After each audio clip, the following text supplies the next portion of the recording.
it was about the dogs. Nah, it's about power. Yeah. Put up to the specialty, sunrise on the ground. Dogs in the grooming tents, whispers all around. Catalog smiles with the tension in the air. Every handshake got a hidden little snare. Bored in the back room, running quiet little schemes. Bylaws in the pocket like a stack of poker dreams. Slayers for the breed, but they guarding their throne. If you question anything, they coming for your bone. Grievance in the envelope, certified mail. Club just a system, but the deck. Okay. Well, welcome back, everybody. So, if you're new, welcome. If you're returning, welcome back. So, we have Will again, and we just wanted to go over some stuff. He had to cut short early last time because he got goats that got escaped.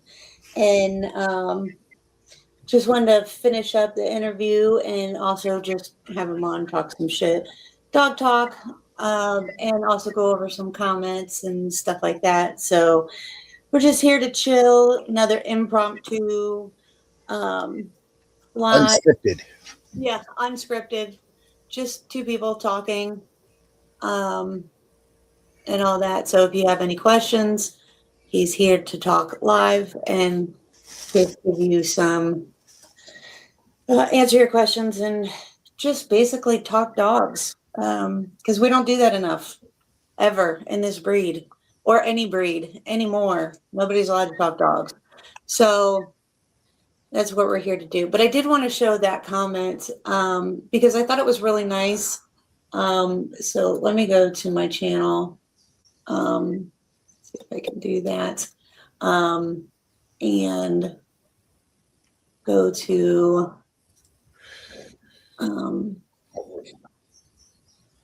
the comment section because I thought it was really nice. Let me see. Share screen. I'm gonna have to blow it up, so give me just a second. Okay.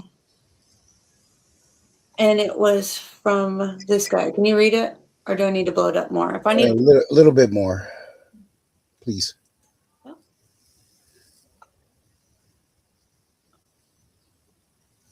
Where's the comment? Where? Oh. We backed you out of the video. Yeah. Okay. Hang on. It's too much. So where is the comment? Oh. Okay. There the comments are. Why we mess around?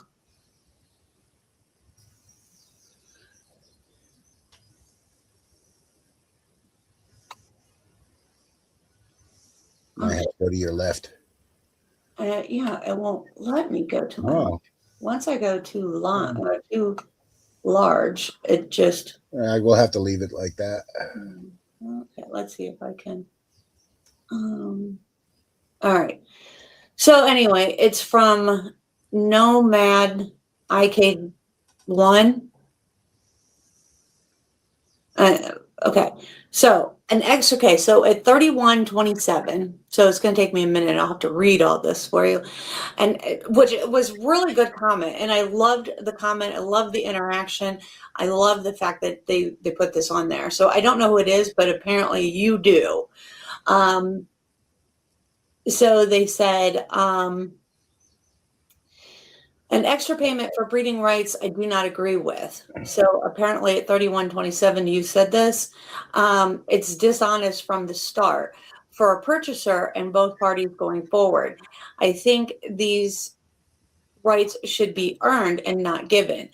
There should be discretion for breeder, seller, and under contract stipulations based on the combined outcome of that dog to be determined, which I agree with. And I've said this throughout my whole thing going, like all 3 days.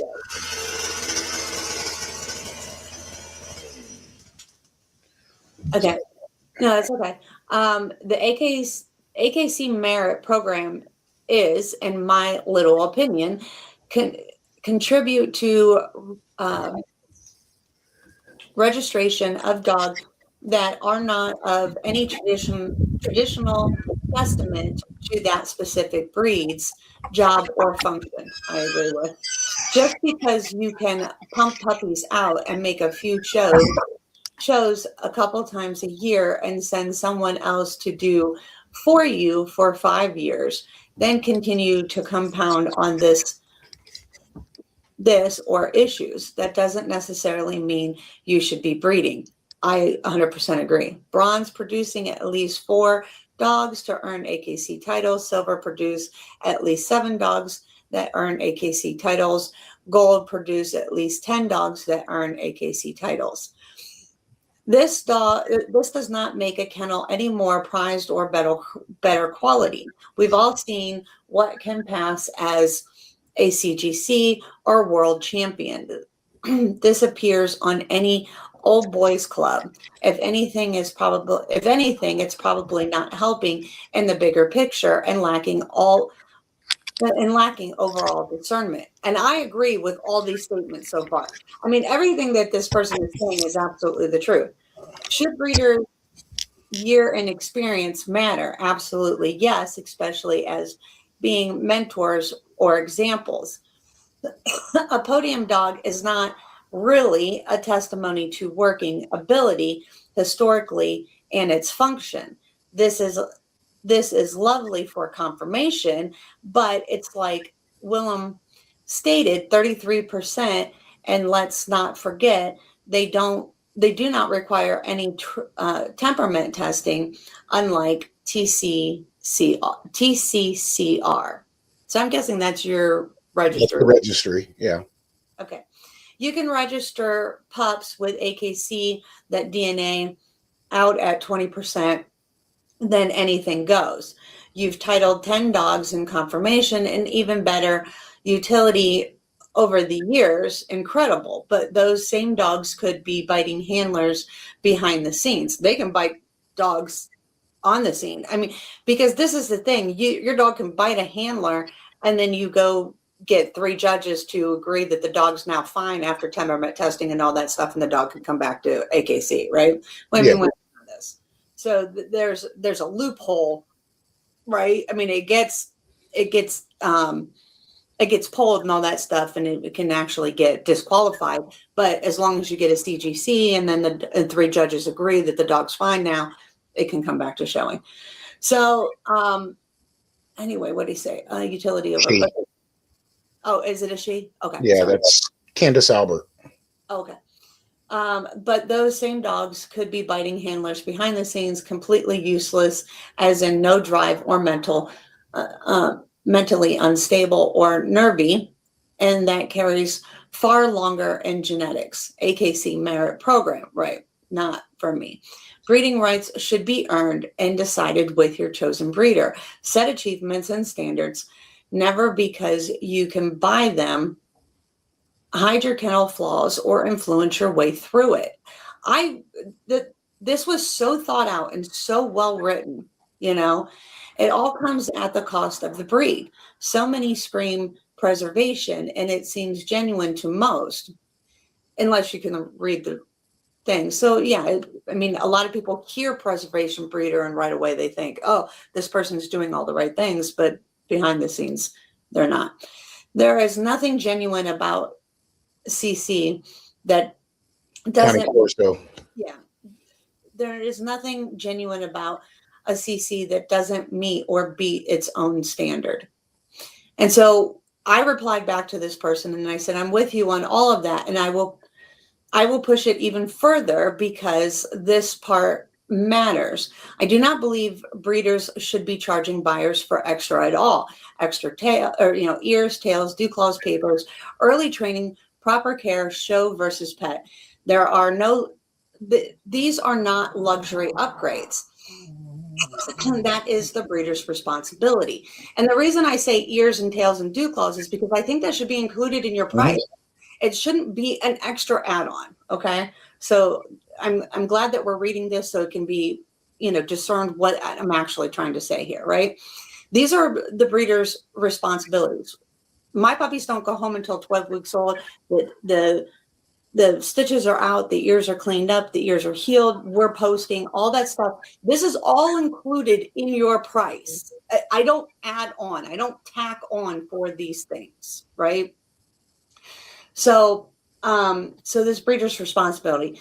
If you brought a litter into this world, you should want every puppy in that litter to have the best possible start, not a price list taped to the whelping box. When breeders start charging for every basic thing, two problems show up fast. First, buyers begin cutting corners because suddenly the right thing has a price tag attached. Second, it sends the message that breeding is a money game, and anyone who has ever done it correctly knows breeding done right is a poor man's game. You pour in more than you ever get back, and that is exactly how it should be when you're protecting a breed instead of exploiting it. Breeders should also place puppies with buyers who share their ethics and morals, or they should walk away without hesitation. If you care about the breed, if you care about the dogs you produce, then who you sell to matters just as much as what you produce. A buyer who does not share your standards will undo your work in one generation. They will cut corners, skip health testing, ignore temperament, or chase money instead of quality. This is how breeds get diluted, damaged, and eventually unrecognizable. A responsible breeder is not producing puppies. They are choosing the future of their line. That means saying no when someone is not aligned. That means protecting the dogs from the moment it is born until the moment it takes its last breath. We are responsible for every puppy we produce for life. And I mean stud dog owners and bitch owners. It's not in there, but I mean that. because we were just talking about Gerald, right? Yeah. And that means placing it only with someone who values the same things you do. If a breeder will sell to anyone with a wallet, that tells you everything you need to know about their priorities. The right homes are earned just like the breeding rights are earned. Anything less is not stewardship, it is sales. So then they replied, I agree on all that, with a side note on the first paragraph. Most countries do not allow ear cropping at all anymore. And a decade ago, it was most certainly pitched as show crop or battle crop, from what I remember, and dogs came with it, depending. Now, some breeders actually have to take the puppy to a vet in a place or country that allows this. Should have been decided and discussed prior, in which adding costs should be expected and settled, at the very least explained. So I agree to a point. Now, if I'm selling to, say, Italy, right? Mm-hmm. And they don't allow ear cropping and tail docking, well, then I know I can't sell the puppy already cropped and docked to that person. But that's a discussion that we have, because they're not allowed to have cropped and docked dogs, right? But that would be a choice that me as the buyer has to make. Do I want to send a dog there? But I crop and dock my own dogs. Not crop and dock them myself. I don't crop ears at all. Like, I take them to a vet, just to make that very clear. Yeah, so nobody can twist words, because we know how the internet is. Right. There's some individuals out there that would clip this. Right. Don't clip this. I do not crop my own ears. I take them to a vet. Matter of fact, I drive to Maine and go to a vet. But the thing is that, and I haven't bred a litter in 6 years, so I don't crop and dock at all, actually. Because I haven't bred in 6 years. But the thing is, well, she'll be 6 years in July. So the thing is that I'm not, if I have a crop and dock breed, there is no question. Like, I'm cropping and docking that breed. It's a cropped and docked breed. The standard says cropped and docked. So I'm going to crop and dock that breed because that's the standard, right? Do you mind if I touch on a subject about the cropping and docking real quick? Yeah, go ahead. So I know that UK is currently trying to, they have it in place in their magistrate, their parliament, their governmental system. Right. Currently, where they're trying to ban the importation of any dogs that are cropped or docked. It's not official yet to my knowledge. Now, there's other people with better information on this, but I know in the UK that has started as an importation ban, is soon to be implemented after it passes Parliament, of the importation of crop to dock animals. However, in other countries like Italy and a few other countries, it is still legal to go to, they frown upon it heavily. Right. If you go to like Ukraine or Russia or one of these other places that still participate in cropping and docking, they heavily frown upon it, but they can't say anything because it was done illegally in another country. Right. Yeah. Now, so I don't know about that because UK though, there's a really good breeder, Elisabetta, right? So if I would sell to her, right, and I link her all the time. If you want to, like, she's got a litter of puppies right now. If you want a puppy from her, or if I would sell to her for some reason, right? If I had a litter and would sell to her. Now, she can't ship a puppy to me cropped and docked, but I could get it. I would get it and get it cropped and docked here, right? Yeah. But I don't know the standards of sending her. Well, that's going to be even harder now. I don't know if you're aware, but the new USDA laws, USDA importation laws, you can no longer import a 16-week-old puppy because 16 weeks is when they're allowable to get the rabies vaccination, and then it was then shipped after 16 weeks. Right. Most vets will crop a 16-week-old, and they'll do a tail dock. It's considered an amputation at that point because they're well over that, Right. 0 to 5 day threshold where it's not considered an amputation by vets. There's with the USDA, the new USDA law. Sorry, I had a little no, it's okay. brain. So the new USDA law in the United States is they have to be 6 months old. So I completely disagree with this new importation law that has gone into effect. It went into effect last year.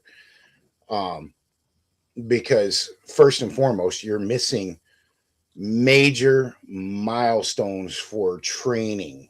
Yep. Absolutely missing major milestones. So now you get a dog that's 6 months that you could, and you're trying to correct either behaviors or traits, etc., that are now ingrained, because not every, as we discussed the other day, not everybody's training is the same. Well, all training isn't cookie cutting. Right. Well, not everybody's training is the same, but not only that, but for me personally, my dogs live a very cohesive life, right? Mm-hmm. So not only that, but and this is very controversial for a lot of people. My dogs have free roam 24/7, 24/7. They run in and out of my house 24/7. And I have 2/3 of an acre, right? Yeah. And so they run my entire property. They patrol my entire property. They are totally fenced in, but they have free roam of my entire property. And they work in tandem. So the problem is, if I bring they drive. Okay, so dogs, in my opinion, and this is my opinion, and everybody can disagree, dogs derive from wolves. And if you bring a 6-month-old dog in that is never considered an outsider, it's very hard to get a pack to cohesively accept. Right. So I have to bring a puppy in and then cohesively integrate it into the life that I have. I can't bring an older dog in. It is very hard to allow that older dog to come in, because in training wolves and working with wolves, you learn that wolves will accept another puppy, another dog puppy, another wolf puppy. They will not accept an adult dog. It is very rare for a wolf pack to accept an outsider. They'll kill it. It does happen. They accept lone wolves on occasion, but it's a rarity, extremely rare thing. And there's a lot of packs out there that they just. I've ever seen. I've never like. There's documentation out there. Huh? There's documentation on it. Actual through Nat Geo and stuff. There's a lot of historical documentation through Nat Geo. I mean, they would have to be like low on numbers to accept. Yes, that was one of the key factors. As an established pack that doesn't need to or not, but you can throw a puppy in there, an established pack that is not low on numbers, not that has substantial food, all that stuff. They are not going to accept another dog, another wolf coming into their pack. They're not. I'm talking prime example, and my dogs live in prime example. I'm not talking low numbers where they need to breed and do to get their numbers up. I'm talking like cohesiveness. Cohesiveness. Do you know what I'm saying? Yeah. So if we're talking like prime area, and then you bring in an adult dog, they're not going to do it. I'm not talking like the rarity, the outliers. There are outliers. Sure, there's outliers in everything. I'm talking normal. Do you see what I'm saying? Yeah.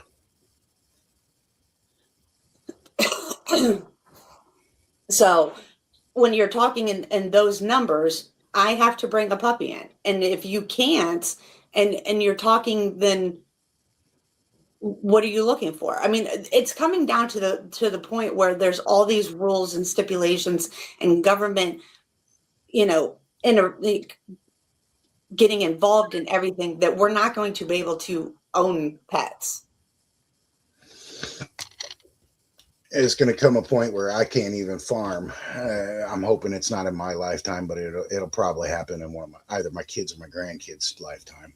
Or bring in outside, but yet we can ship in strays from China and Australia and all this stuff and put them in rescues and stuff like that, overpopulations, and well, this is going to go against a lot of people's nature. I am for kill shelters, okay, just like I'm for horses going to slaughter. I'm a big advocate for equine training, etc., rehabilitation. But I'm also a firm believer that not every animal is savable. Right. In the case of equines, you got a horse with navicular, ring bone, etc., or is a constant troublesome with founder or colic. Send that motherfucker to slaughter. Go fill a goddamn dog food can. That's my firm belief on that, because I get it. Or send it off so that for human consumption, because that's one thing I think they need to bring back, is that was a staple at one point, that it would provide us an exterior source of meat. Not just, and a lot of people would have an issue with this, but I've personally had horse, I've been my brother-in-law. It's not bad. It honestly isn't. You can get it right up in Canada. He was overseas. He was in the Navy. He was overseas and had it when he was on board. It would also help us reduce beef prices, because we would have another heavy red meat source other than mutton, which for most people don't know is sheep, which is expensive. Absolutely expensive, just like goat is absolutely expensive. Yeah. Rabbit, all of these things that could supplement our beef prices are ridiculously overpriced. Right. Well, that probably used to be a struggle food. Isn't paying for farmers anymore. They're taking it away. So, this ordeal of shipping in dogs from other countries, when we've already got shelters, and in 90, what is it? Almost, I want to say it's close to 90% of the shelters in the United States now. Most of them, unless it's a BSL state, It's got BSL legislation, which they're also trying to do away with, which I agree. They should do away with BSL legislation. They need to start slapping the people a little bit more than they do. They need to be tougher fines for Yes. people that actually abuse animals. Absolutely. It should be put in a database like sex offenders. Right. This whole ordeal of not having a kill shelter. I'm sorry, but we're already overpopulated. We're going to bring in dogs from other countries because they're overpopulated. And let's go put them in our shelters because we have no kill shelters, and we'll hold them until somebody decides they want one. Or they have enough money. Underfunded, understaffed, and undertrained to deal with these dogs that actually have issues. And then they give them to people who shouldn't have them, don't know how to deal with them, and get them and say, well, Fluffy was such a good dog in the shelter. And then people get them and they're royal terrors. Yeah, shit happens. And prime example, Jessica Stites, not herself. She tried to get this dog back, and something to do with the Neapolitan Club of America or some shit, one of the Neo clubs, Neo rescues that she works with. It was one of her productions that she tried to get back. I don't know if you've seen her write about this, but she tried her damnedest to get this dog back because it didn't need to go anywhere else other than her place because of how bad of a temperament he had, and she wanted to take him back and take care of the dog for the rest of its life. Right. And they shipped it to this rescue. And then that rescue placed it out, and it was in like 10 different freaking homes, all because it bit like a known biter. And then you're going to still place it instead of giving it back to the breeder that wants to take it back. Like, you're refusing to give that dog back to the breeder that wants it. Why? What sense does that make? That makes make money because they don't place the dog for free. No, they don't. Home it with a rehoming fee. Like it had the potential for the right home with the breeder that produced the dog, knew the dog to How did it go to rescue to begin with? I guess the dog, I'm not exactly entirely sure. I'd have to go back through Jessica's writings, but this is a prime example of a good breeder being shit on, trying to do the right thing, and other people interfering. And probably because they wanted to shit on her, and so they kept pushing the dog around. Oh, she wrote an entire, there's multiple posts that are at least 10 paragraphs long, minimum, of the whole ordeal, start to finish. And Jessica Stites is a U.S., if I remember correctly, a U.S., she's either U.S. or Canadian Neapolitan breeder. And she doesn't breed very often, but she puts out some high quality, truly functional working Neos. They're a bit drier than what you see in a show ring. Right. So why would you have somebody that not only has knowledge, raise that puppy up until she sold it, knows the dog? Like, why would you give it to somebody else that is potentially completely inexperienced? Well, because that's what most rescues do. Well, here's the thing, is that rescue never disclosed to any of these families that he was a known biter. Oh. They hid it the whole time. And then when the bite occurred inside of the new family, they're like, what the fuck? Right. Like, Jessica wrote an entire tell-all. It's multiple posts. I mean, it's a fantastic read, but it goes to show that even you and I, as good breeders, okay, her as a good breeder, we can do our damnedest, but sometimes shit like this happens that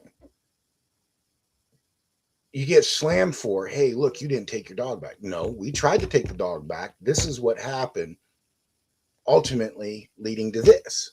Oh, for sure.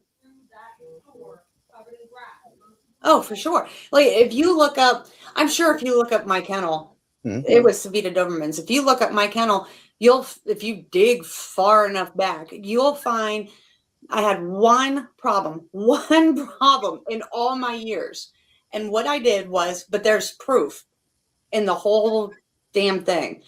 And I kept posting. But the thing is see, I'm a proof person, right? So there's screenshots, there's all kinds of things, and it's all on a form because back then we didn't have YouTube, we didn't have this, we didn't have all this. You had web forums, right? We had web forums. I mean, for an example, the biggest contact was a web forum for all the breeders for Connie Corsos for a very long time before Facebook came out and stuff.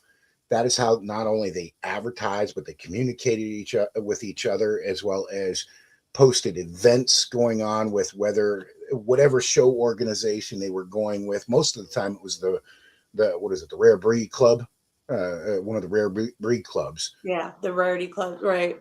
Well, so let me tell you. So anyway, so this chick got a puppy from me, and so I give my shots. And I give my shots right when the last set of shots, right when they pick the puppy up. I do it right in front of them. I show them the shots, and I get my shots from Fort Dodge because I have a large and small animal vet, old school, large animal farm vet. He does large and small animal vet. Yeah. He gets them from Fort Dodge. So he buys me the whole case, like when you used to get the big case that came I still buy the big cases. I buy the big cases through Valley Vet Supply. Okay. So, these come from Fort Dodge. And so I give the whole thing. I give the vials and the labels, and we take pictures, all this shit.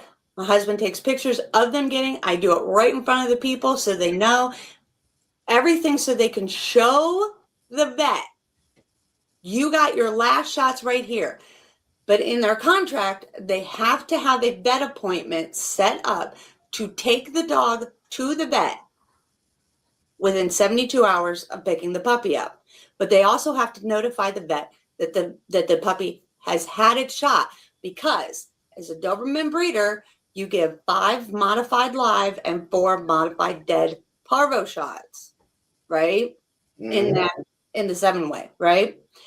So because Fort Dodge gives you a 7-way, right? So well, back then we gave 7 ways. So now I think they have 10-way and blah, blah, blah, all this crap, right? They got everything from 5-way all the way up to 10 or 11. Yeah. Well, so with Dobermans, we can't give lepto, all this stuff. So there's different things for different breeds, right? So anyway, so, okay. Hang on. 1 second. It's okay. I got to run to the loo real quick.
Breaking news. Like and subscribe. Breaking news. There's all these like really cool things. Welcome.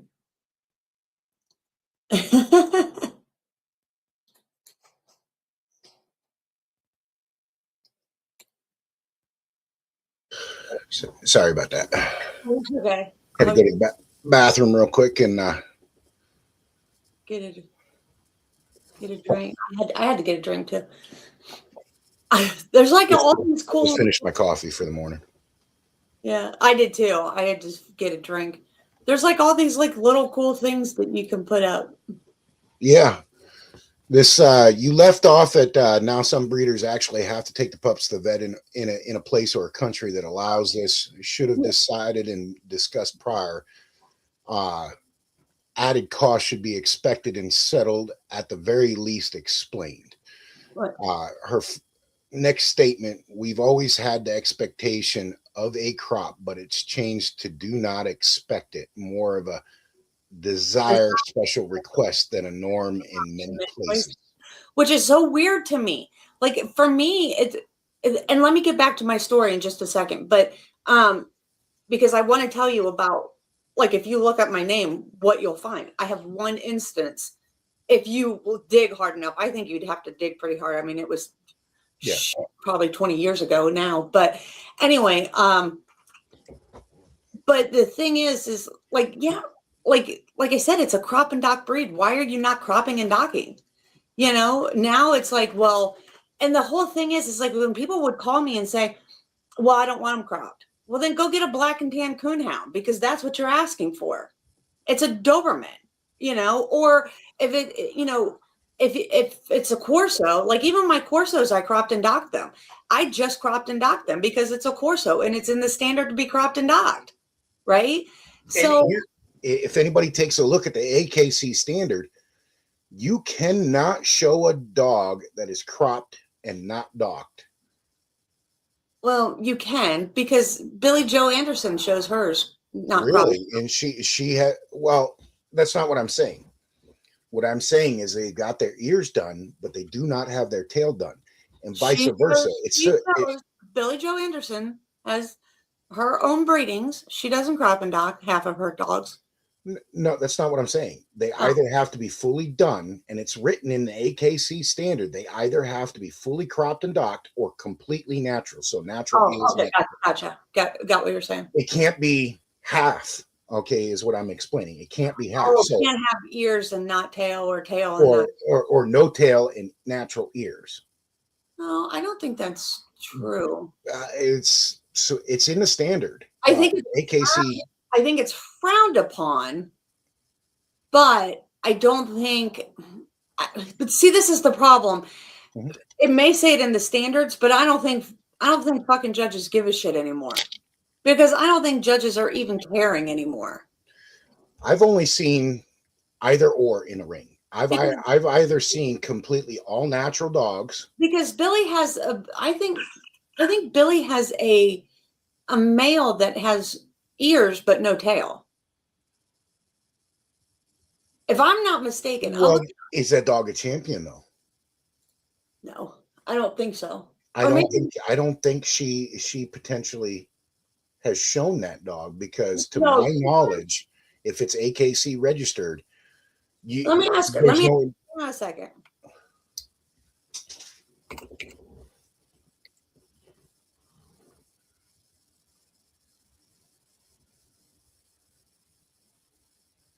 Oh, keep reading your thing, but okay. So paragraph 2 says, "Don't shoot the messenger."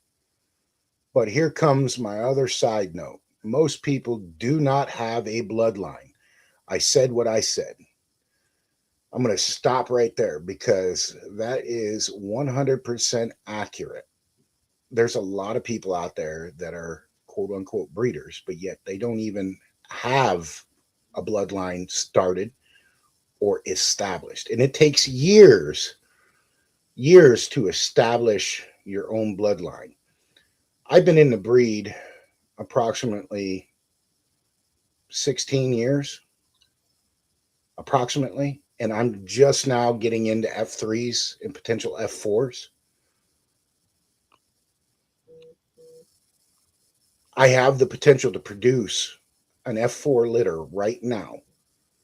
But the problem is I've got two different programs. I have a UKC program that goes all the way back to my 2010 foundation. And then I've got an AKC program that goes all the way back to my importation portion, which are AKC registered and FCI registered. Right. So, and the problem is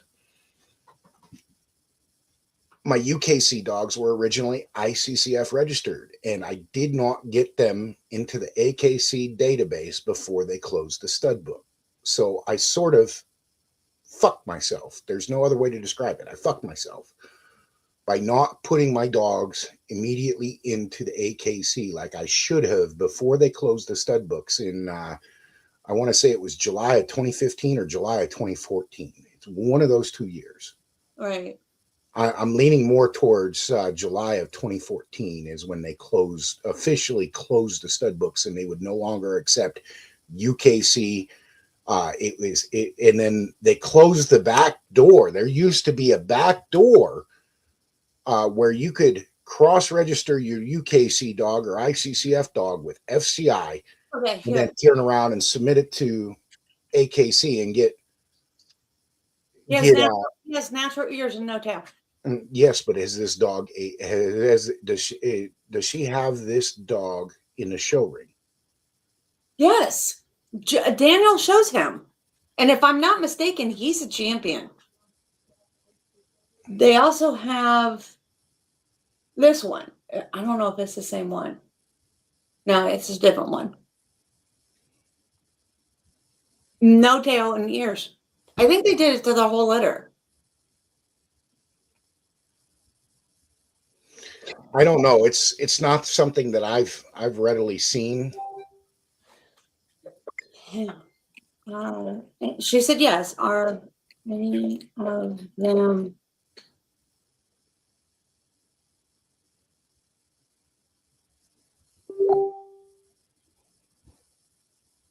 Yeah, I think they're just accepting them now. Oh, that's see that used to not be the case, because it was if you pull up the AKC website, I'm pretty sure it shows up in there.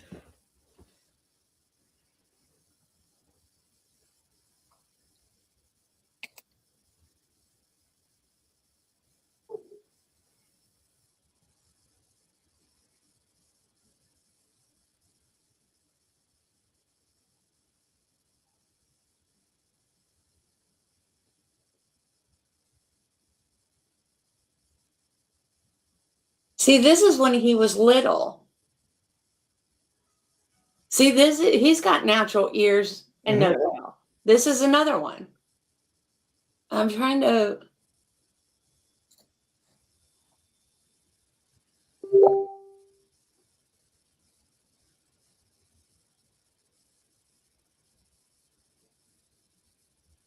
Yeah, okay. So she said hers aren't yet. They just started showing them.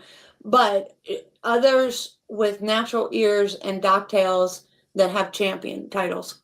Yeah.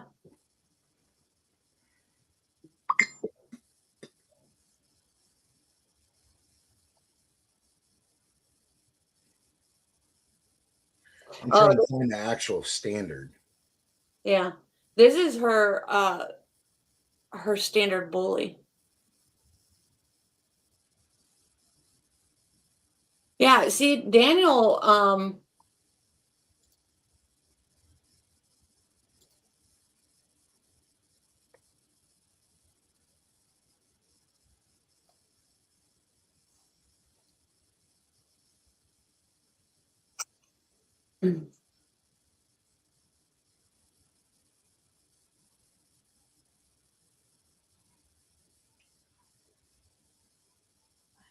There we go. View full breed standard. oh, that's her copy. Oh, here he is too. Yeah. Oh, I think this is the bitch. They got puppies right now. They did ears and tails on the puppies though. Here's one.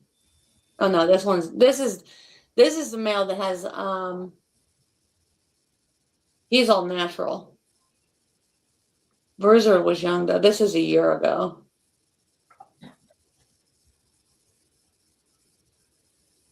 See, they do both.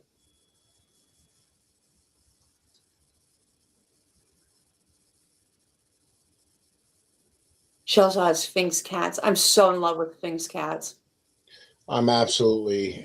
We've been talking about Sphinx or the either a Norwegian or a Maine Coon. Well, if you want a Sphinx cat, you should get one from B. Billy. I call her B, but it's Billy Joe Anderson. You know who Billy Joe Anderson is? Yeah. Yeah. Oh my God. She has the most gorgeous Sphinx cats. If cropped, it's an equilateral triangle. If uncropped, they're medium triangular shaped. Look at this cat. Spinning above the jaw bones. No. Look at this cat. Well. Oh, that is purty. I would call it Dobby. Look, No, cat Dobby.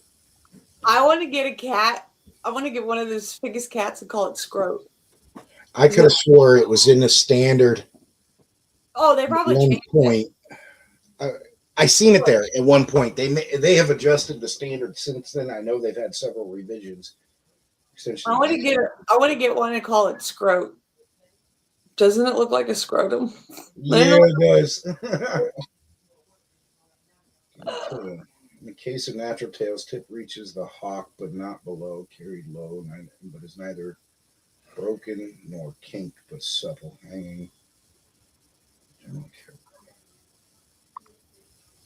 Disqualification: a natural tail that is atrophied or a natural tail that is not over lateral twisted. Okay, so it was removed. It used to be in there. Back when they did the full-blown ban, it was originally in there. At one point, I'd have to go through my records because I know I have a screenshot of it somewhere. Look, doesn't this cat look like it's just having a bad fucking day? Call him Dr. Evil. I know. Dr. Evil. I was just like, I told him, I was like, I'm going to get one and then I'm going to call it Scroat because it literally looks like a scrotum. A shaved scrotum. Literally. It's got some nice birds. Oh my God. Daniel breeds, well, she does too, but they breed the most unbelievably cool birds. There's palms or volpinos.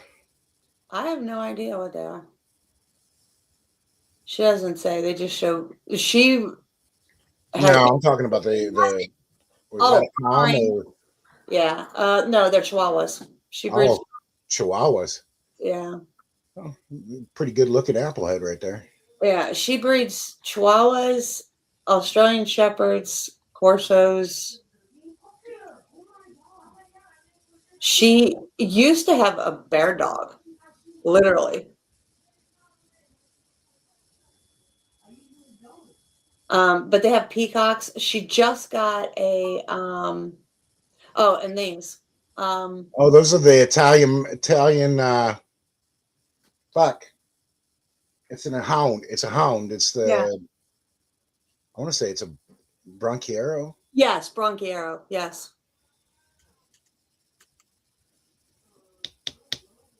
He is gorgeous. Billy goes Carillion bear dog. There's Billy. Yep. She had a bear dog. Yeah. And then Naz's, Brachy Italiano. Yeah. He's gorgeous. You want to see this dog move. It's a breed that you don't relatively see, and they got a hell of a nose on them. These are her puppies. These puppies are so gorgeous. What do you got left, B? Do you have any left, or are they all sold?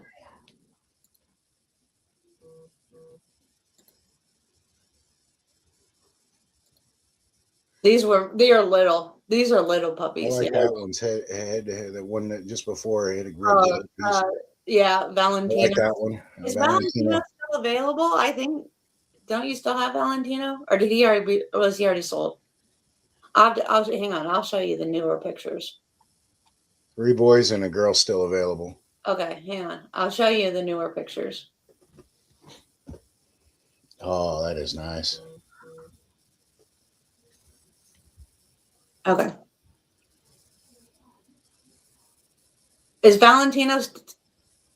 Oh. Oh, yeah, see? I can pick him. I can pick him.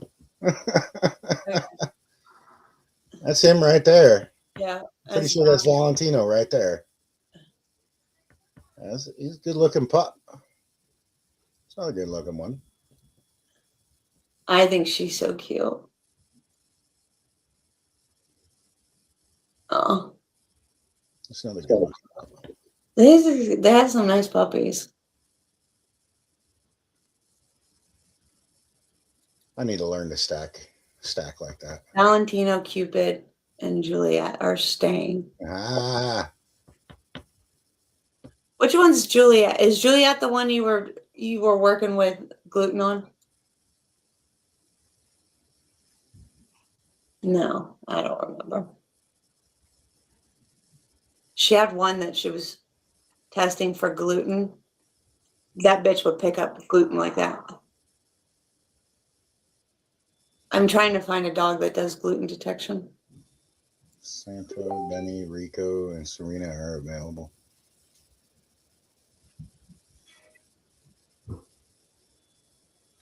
Okay, so send me pictures of those. Oh, hang on. Okay, so Sorrento, let's see. There's Benny. There's Rico. Rico.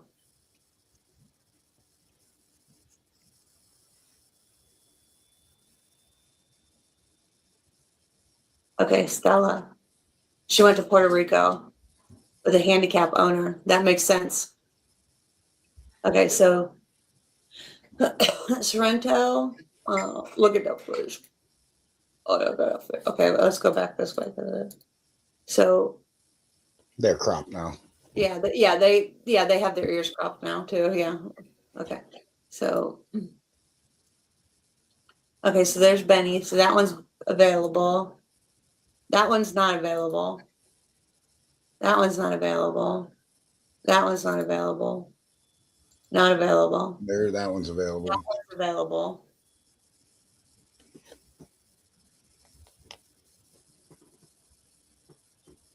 That one's not available. This is the one that was that it went to a handicap owner.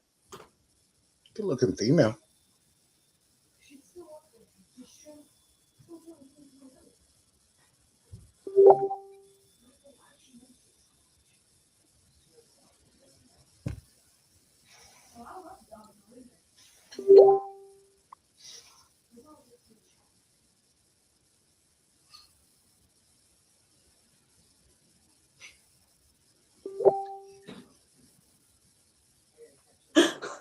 Hang on a second.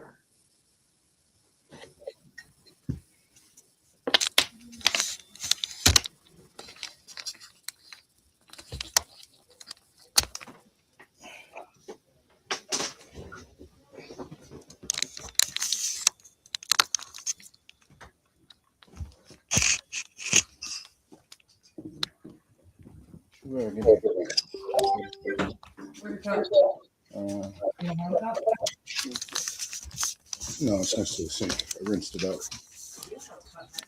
Yeah, that's from pet. I used it for milk.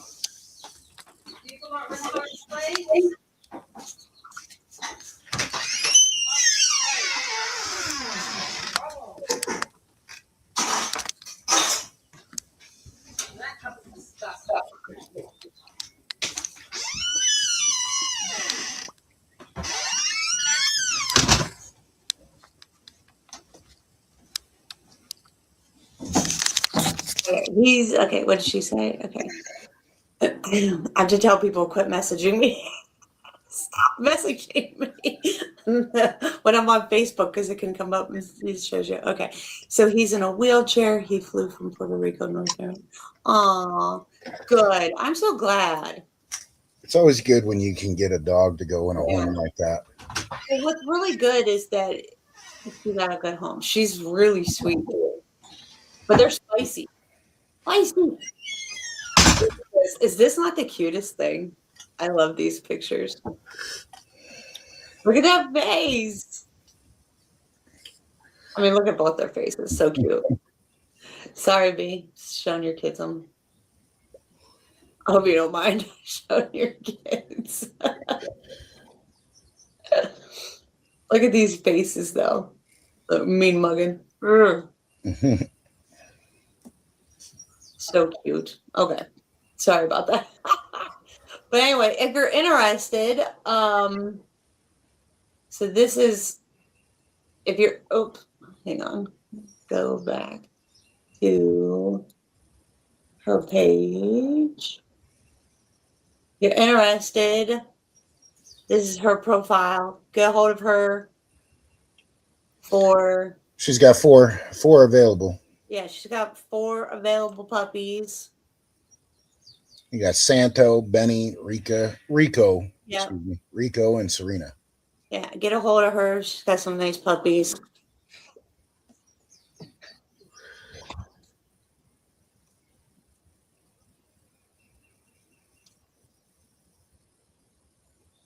Already come cropped and docked. They're already cropped. They're all cropped, right? Yeah, she says they're already done. Well, I know that.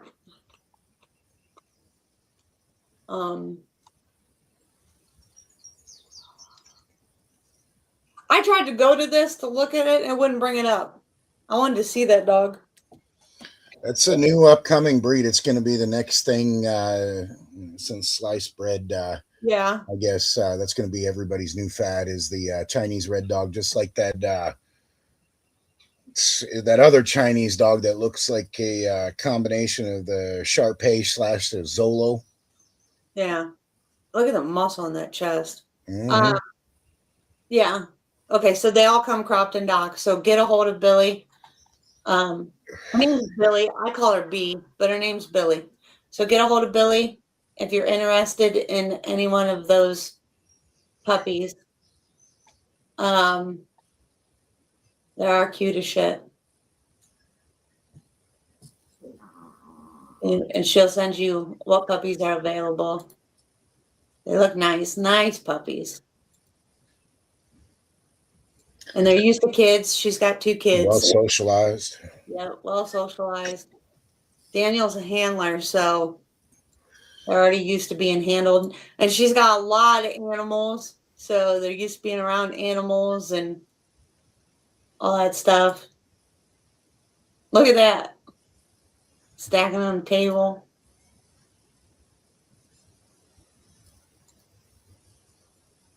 Look at that. Absolutely gorgeous.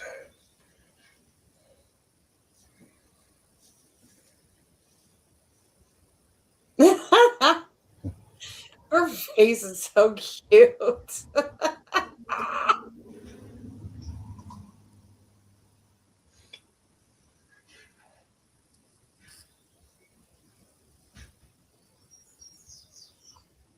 But yeah, get a hold of her if you're interested. Yeah, Russian and Mexican lines. I forgot about that.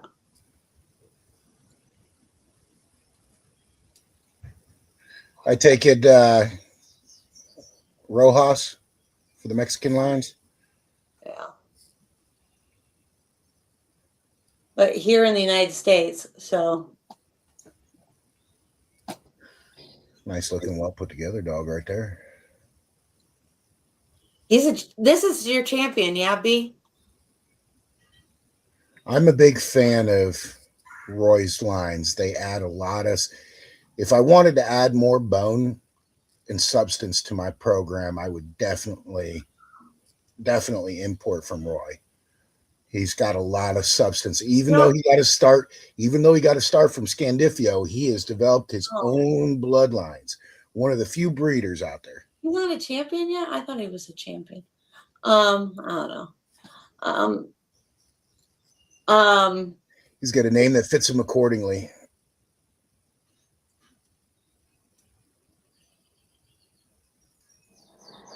And he was a champion already.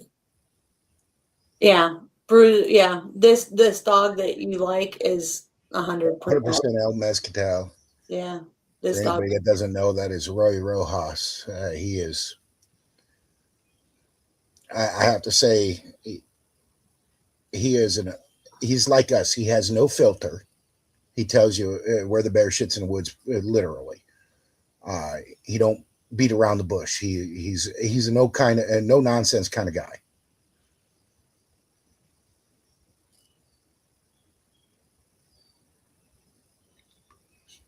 I love this dog. His son is a champion. Bruiser's son, Milagro.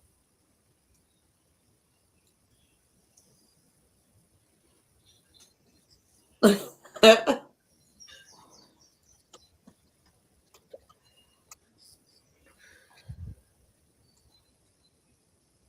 at the cat. The cat's like, you want to start some beef? Right? Get my back up. Take care of my light work. So this nice substance and bone. now he's a champion, right? I don't remember. You need to put titles on these dogs. See, he's more titles on the pictures, not the dogs themselves. no, that's what I'm saying. She needs to put like descriptions. That's Van Helsing, the current father of the puppies. He's the father of the current puppies. This is the sire of the current puppies. It's got nice bone and substance. Yes.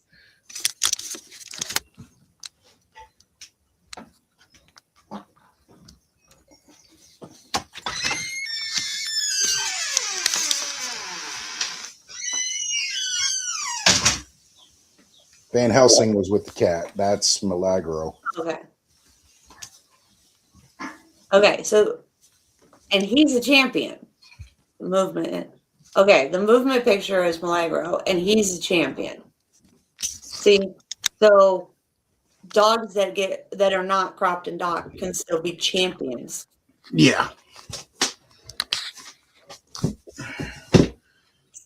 It was good to get that clarified because that was one thing that I had questions about myself.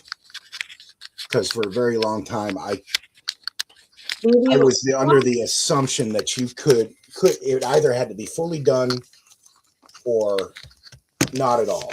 Right. Is what it used to be. Do you want a link? You can come on. You don't have to show your picture. You can just use your voice. She's probably going to go, no. Everybody always says no. I think it would be good because that would, she currently shows and actively shows. Yeah. She is 100% correct. I've been told this multiple times from people that show like her and her husband. Okay, so yeah, the baby whale. The baby whale. Look at the size of his legs. Look at them forearms there. And that chest. He's got a nice chest.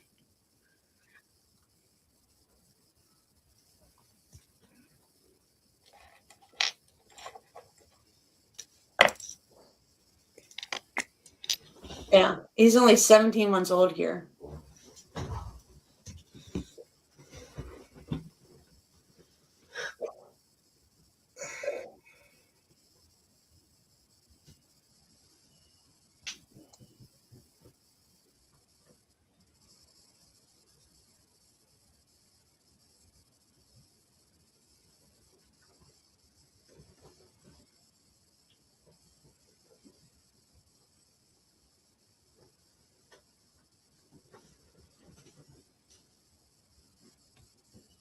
Oh yeah, this is the little green collar boy from their last litter. This is at 7 months old.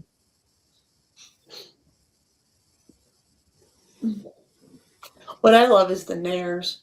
Look how thick look how wide these are. Mm-hmm. That's another another thing that people don't necessarily look at is closed nares versus nice wide open nares like that. Mm-hmm.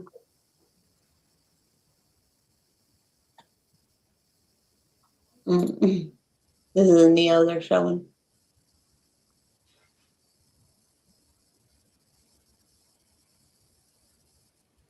This is a baby whale.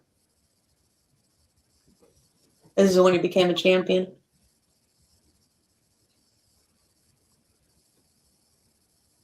That is so cute.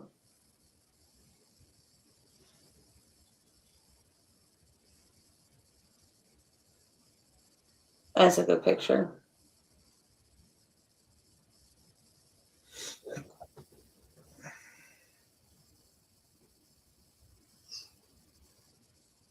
Those are good pictures. They are.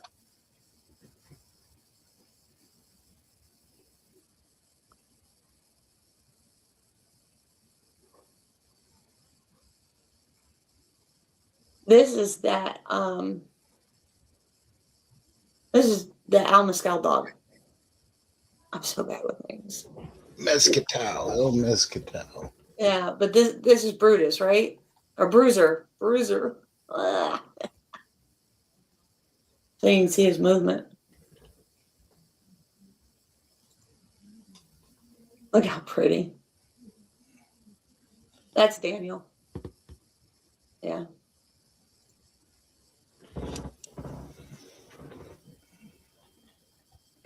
Oh, look, he's showing a Doberman there.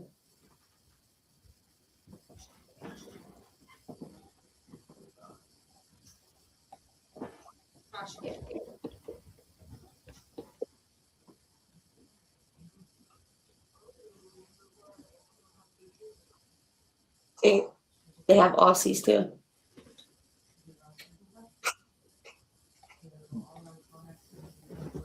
Did you have Aussies?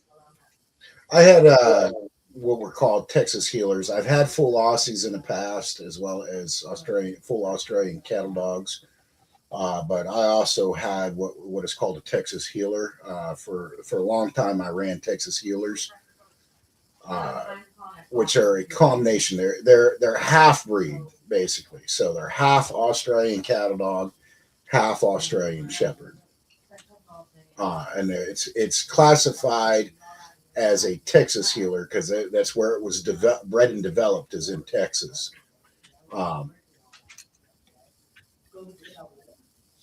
There's a huge history behind it. It's a huge big thing down there where they do the mix. They want something hot like the ACD, but they also want something that's a little bit more controllable like the Aussie because of the temperaments. The Australian cattle dog has more tenacity than what the Aussie has. They're more bitey, more tenacity, more intestinal fortitude. They have the more gumption and drive. It's like the early creation of the pit bull terrier. They wanted something with more drive, so they would throw more terrier into it. So it's the same equation with the Texas healer. They wanted something that was controllable, but yet more drivey, and they wanted something in between. So they started combining the two to get their ratios for a Texas healer.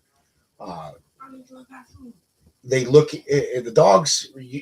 When you have your first one, yes, absolutely, they're spicy.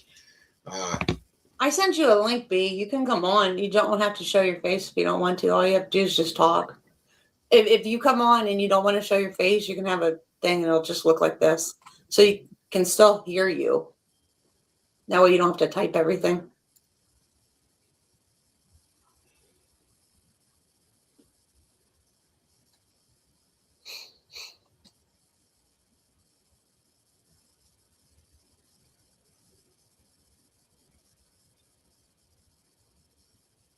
You just have a profile picture or you just have a B. Go ahead. Well, Yeah, so the Texas Steelers they're not everybody's cup of tea, just like an ACD or an Aussie might not be everybody's cup of tea, but they're great working dogs. As far as family companions, they're good. They're good, but they really should be in a working environment. All my Texas Steelers, including our ACD right now, they're all family raised, raised around small children all the way on up, and so they're well socialized in that aspect. But like I was saying earlier in the live, not every dog is going to be compatible for like family style. Some dogs are more suited for a working environment, and the breeder should select accordingly for that, when and think about that in their placement of puppies. right. Where's your emus at, B? She's got emus. She's got baby emus. Or whatever. I mean, she has peacocks and stuff like that too. She has all kinds of stuff. I live vicariously through her.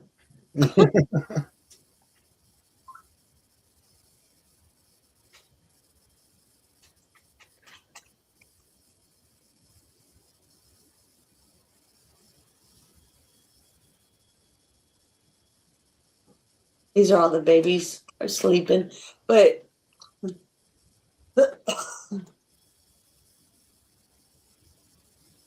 I can't wait till her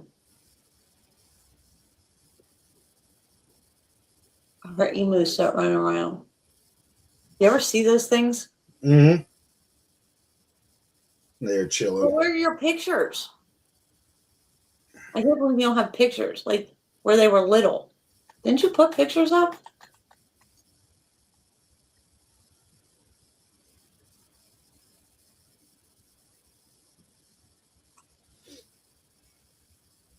They dance. They're so funny.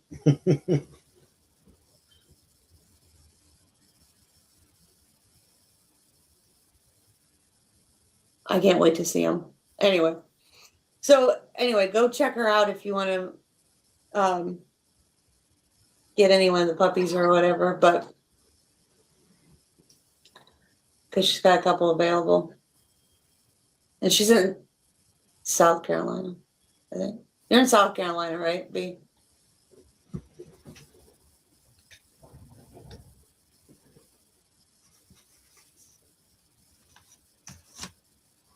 They're dinosaurs. They are. Mm-hmm. The eggs are crazy. Crazy, huge, and green. They're like a purplish green. They're cool looking, but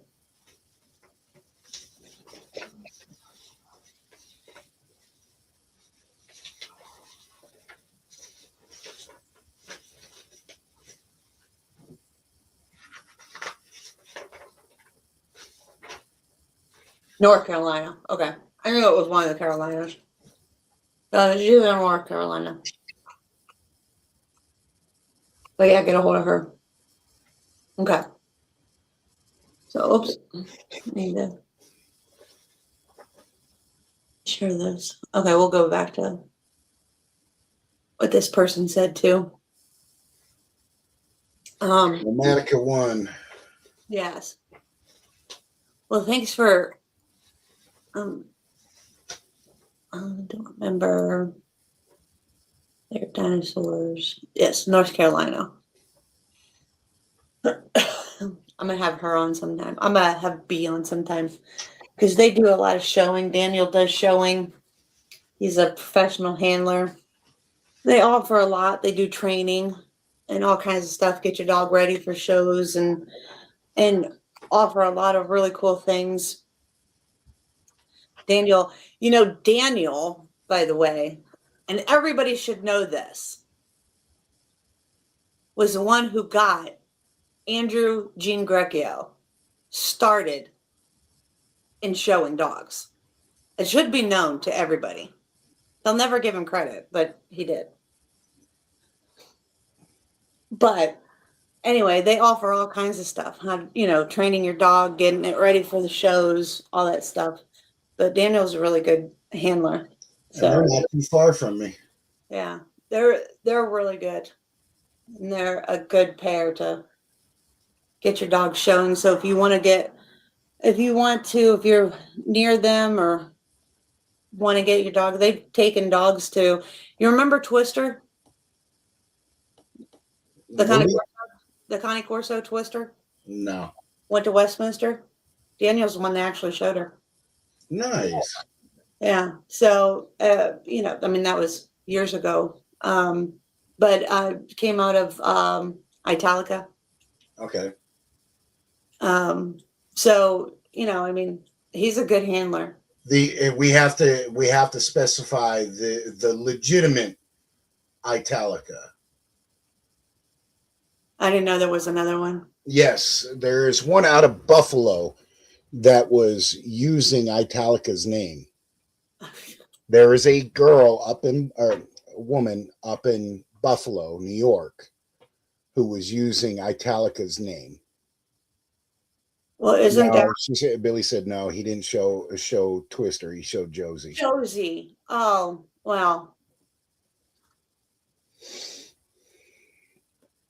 Josie. They both look the same. Whatever. So we left off at the first two sentences, where most people do not have their own bloodline. Let me just finish that. Isn't Zoe in New York? Zoe DeVita? Yeah. Oh. She's Italica. Twister was with Carissa.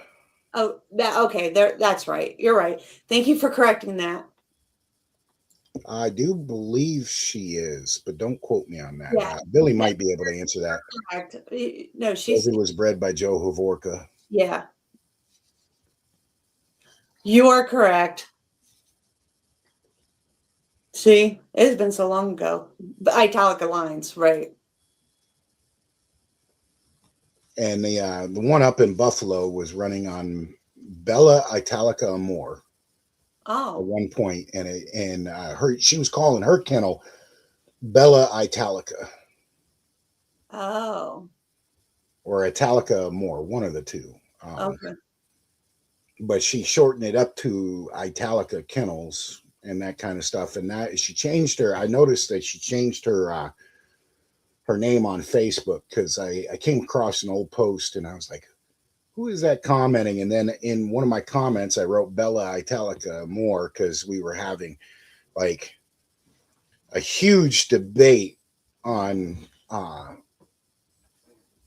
breeders. Okay. The debate involved on somebody telling her whether or not and more specifically referenced my registry, the traditional Cane Corso registry, dictating, hey, look, this is either a breedable dog or a non-breedable dog. And she goes, I'm not going to have any man tell me whether my dog is breedable or not, and like she got into some real feministic qualities about that. And I'm sorry, but you're a shit breeder. If you can't handle the fact that, somebody's telling you your dog is a shit dog, don't breed it.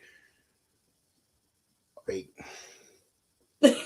the dog looked like a glorified Neo Rot hybrid. Like it was heavy, old U.S. Foundation bloodlines. So it was heavy Belmonte, Scandifio, Ilaric, all of these older. Alderac, you mean? Alarac, I call it Ilaric. Oh, okay. Because that's exactly how Mickey Satilli pronounces it is Alaric. Yeah. So we all know Mickey, The reason I gave him Mickey the nickname is because he reminds me of freaking Mickey Mouse. Everybody calls him Mickey, though. Yeah. Well, that's short. It's both. It's short form for Mike, both in Italian and what is that? Not Gaelic, Irish. Right.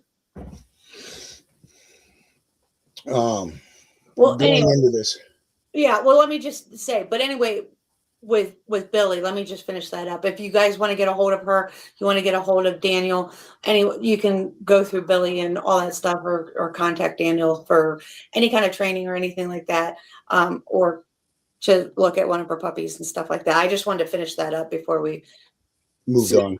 to something else, right? Because they are good handlers. They are good Trainers and stuff like that. And if you're close to them, it would be good to use them as to get you started in showing AKC stuff like that. So I just wanted to get that out there. So in case she wanted to jump off, I know she does a lot of stuff. So I didn't want to like hold her up or anything like that. So Candace is saying here, because this is Candace Albert. I happen to know exactly who this is. Okay. They are merely pairing dogs with no real comprehension of how to generate what could be considered their own bloodline, or the time it takes to work down and years to purifying one. It's a multitude of other people's vision, hence an 8-gen pedigree. And I'm speaking breed specific. Masses are just jumping from one podium titled dog to another. The breed was watered down in the past. This may produce a nice dog in appearance. It would be inconsistent in achieving correct character to generate the qualities, attributes they are known for, and the original standard was written off of. The breed has blown up really badly, trending, which we have seen. Look at the Pit Bull, the Doberman, the Rottweiler, the GSD, now the Malinois, the Cane Corso, now the Alibi. Alibi is now becoming number one, and then right behind it, not right behind it, like together, side by side, you had that Chinese dog. Maximo was promoting those. It looks like a combination of a Shar-Pei / Sholo. It's a hairless breed. Now you're going to see the red dog come along. It's all people follow from fad to fad to fad, and a lot of breeders do the same thing. They chase breeds to keep making in that money. Right. Let's see. Qualities. We've seen the decline, and you're on point with the rest of paragraph 2, in my honest opinion. Willem has been involved for almost 2 decades. I could be off there, which she is. I'm sitting 15, 16 years, but I've been actively breeding both canines and equines for over 20. So, that's technically, I guess it's a half truth. I guess, so to speak. I've been in multiple breeds. My mother started out with Chow Chows, had Chow Chows. Mine did too. Mine had Chow Chows, Akitas, other breeds, but yeah. And then I delved into pit bulls and American bullies for a very long time before the American bully was even a breed. I just had XL pit bulls is what they were called back in the day, having Chevy, Gotti, Razor's Edge, all these. What you see now in the breed, everybody talks about Gotti and. Well, there's a clear difference, and there were certain breeders out there that did add Mastiff influences. I mean, prime example, look at Chevy Big Block. You could clearly tell he's a Bordeaux cross. Like he's got heavy amount of Bordeaux in him, which explains his size, because he was over 180 pounds. Right. And he was big into the IWPA, so he wanted to compete with big dogs. So he made his own bloodline, whether he hung his papers or not. It's not my circus, not my monkeys kind of deal. Well, it was different back then too. I mean, now if you look at bullies, now you're looking at what karate. what is it, Karate Kid and Use Miyagi. Use Miyagi. That's what it is. I knew it was a Karate Kid name, right? Mhm. So Mr. Miyagi, and then you're Miyagi and Dax. yeah, Miyagi and Dax are the two biggest right, controversial American bullies right. in history. Okay. He's extremely educated on dogs and all encompassing areas. He's not a person breeding just to breed. He will absolutely refuse you a puppy, which is 100% true. If he doesn't feel it's a fit for his dog, not the other way around, which is 100% accurate. If I don't feel that puppy is a fit for that buyer, I've refused sales multiple times. I've had people walk in my house, and the first thing that they've said, they've not even gotten in the door. And the reason I have Aaron here, usually when people would come over, I would have Aaron here because of the fact that I had a guy walk in and he didn't even get in the doorway. And he was like, he looked at my puppies and he was like, "Ooh, easy money." And I'm like, "All right, bye." And he was like, "What?" And I'm like, "Bye." And he was like, "What do you mean?" And I'm like, "You can leave." And I didn't even open the door all the way, like my big door. And I was just like pushing him out the door. If you say stupid shit to me, I literally will not sell you a dog. Like stupid shit, like easy money, like that, just shit like that is like red flags to me. And that's just like a no-go right away. It should be, that should be well versed with more breeders, and that's not the case. We run into shit like that more times than I care to count. And the guy was like literally like shitting his pants, and I'm like, "Just leave." And he was like, "What?" And he started getting pissed, and Aaron stood up from his chair. And I'm pushing him out the door, and he's like, "I came here to buy a puppy." I said, "I don't have to sell you a puppy." There's some people out there, they don't realize that, and then once you push back and say, "Look, get GFK, get fucked, Karen." Right. Well, and the thing is I had a lady who literally, she called me, she talked to me for several hours, all this stuff, and I'm writing all this shit down and all this stuff. And then I was like, "Yeah, I don't have a puppy available for you." And she's like, "What?" She says, "But you literally have puppies for sale." And I'm like, "And I don't have to sell to you." She's like, "I'm calling AKC." And I'm like, "Do you want their number?" And she's like, "What?" And I'm like, "Here's their number." And I've read it off to her. And she's like, "What are you talking about?" I'm like, "I'm giving you their number." What you don't understand about AKC is they're a registry. They don't control who I sell to and who I don't sell to. Mm-hmm. And she was dumbfounded. And I'm like, I don't have to, like, people don't understand there's no like there's no law that says you right. have to sell to that individual. Right. There's no proverbial gun to my head saying that I have to sell to anybody who calls me. If I don't like the feel, if I don't like the vibe, if you come to my house and for whatever reason, my dogs don't like you, I'm not selling to you. I know that these are all weird things to people, but if for some reason my dogs are like constantly barking or they're hiding or whatever, or they get a weird vibe and I see my body language on my dogs that are like, "I'm not too sure about this person," I'm not selling to you. I don't care if we've talked for weeks on the phone. If you come here, or I have people like, I'll have them come, we'll sit down and talk, do all this stuff, blah, blah, blah. And then I have them come with their kids. And people don't understand why I do this. Because everybody wants to meet everybody out somewhere. Now today, see how the kids interact with the pups, whether they've got a developed, how do I put it, respect for dogs and vice versa, right? So there's this thing. But also, I want to see how you interact with your kids around dogs and how you treat your kids out in public. Because what you do out in public with your kids, you do worse behind closed doors. So if you're teaching your kids to just do whatever the hell in somebody else's home, well, what you do at home is way different. But also, if you teach your kid, if you are like really like weird in public, like things that I wouldn't do.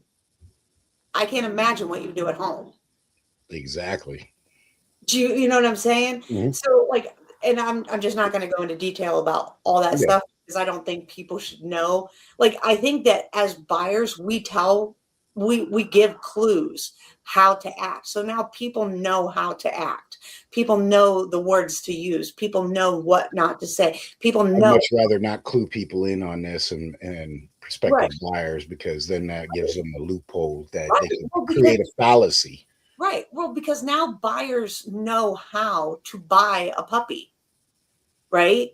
Because we've all talked about it. We've all said, oh, no, because you said this, because you've done this, because whatever, so now buyers have a clue how to buy a puppy and, lie to Mhm. breeders. And then you get a puppy, and then 6 months later, your puppy's being put to sleep because this buyer did something because they lied to you, right? So Mhm. I don't really give a whole lot of what I look for, all this stuff to a lot of people. I mean, to my close friends, I do this, this, this, and this. But on these things, what you do with your children determines also if you get a puppy. And that's why people are like, why do you have them? If they're trying to fill out a contract, if they're trying to do this, if they're trying to do that, how your kids treat you and how you treat your kids while we're doing these things. It shows exactly how you're going to treat that dog And how behind your closed kids are doors. going to treat that dog and how everything's going to run in your household.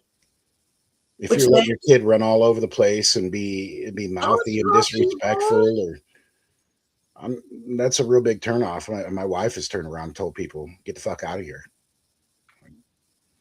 I can be in the middle of my contract and I'll be like, you know what? I don't think this is going to be a good fit. So she goes on to say he has a comprehensive plan and vision and goal for his productions. Purpose, genuine love for the breed, and intent for the absolute betterment for them as traditional. Uh, Goes on to further state he doesn't go along just to get along, and it's rubbed a few people over the years. It's no less a show of his integrity. Truth hurts sometimes. And you would be hard pressed to find a better mentor in terms of knowledge and education and experiences with the circle and people involved with this breed from the hop, in my opinion.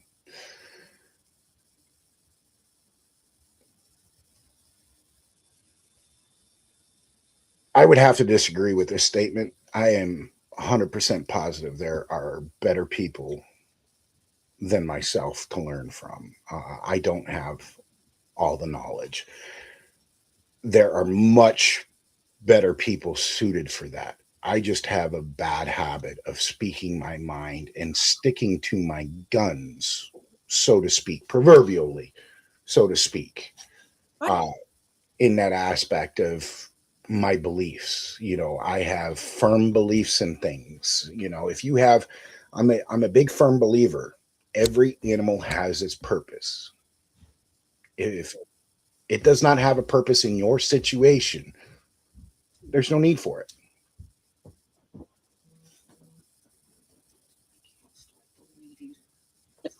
Explain what you mean by that.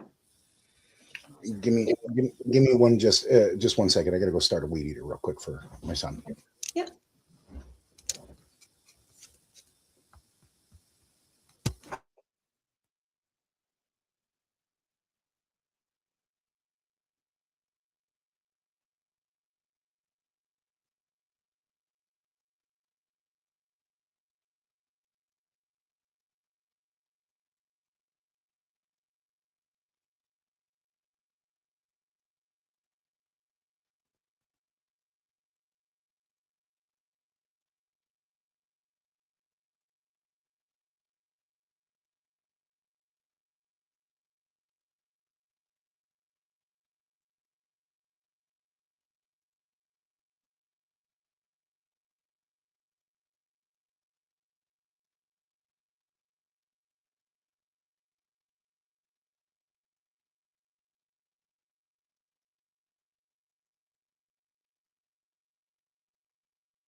Oh, I didn't realize people were watching me. Will went to go do something real quick. I was just waiting for him to come back. I figured there was still nobody on. Sorry. We're just going over a comment that was left on the last live that was about him. And so I wanted to have him on and finish up his interview about because he had to quit early and because he had goats escape from his when he was doing his interview. And then somebody wrote a nice post about it. So I wanted to have him go over it and explain it. And then we had Billy Joe Anderson on. Well, she was in the comments and while we were looking at some of her stuff and all that. So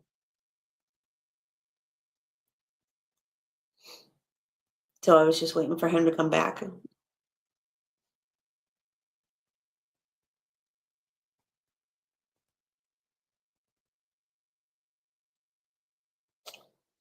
then we're going to get into some other stuff.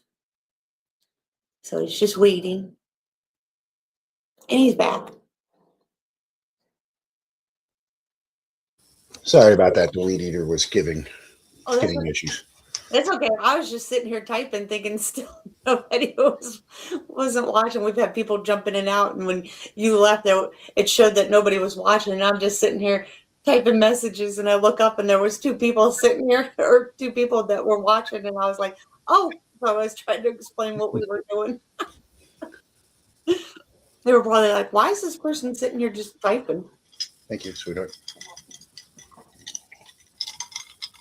So back with what she said about the knowledge, and experiences.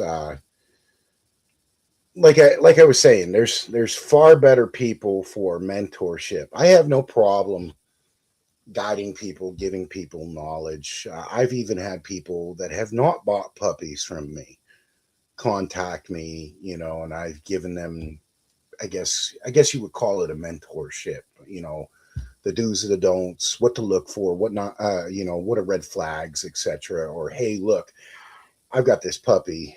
They contact me for training advice, more times than I care to count. Right. Across the breed, I've had people contact me because word of mouth spreads. They hear how my success rate in placement goes.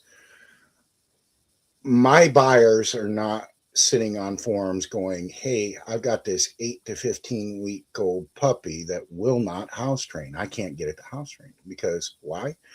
I've already started all of that. And as long as my clients follow that regimen and transition it slowly into their fit for what fits their home, their household, there's almost, as long as they follow that guide, and that's exactly what it is. It's not a thing that, hey, look, you have to do it this way. I provide the outline of, hey, try it this way, and then integrate what you need into this to turn it into this. Right. My puppies, I feed between 5 and 8 a.m. every day.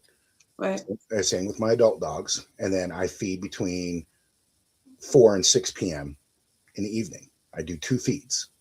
There's some people out there that do three feeds. And it really depends on the dog's needs. Depends on the people's needs as well. What they choose to do, and I give the recommendations. Hey, look, you're having a problem. We'll say when she left, the dog was not peeing or pooping in the crate. But when you receive the dog is now messing in the crate. Well, what times are you taking it out? Are you listening for the signs that the dog is showing? Because every single one of my puppies usually whines when they have to go to the bathroom. I teach them that. They whine. It's no different than an individual teaching their dog to go ring a bell on the door. I do that. And I'm saying, are you paying attention to these signs? You see the dog sniffing and really sniffing erratically, you know, that dog's about to go to the bathroom right then and there. Take the dog outside. You know, there's all these little signs and tells that they give, including much people would not want to hear this, but if you pay attention to your dog's anatomy, pay attention to their butthole. I'm sorry, I hate to say it. You got to pay attention, because when you start noticing, hey, you're getting winked at, take the goddamn dog outside.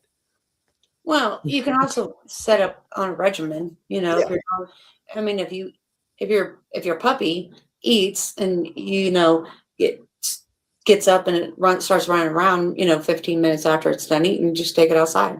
Exactly. And say potty, you know, go potty. I mean, if you start training it to do XYZ, it will do XYZ. Exactly. It's not after they're done eating, you take them outside, because almost immediately after done eating, they got a full belly. They want to release that. Take them outside so they can go potty. It's the same after a heavy activity when you're playing with them. People run into these issues. I see this in the forums, all breed forums at that. Well, I just got done playing with my potty and he just shit in the house. Well, what do you expect to happen after you just got this heavy activity? You know, take the dog right out afterwards. Let them finish their business and teach them, hey, look, if you go out and do your business, come back in and chill, you know, and absolutely reward that. You know, another issue is, I notice it's a training issue, so to speak, on communication between handler and dog. There's a lot of people, they get frustrated. They get too frustrated too quickly because the dog is not doing it at the drop of a dime. When you and I go to the bathroom, it's not always a drop on a dime. Sometimes we got to sit there for a minute, you know? Right. It's the same with the dog. Sometimes the dog's got to wander around, loosen things up, you know, and finally it finds the perfect spot. Prime example, one of my F3 productions that I took back from the breeder that I sold her to, because he's no longer breeding. He called me up and said, hey, look, I'm not breeding anymore. You have first right of refusal. Do you want the dog back? I said, yeah, give me a time and date. Let me round some money up together and I'll be out to pick her up. And so now she's back here. She's been back with me, I think, almost a year now. And he was having issues in the kennel with her. Like, she would defecate in the kennel. Like in the crate? Yeah. Why? I don't know. Since I've had her back, the only time she defecates in the crate is if you don't pay attention to her and make sure that you stay out. I think what happened is he was rushing her, because she is one that she's one of my longest one. It takes me about 15 to 20 minutes to take her out, let her do her business, and then she'll do her business. You know, it takes about 15 to 20 minutes for her to actually sit down. She'll go out and immediately pee, but she won't immediately poop.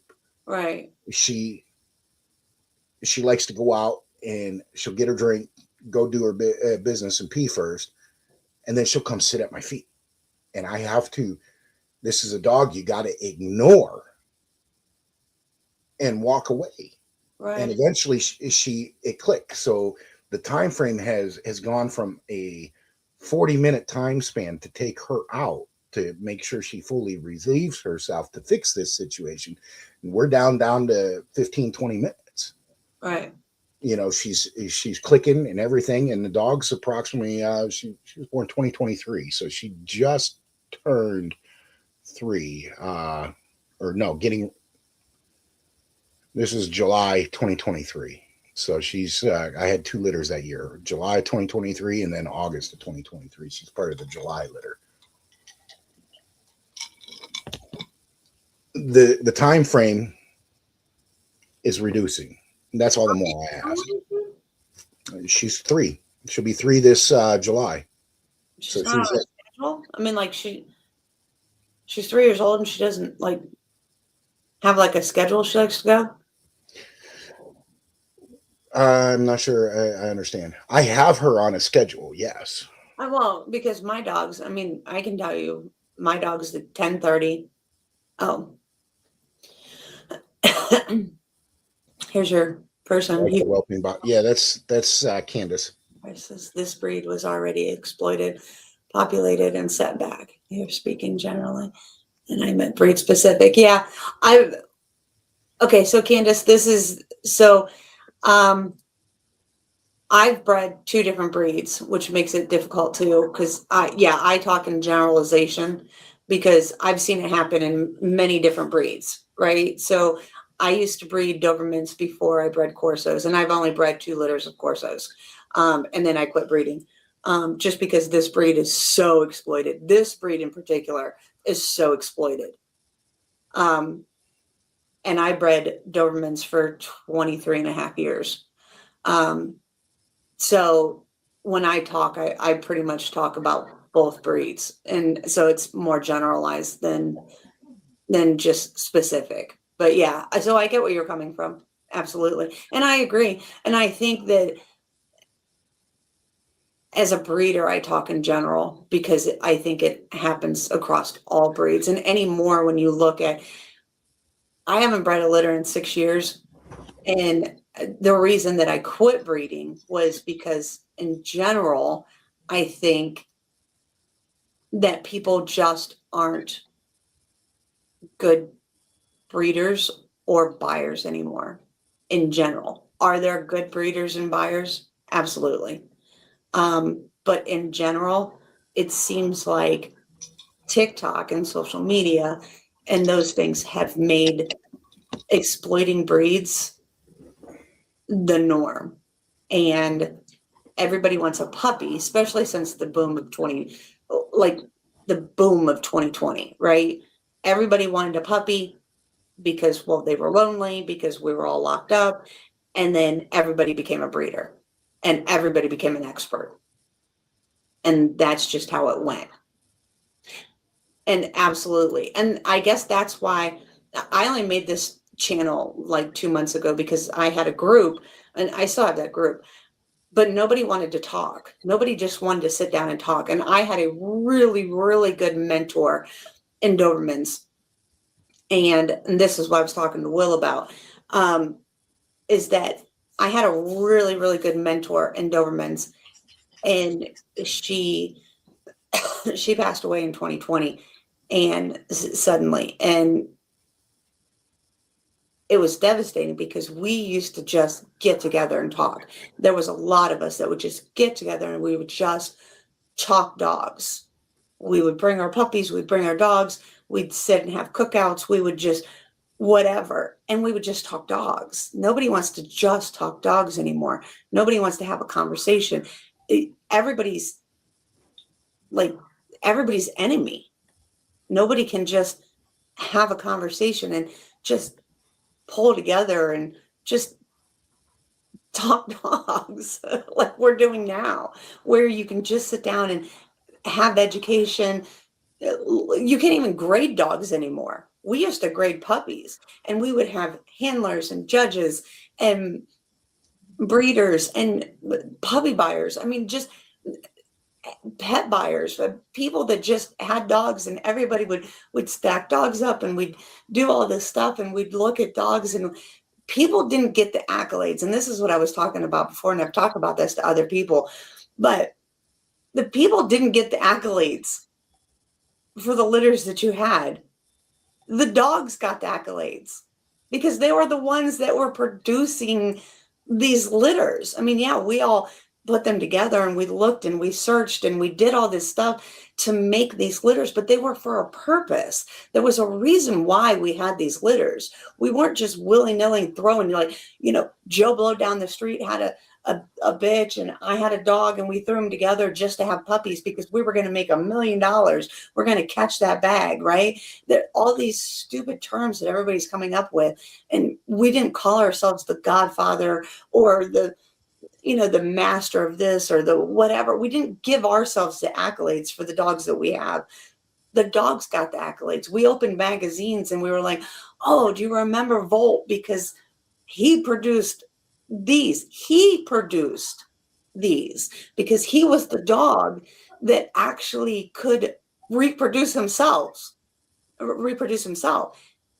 There isn't a dog today. I can't name a dog today that can fucking reproduce himself because everybody's breeding this dog to this dog to this dog to this dog.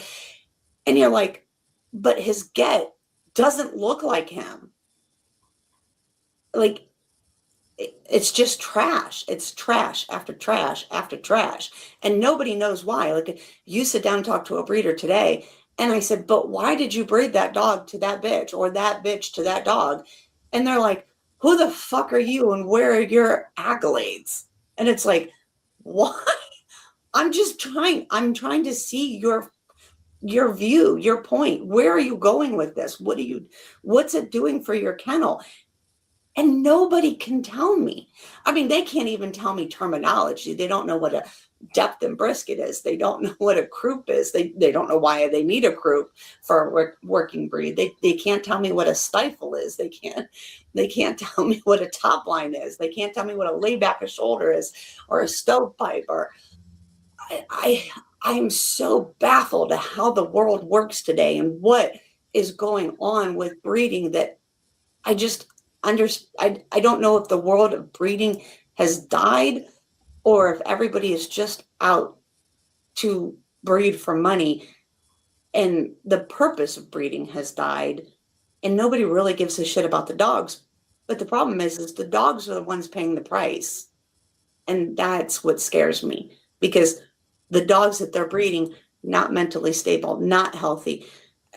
My lines consistently were 12 to 14 years. And now we get a longevity certificate at 9. At 9, I want my dogs living longer than 9. I don't want a longevity certificate at 9. I want that dog. If I could get that dog to live 25 years, that's what I want. But nobody gives a shit anymore. Nobody has the passion or the heart or the love or the loyalty. And I don't understand. I don't understand where this is all coming from, except for everybody just wants to make money. All you see is these shows going, if you follow my program, you're going to make $1 million. Why is that your go-to? And then now we're breeding, for roped nose and no hair and all these genetic diseases and elbows clear out to here. The dog can't even walk. And I think, but what does that do? Like, it makes me sad. Now I just went off on a rant. And now I look like a fool. Everybody's going to be like, no. You're crazy. No, that's exactly what this is for. I mean, like, it gives people insight to how you think, It also gives them insight to your knowledge in all of this. Like, just because this is something that I came across early in the forums.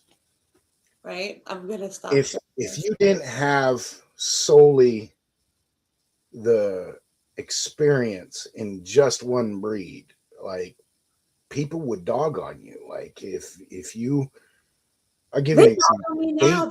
Like, do you know how many times I get, who the fuck are you? And I'm like, why do I have to be somebody? Why do I have to be an expert? I ran into that more times. And like when I was presenting testing for the coloring and stuff, well, who the fuck are you? When I started bringing up the use of DNA testing, genetic testing with the DNA, using those factors in combination, as well as putting restrictions on breeding rights. Like, I got an entire insanely amount when I brought it up to the ICCF. Jeff Hall was one of the biggest ones about that. And who are you? Yeah. Who are you? Like, you're a nobody. You're a nobody. What are you? I sound like David. That's the exact reaction I got from these people. You're a nobody. You got no business talking about this. You're a nobody in the breed. Right. You're just a backyard breeder. You're this, you're that. Like, well, hobby breeder used to be a thing. Now if you say you're a hobby breeder, now you're a backyard breeder. And I'm like, what? Hobby breeder meant that you purposely bred, that you didn't breed a lot, that you were mindful on how you're breeding. Now, if you're a hobby breeder, you're a backyard breeder. And I find that some of these well-known breeders are backyard breeders. I wouldn't breed half the shit these well-known breeders breed. The thing I've got a problem with a lot of these well-known breeders is that's exactly it. The dogs are their income. Okay? Yeah. And once you become a threat, because this is a thing that was, and it's still rampant in these forums. You get an aspiring breeder that comes into these forums looking for a mentor. Hey, look, I want to be a breeder. Mm-hmm. Who will mentor me? We don't need no more breeders.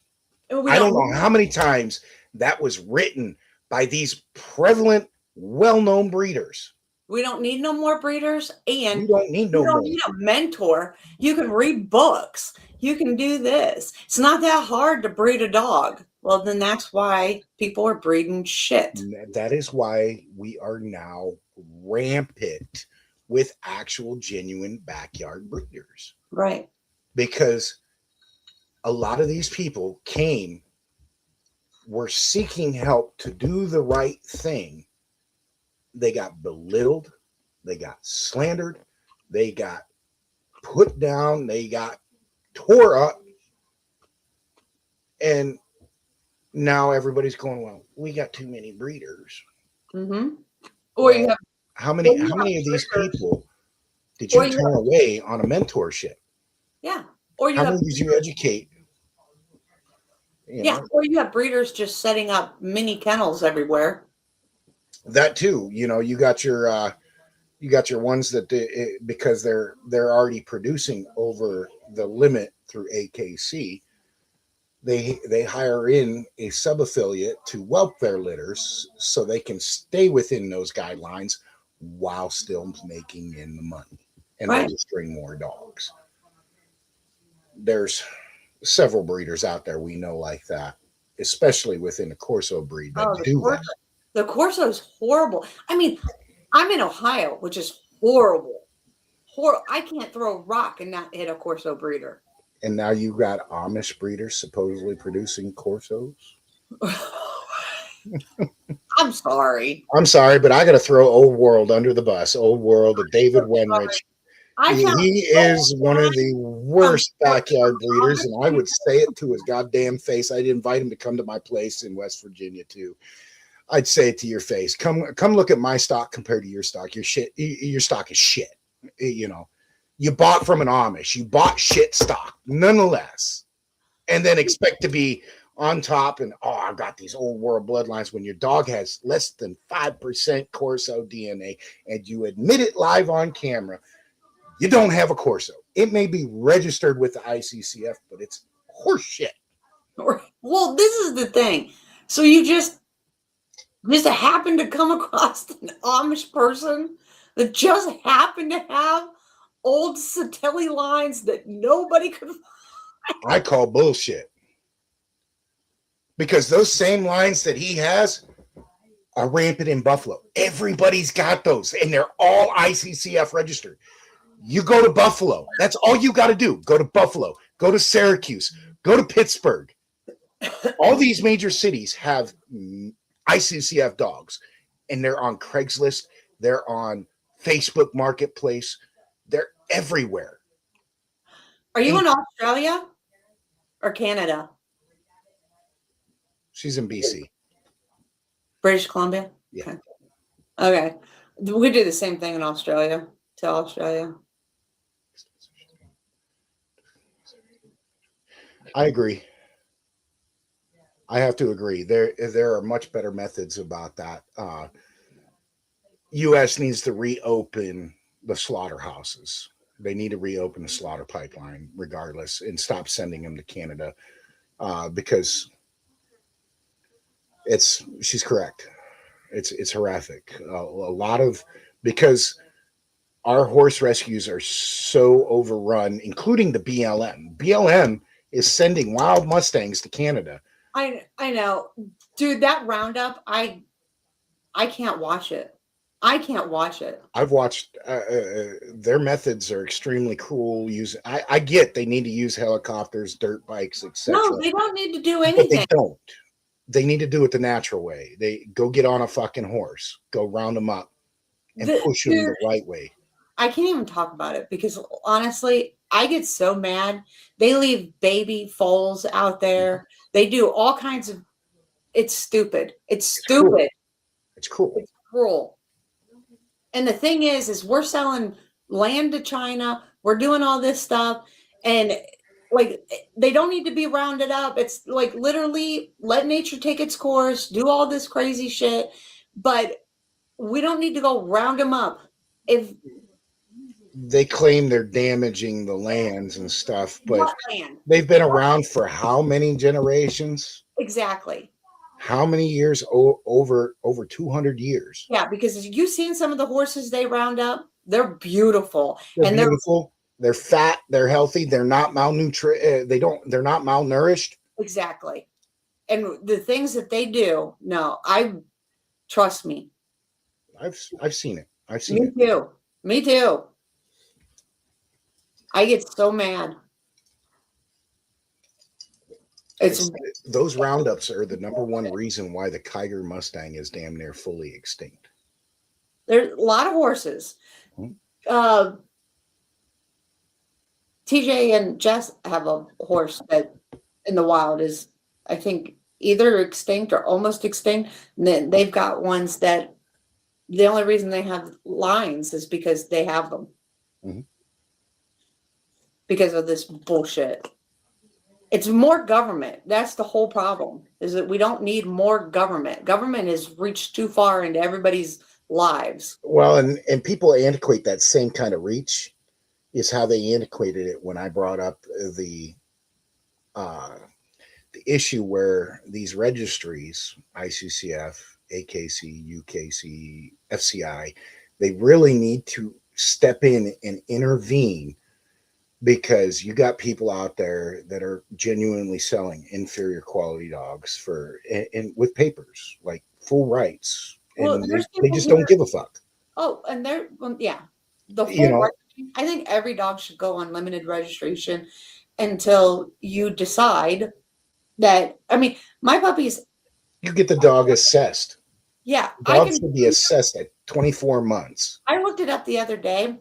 I had 9 litters, and this tells you I had 9 litters in Dobermans in 23 years. So I was not a prolific breeder, but I had 9 litters in 23 and a half years. And I had literally 6 dogs that went on full registration outside of myself. What's up, OT? Hey, T. So that tells you how many dogs I allowed to go on full registration. Everything else was limited registration. Why? Because they don't need to. Now, of course, I have talked to and I understand I've talked to Shauna and Damas. And like she said, I understand what she's saying too, is that, well, you realize that your bloodline's dead. I understand that.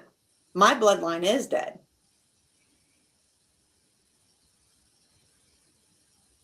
But I don't care. I'm sorry. I'm not going to let people just breed willy-nilly. And that's what, people were telling her, is that people now, like in the Corso world, have selling all these dogs on full registration, all of them. People that are pet people, all this stuff, just giving away full registration or selling full registration. Then, their lines keep going, their lines keep going, their lines keep going, whatever, blah, blah, blah.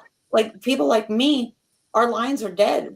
We're not going to be in somebody's generation, right? I don't really care. That wasn't the purpose of what I bred for. I gave great dogs to great homes.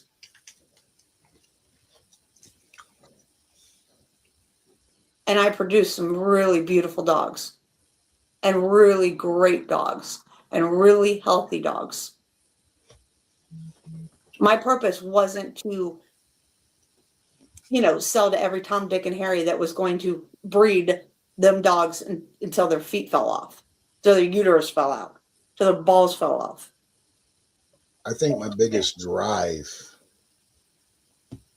for the breeding is a lot of people said I couldn't do it and that I would not do it correctly, and I would also compromise my beliefs. That was, everybody said I would start selling shit stock and with breeding rights and stuff, and I haven't done that. I can't compromise that. If the dog is not breedable, it goes no breeding rights. There is no compromise. I don't know how many times I was contacted about Minnie Mouse. Minnie Mouse was the one that had the heart murmur detection at 6 weeks of age when she went in for her ear crop. Well, sell her to me with breeding rights. She doesn't have it now. I said, no, I'm not happening. I had over 16 people contact me wanting full breeding rights, offering me $4,000.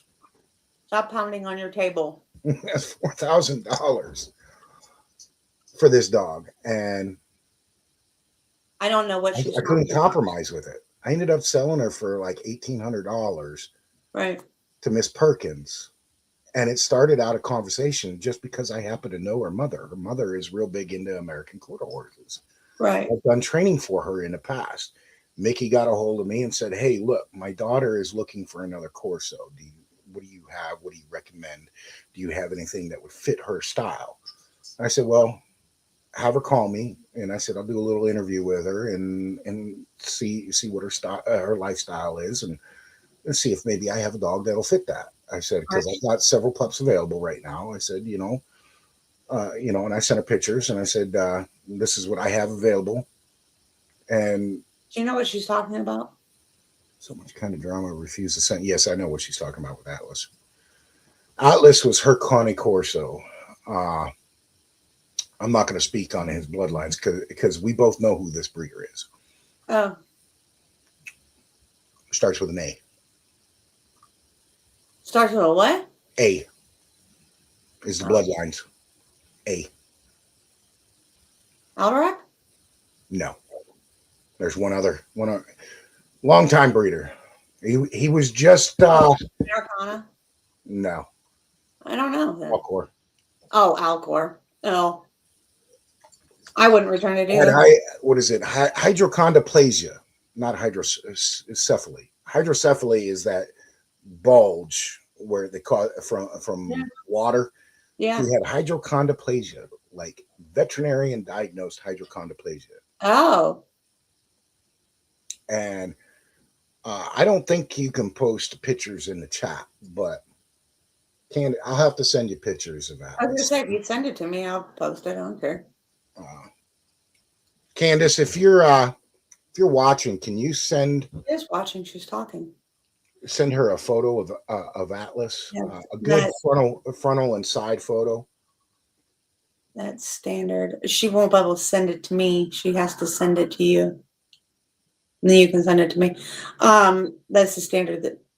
It's not the standard anymore, Candace.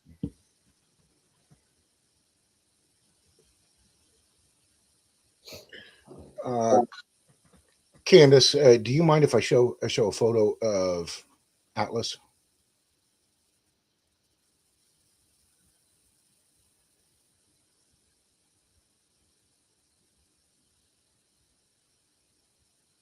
T, she was saying hello to you.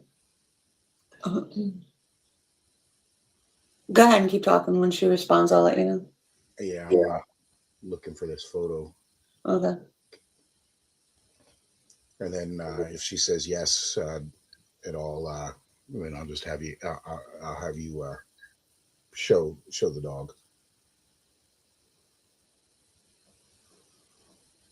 My media messages. We're gonna try to interact more with the chat this time. I realized that I wasn't interacting very well with the chat. Aaron told me. He's like, you didn't interact very well with the chat. I'm very good at interacting with my chat. Or I try to be, at least.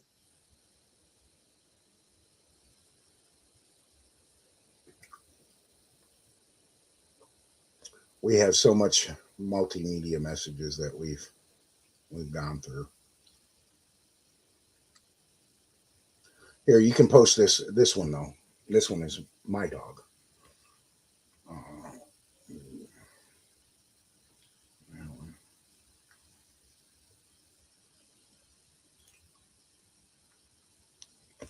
Send my email in just a minute.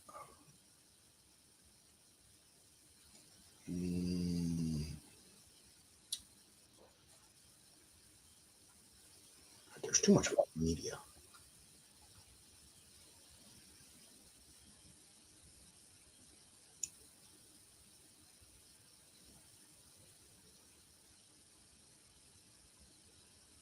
You're good. Your chat can be hectic. Wait till there's like two. There'll never be 200 people on my chat. Let alone 7,000. Oh my goodness. Right.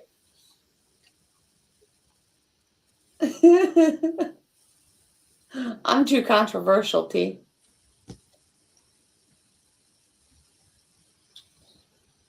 I barely get 2 likes, let alone 7,000 people in my chat.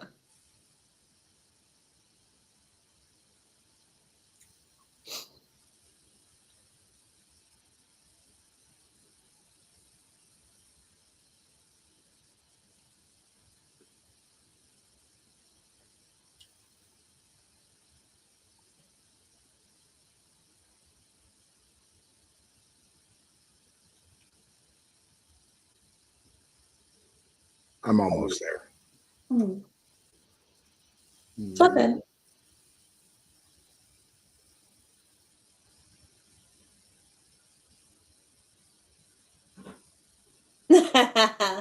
That would be nice. I appreciate that. 700 people would be nice. I thought the Dave Croyer would get a lot more likes than it did. That was a good interview. I figured it would get more myself, for the Croyer interview. That was. I got to start playing catch up the last couple of days. Yeah. Controversy does sell. Today we'll be discussing insert controversy. Right? I should say that. I should say. And today, oh my God, I should show the video, do a reaction video to that guy who says, you should beat the shit out of your dog. I'd like to go meet him.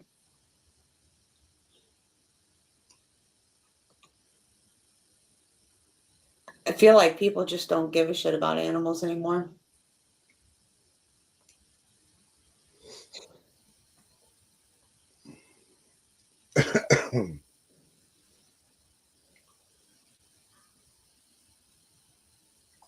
Oh, there's a conversation about daydream. White House County Corso that is now closed. Oh.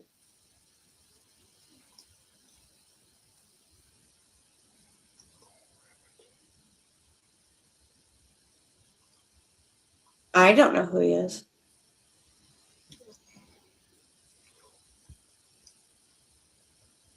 Brandon Fuchs, if I mention people are knowing.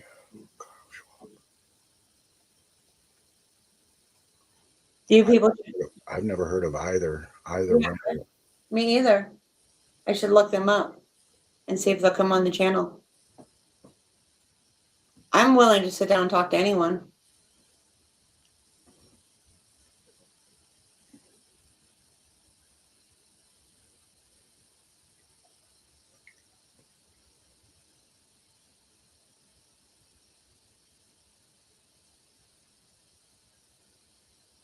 Oh.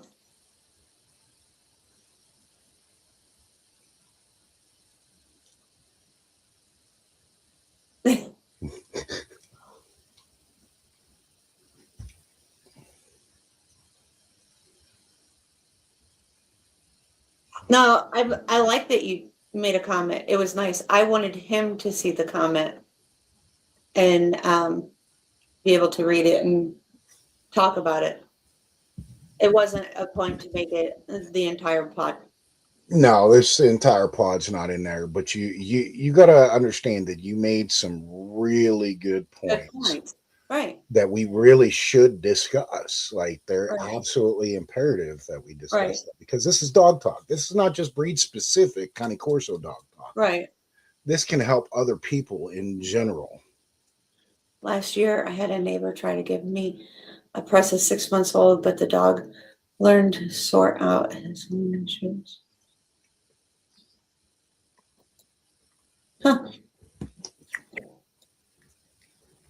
Is well known for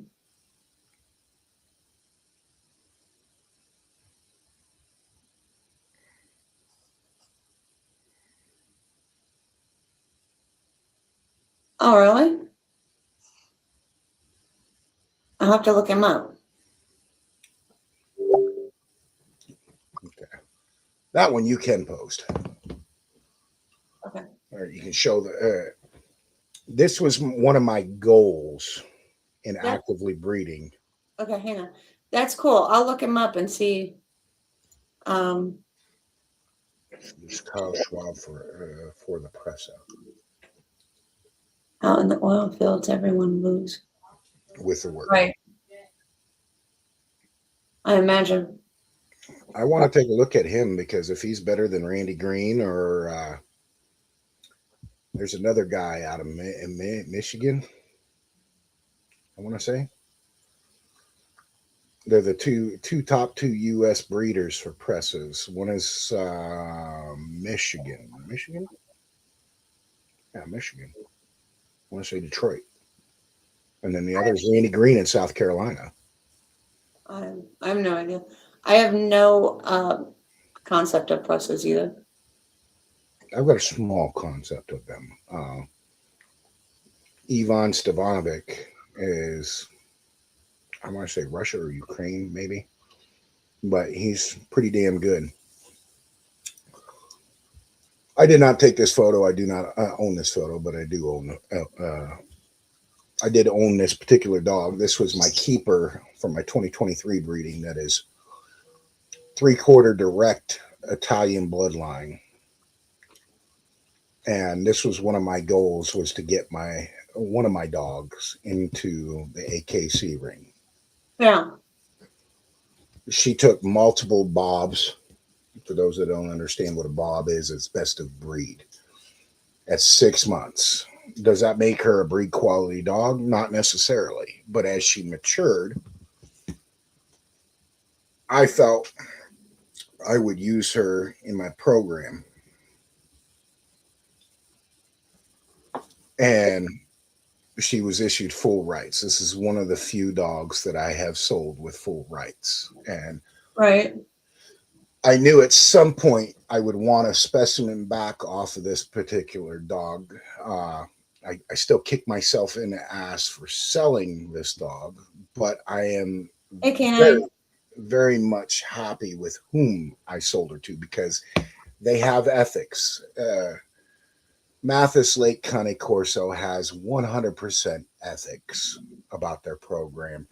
They're phenomenal people. Todd and April are absolutely phenomenal people. Oh, is this Todd and April? Yes. Okay.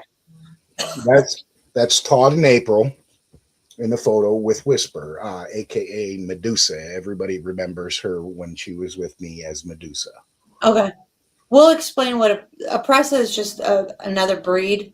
They get mistaken for a Corso all the time. Sorry, I just wanted to explain that to her.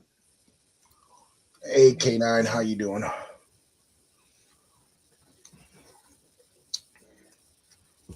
So this is Whisper, and that's her. And when they were showing her in the, there was a Georgia circuit that they were showing her in, and she did a really good job. She's not fully champion.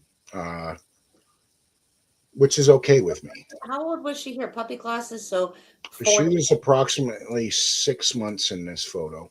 I was going to say 4 to 6 months for puppy classes. They should have Yeah, had her. She was 6 months. Yeah, they should have had her on Sure Grow. She's down on her pasterns. She's got some flat feet. I don't mean to say that to be rude or I just notice things and Mhm.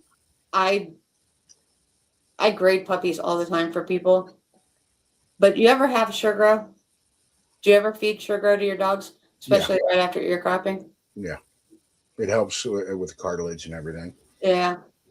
But see how flat she is on her feet and how down she is on her pastern? She should have definitely been on Sure Grow. Once you go down like that and you're that weak, that's hard to get that back up. But if you're giving Sure Grow at least twice a day, you'd never see that. That's her now.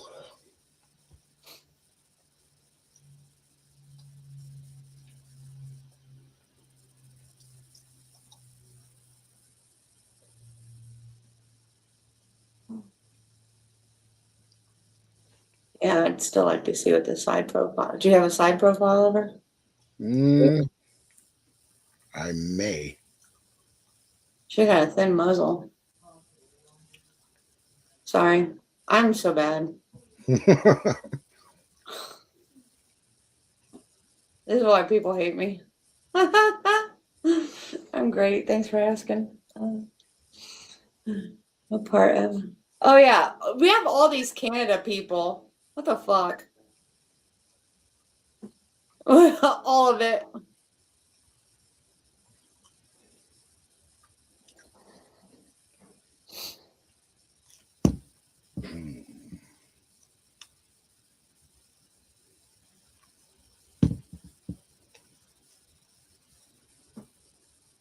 Are they breeding her? She's already been bred. Was she bred to a thick muzzled male? Been in every single I pair. will send you a picture of the male that she was. Okay. She needs some fill under her eye. That's why I asked. She needs a wider muzzle and a fill under her eye. I'm a head whore, so I have a problem with a bitch that doesn't have enough width and muzzle and enough fill under her eye. I'm such an asshole. You'll have to forgive me. I'm just blunt and honest. I'm trying to find a good side photo. I've got a lot of trying to photos. find a picture that I can hurry up and doctor.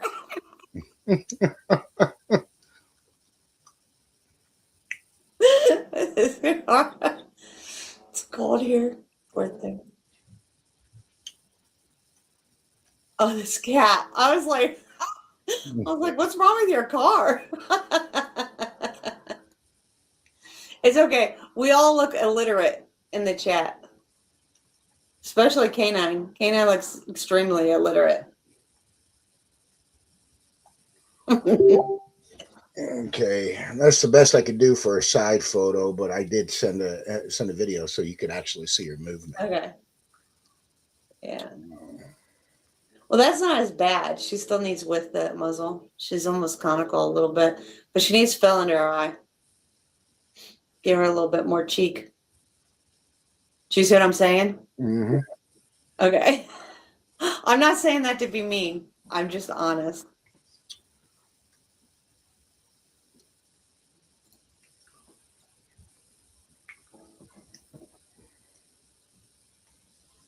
Is that the male she was bred to? Oh, she's a big bitch.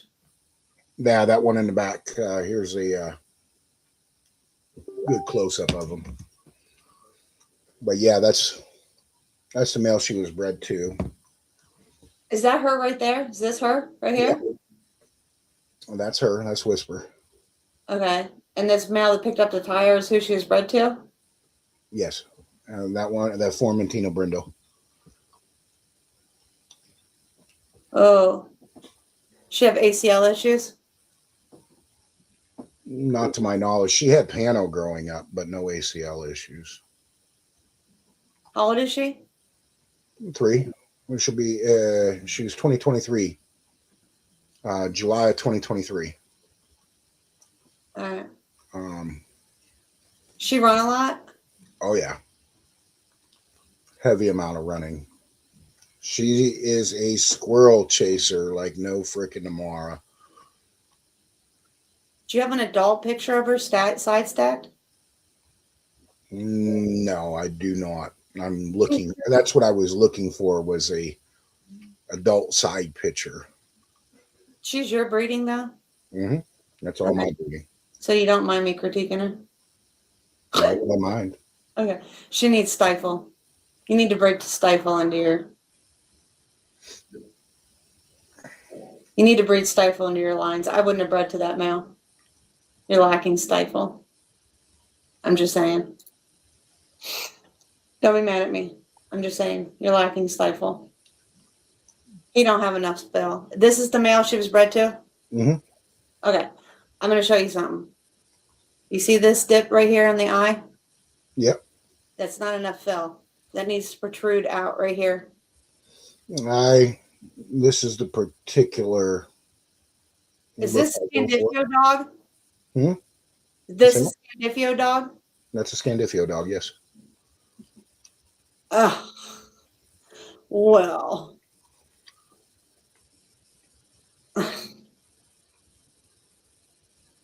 I know you can be disappointed, but I like the look of that dog. That dog to me is nice. I'm not saying he's not nice. I mean, this is the only picture you have of him?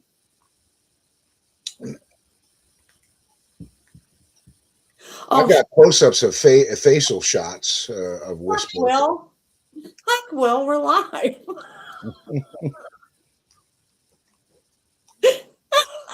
All right. Oh, he's a great dog, Will. I helped them select that dog. So I'm Well, not. I mean, I think you did a great job. Nope. You did an excellent job, Will. Stop, as my wife said, stop being a liar. Do you know what Aaron told me the other day? He says, I was watching your lives, and when you do stuff, he goes, do you realize you can't lie, right? And I'm like, what? He's like, your face doesn't lie. He says, you may not say stuff, but your face doesn't lie. No.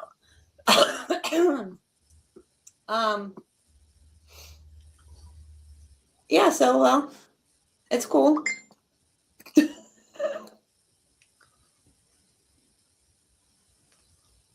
And this is the puppy I selected. Oh, you selected a puppy out of this? Mm-hmm. Oh, you selected it for color. Not just color, but her muzzle structure. She's got a much wider muzzle than her mother. Yeah. I don't have a better headshot, but when we go down to pick her up, I will take better photos. And why? Yeah, why did they give you this photo? I mean, this is how you're supposed to pick a puppy? No, I have plenty of other photos, but I don't know if they really want those photos divulged. Oh, okay. So that's why I'm being picky and choosy about which photos I send. Okay.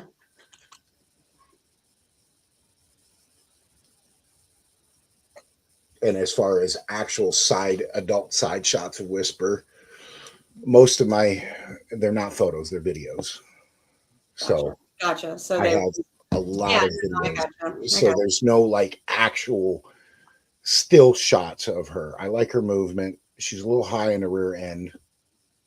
She's high in the rear end because she's got no stifle. Mm-hmm. Okay. I'm just saying.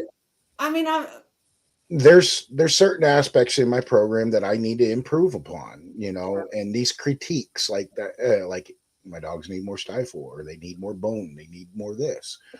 My first focus on is temperament. Well, yeah, but you can do more than one thing at a time. Well,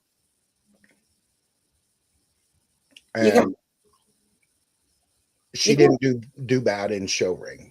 She didn't do bad. She took first through thirds. That was always what she was taking, first through thirds in her classes, which people said none of my dogs would ever be in a show ring. Well, no, you should be proud of that. I mean, I'm extremely proud of this dog. I am proud of the Walls for the work they have done. Mm-hmm. She may not have finished, but eventually my new goal is to get a finished dog that is a champion while working on my bloodline, working on the issues that I need to work with within my program. You know, critiques like this need to happen. And the options that were presented, this was the best compatible option for the said dog for the breeding that occurred. Is he got a monkey toe? A monkey toe? A rear dew claw?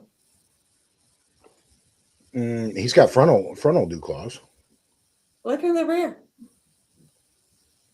Look on your picture. Does he got a monkey toe? That's what it's coined as. If so, you're going to have to watch when you breed that pup. I don't see an actual rear dew claw back there, but that's not to say that maybe he was born with one and that was removed. That's a common practice I notice amongst some of the Corso breeders is they'll go through and remove. Having it, and he removes them. So just be careful. Just saying. I'm just check it in the picture because in this picture blown up like this, looks like he has a monkey toe. A group of unemployed. I zoomed in on that photo and there's no dew claw there. Okay. But that's not to say that he couldn't have possibly been born with one. It looks odd. Yeah, it looks odd. Poppy had one. Like his, how's he? Say that again. Poppy had one. My mail that I got from Terry and Shauna. My very first Corso that I got from Terry and Shauna. He had a monkey toe. He had monkey toes. Corso is doing quite well in the show ring right now. He's almost, I think he's 18 months now. 18 this months male? now. Yeah, he's on the verge of like 20 months. So older than that. I could be inaccurate on his age. What health testing? What was his health testing? He's got OFA and pen hip. So he's right around the 2-year mark.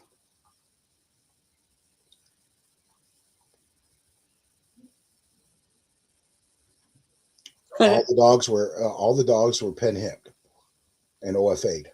Okay. And anything else? I think they're working on the genetics testing currently. Is this Tony's dog or somebody else's dog? That's directly from Tony. Okay. This is the individual I talked about that ran into the issue where they were abandoned by a lot of people because they chose to go with a Tony dog. Okay, they lost a lot of friendships, and I'm not going to abandon my client just because they I know who you're talking about. You know, they're very good people. You know, they're trying to select for the best of their abilities and under guidance. And this is. Then why did you go with Tony? It's not why I went. They went with Tony. Oh, they wanted a Tony. They showed me puppies from Tony, and the dog that Tony was pushing, I felt was wrong. Was he blue or gray? He was another gray brindle, Formentino brindle, so to speak. Oh, okay. He was much darker, so he would have been probably classified. I know Tony classified them as a blue brindle, but Orso is clearly a Formentino brindle. He's a fawn base with blue masking. That is a Formentino brindle. Okay, so they wanted. Okay, got you. I mean, those were what was available. what he sent them the photos out of I think it was like two or three puppies. The one was much smaller, very petite, not as fun. It was more fine in bone, in my opinion. Mm-hmm. Tony ended up keeping that dog, showed the dog. The dog Orso outbeat him in the show ring. So, Okay. Orso's doing quite well. He's on the verge of a full championship. They're doing quite well with Orso. They've done quite well with a lot of their dogs being owner handlers, because that's another big thing in the show ring. You have an owner handler that is not known. How did the fencing and escape goods go? I've heard of Sabaton. It took me a little bit to figure it out, but yes, I've heard of Sabaton. Amon Amarth, I haven't heard of, but I'll check them out. We ended up spending a few hours refencing an entire section of the fence where they were escaping, and then I put a top strand of barbed wire, which I'm not a big fan of. Eventually, that will get swapped out because we're going to redo all of the fencing to high tensile, semi-high tensile fencing. The individual that we purchased the property from did not fence it correctly, installed the fencing incorrectly, tried to install semi-high tensile fencing, did not stretch the fence, only put two to three ties on each T-post section. He didn't do every 20 feet a actual wood post like he should have. There's a lot of discrepancies in the fencing. So we're in a process of doing some timber management as well as property management through the state of West Virginia that is going to put some funds back in our pocket, as well as apply for some grants through the Department of Ag. And that will give us new fencing, because one of the grants is a fencing grant that we will be applying to refence the pasture and get it up to my specifications, as well as Department of Ag specifications for semi-high tensile fencing. But our goats were caught easily. Lucifer absolutely 100% helped with that. And my wife and I are kicking ourselves in the ass for not getting a video of it, because he did a very phenomenal job. Especially after we were talking the other day about where I had to do the E-stem with him. If you check out Amon Amaranth, Twilight of Thunder God, War of the Gods, or Shield of Wall, be careful. After I hear those, I pull rail cars just to calm down. The woodline hides predators here. We got not plains, but some parts we got trees. I'm no member of anything making false assumptions and insinuating I reject.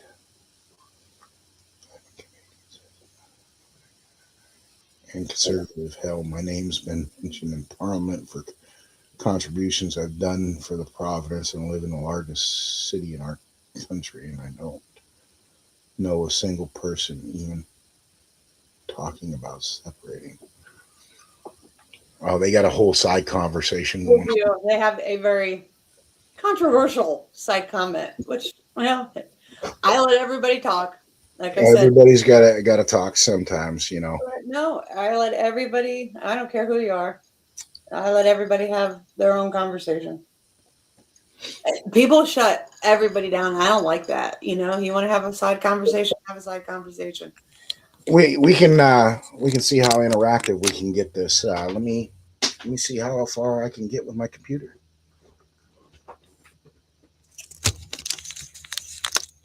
I'll show you guys the fencing. We had to raise the fence up by about 8 inches because it was tucked down into the ground and mushed down from the goats stepping on it and pushing it down. So we had to raise the fence back up to, it was like 5.5 feet, give or take. While you're doing that, talking to anybody, I'll be right back. Okay.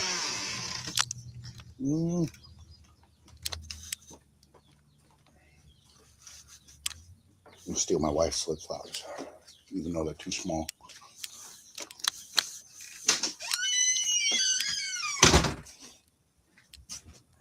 Be careful, guys. It may get bright.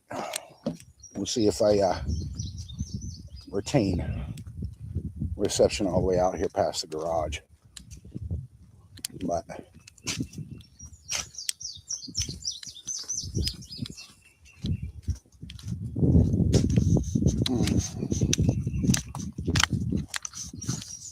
as you can see, we redid all of this. Here's a couple of our goats and our chicken hut, which will eventually have more chickens in it. But that's Daisy and her baby Lily.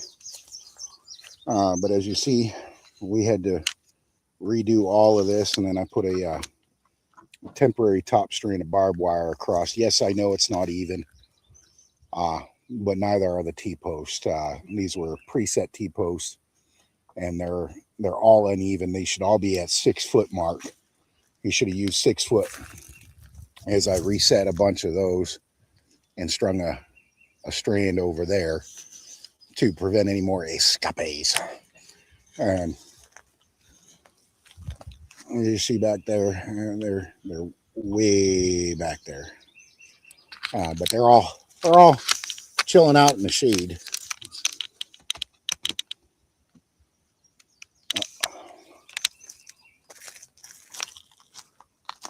But we redid that whole section straight from the gate all the way up. Enough.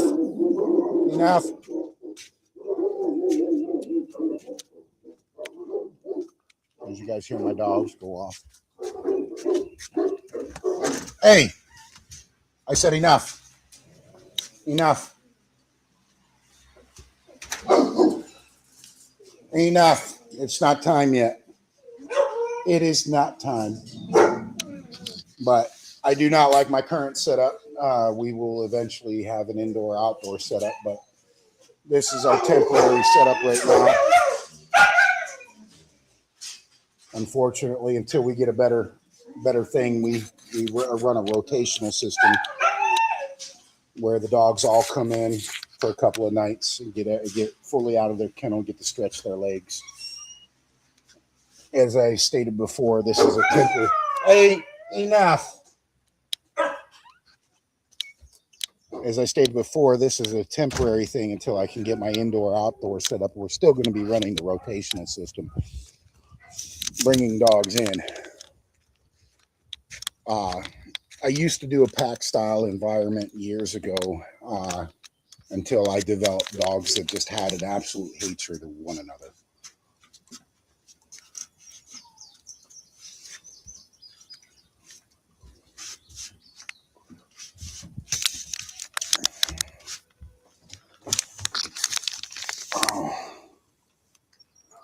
It's a start. Everybody gets a start somewhere, and that's the other thing that you see all these guys, all these prolific breeders that already have a big name. They're breeding X amount of litters a year versus somebody like myself or somebody like Ange who are hobby breeders. It's not like we have money falling out our ass or we use our dogs. Yes, we invest back into our program, but we're not using the dogs as our main source of money. You know, like these other individuals are.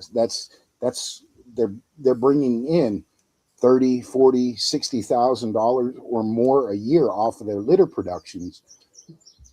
So of course they've got that. That's all they do is they don't have a regular 9-to-5 job like Angie's done in the past or I have done in the past. My dogs don't support me. I support myself.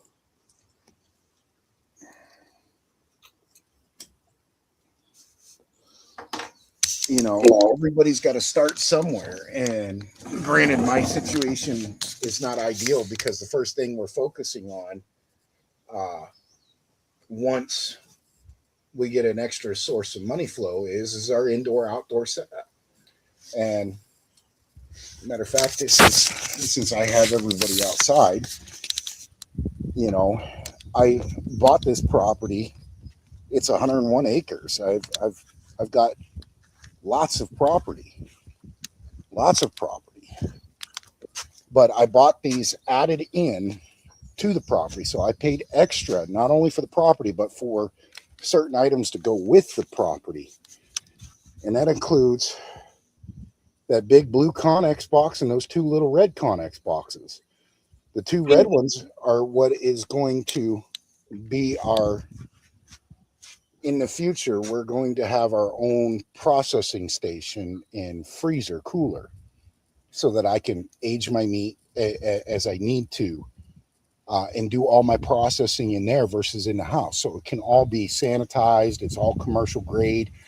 And if I choose to go apply for a USDA butcher certification, I have the facility that I could do that. And I could actually sell my meat locally with USDA certifications and be paid for that, because you cannot sell meat in the US without USDA certifications.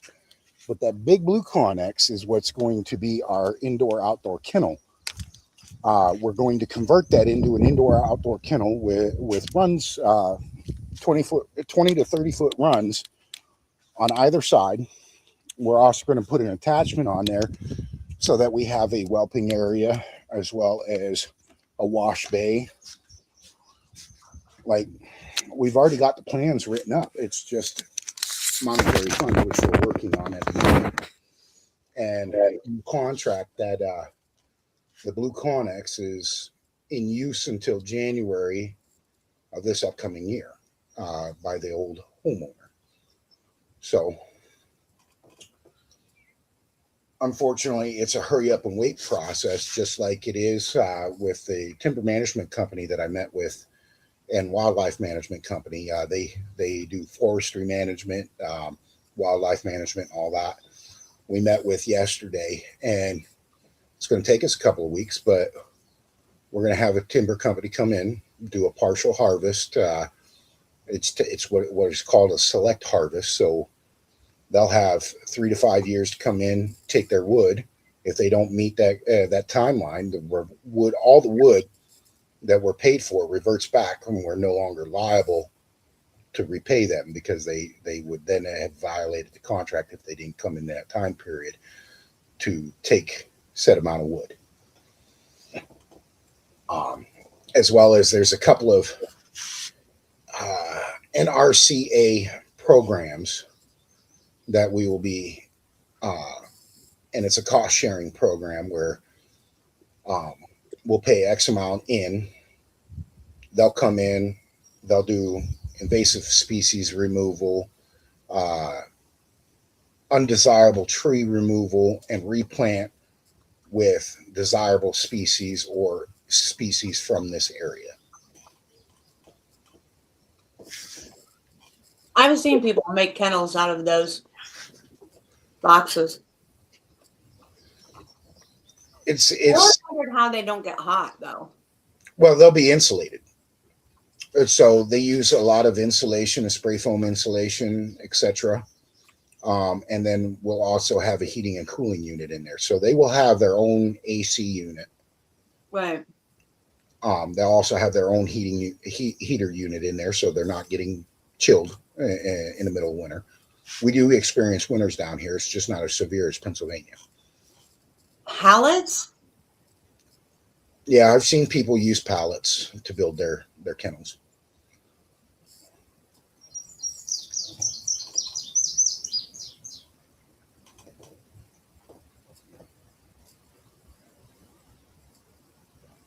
Like, just make pallets? I built a chicken coop out of pallets, but a barn out of pallets.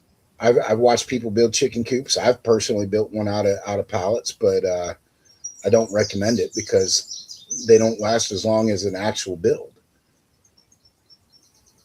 Yeah. A pallet build is just a temp fix. You know, my wife and I are trying to do this in one shot, so we're not wasting money. You know, Right. Now, my dad built a barn. I mean, he built a barn, but he used like pallets to make like shingling on the side of the barn, which made it look beautiful. Yeah. But it was outside, like he made it look shingled. Like, you know how you do the overlap, make it look pretty. But the barn was built. We're going to be also part of that funding from those programs is going to build us an entirely new barn at some point. Because at some point we plan on having a few cows, maybe a couple of horses in the future. It's not like we don't have the property for it. It's also going to get us on our feet so that we're haying ourselves, because we have several hay fields in the back of the property. We have four hay fields in the back of the property that are approximately 4 to 6 acres apiece. I say on average 5 acres, which is not a bad amount. It's not a bad amount, and for what we want to do for self-sustaining farming, right, it's perfect. Right. So people may not like my setup, but that's them. They're entitled to that opinion, but they're not going to tell me that we're going to deviate from our goals. We have goals. We have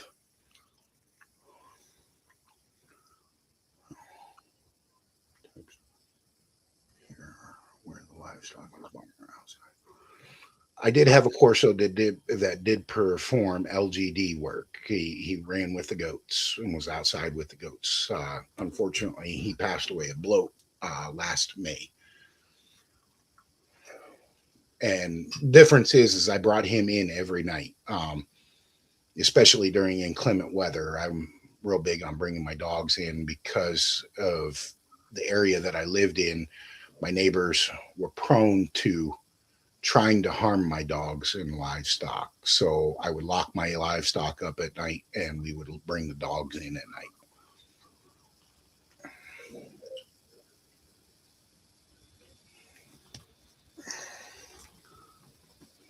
Boston. Here's dangerous guy in a Corso.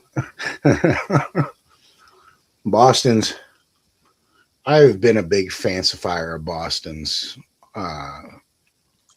As a childhood, one of my best friends, Alan, that I grew up with, he had a Boston, and he was just the neatest little dog ever.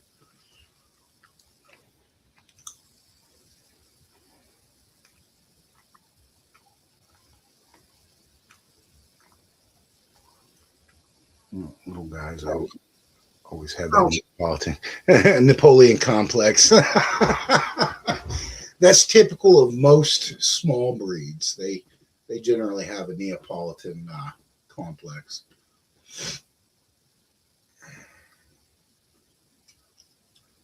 So that's my biggest thing. That's why my wife and I were also talking about at some point obtaining a cow.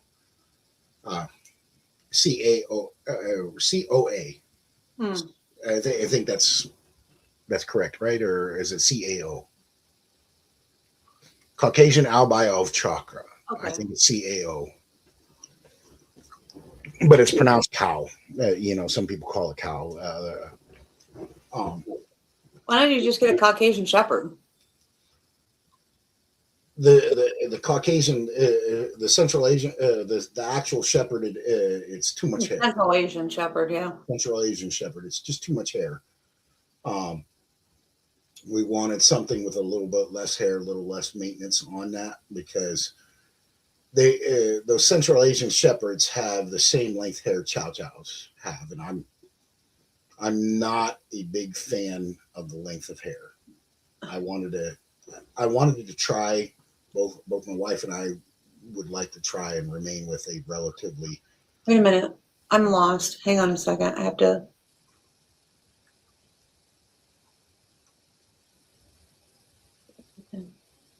Okay. So yes, Zoe is her phone.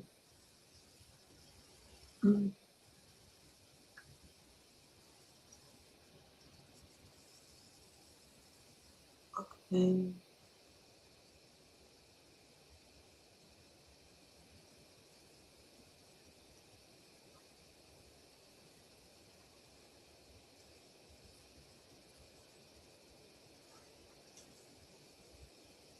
I'm We've lost. got to do more research into the breed Okay. before we obtain one, because I want to make sure we're doing our due diligence, as well as finding either a U.S. reputable breeder or importing one directly from either Russia or Czech.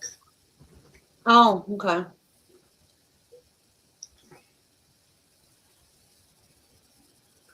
That's our biggest hindrance, and then comes the next. If we do actually import from outside of the U.S., that's where we run into the issue of the USDA 6-month regulation. Yeah, I don't know that I'd want to do Do that.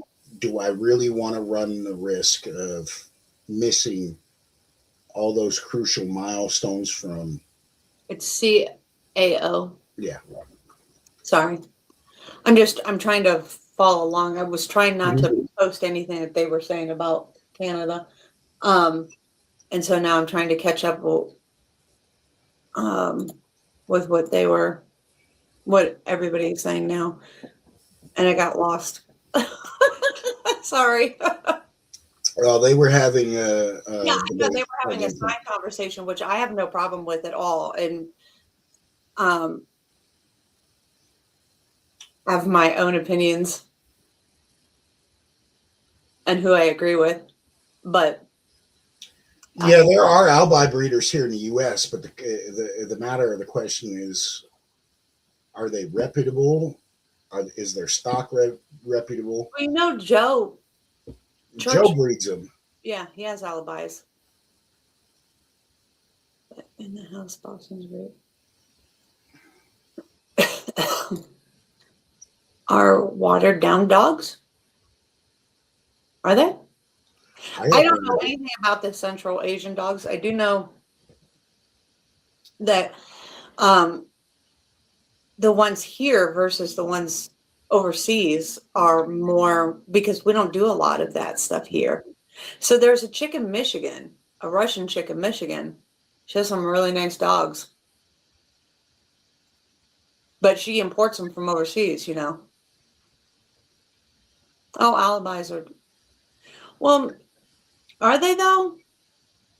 Oh, well, yeah, I guess they would. They call the CAO an alibi. Right, because see, the Central Asians, if you ask a lot of people that breed Central Asians, they say that the alibi is just a nickname for them. Yeah, I've heard of the one in Oregon and Idaho. I haven't had a chance to fully research either one of those people. But the one in Oregon, I think Joe bought one of his dogs from the one in Oregon. Oh, I have no idea. I'd have to sit down and talk to Joe about it. Wow. So there is a breeder she's a Russian breeder, or she's from Russia or Ukraine. She is not a chow chow, no. Overcheck. Oh, a Caucasian overcheck and an alibi are not the same. Yeah, you're absolutely correct, Canine. Sorry. Yeah, an overcheck is not the same. You're right. You're absolutely correct. I misunderstood what you were saying.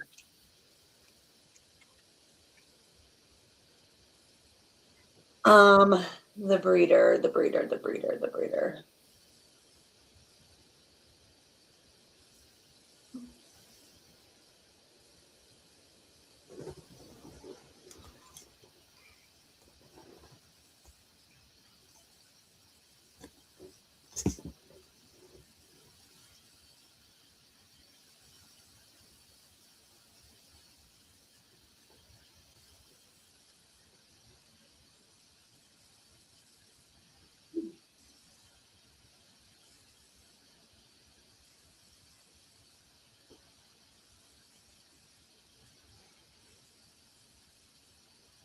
Um,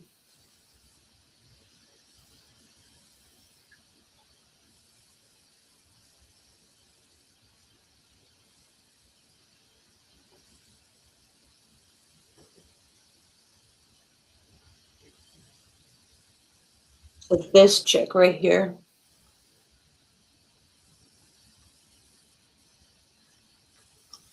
The Central Asian Shepherd dog. Yeah. They're the same. See, she even calls it. As soon as it's the Cass, I guess it's also known as the Central Asian Shepherd is the same as an Alibi. versus the Ovcharka, which is a CAO. They look, the Cass versus the cow is vastly different. What we're technically looking for are the Casses, the Central Asian Shepherd dogs. Okay. Central Asian Shepherd, right. So here, go to this group. Mm-hmm. The Central Asian Shepherd is an Alibi. It's the same thing. They're all the same. And they're considered all the same. So what you want to do is go to this chick right here. I would absolutely go to this chick. Only reason is because she ports from outside the United States. All her dogs are. Is that the one from Oregon? No, she's from Michigan. Okay. She's up in Michigan. I'll send it to you because I absolutely think she knows her shit. And her dogs are awesome, in my opinion. If I was going to buy one, I would absolutely probably buy one from her. Lady in Idaho, you knew her, but no, I'd rather go with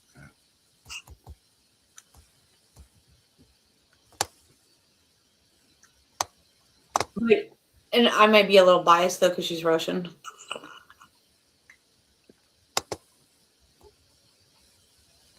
But she's in Michigan.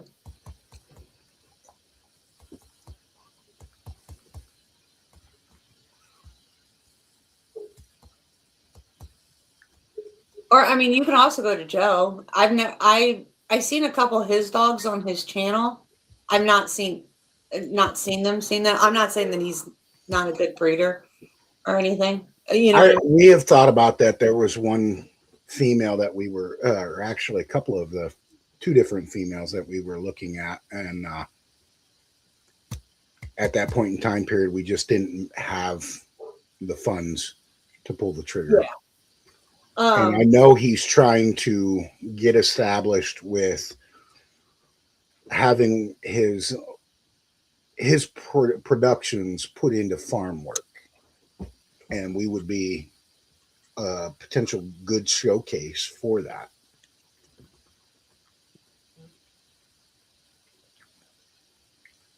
Oh, yes. Canine or OT is correct. She's wrote a couple books. Mm-hmm. And Canine has their comment at 132. The Cass versus the cow.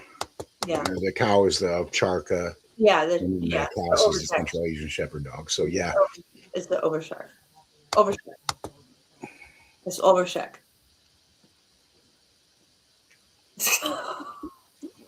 No, I highlight that one. No, You're not gonna get a donkey? No. You should get minis. You should get mini donkeys. They're so cute. They're cute, but just like mules, they can be extremely cantankerous and import female. Well, yeah, Canine might know. He watches him a lot. I don't watch him that much. I mean, I watch some of his stuff. He has some really good stuff on his channel. And I tell people to go there all the time because I think he adds really good value to stuff. But I haven't seen a lot of his old stuff. So I only just started watching him recently. And so I think that, not recently, but like in the last year. And since I started my channel, I haven't watched him that much. I'm trying to think when I started watching him. But I did see the one thing when I went back on him because someone gave me a membership. And so I was able to see some of his membership stuff. And I think he was doing a backyard thing. So I seen a couple of his dogs. And so he had some nice looking Alibi. But I don't know what they all look like. But Canine would know. I think Canine, because I think Canine monitors his channel too. Or whatever.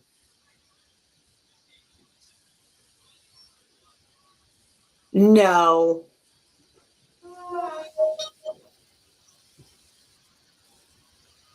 Are they? What are they like?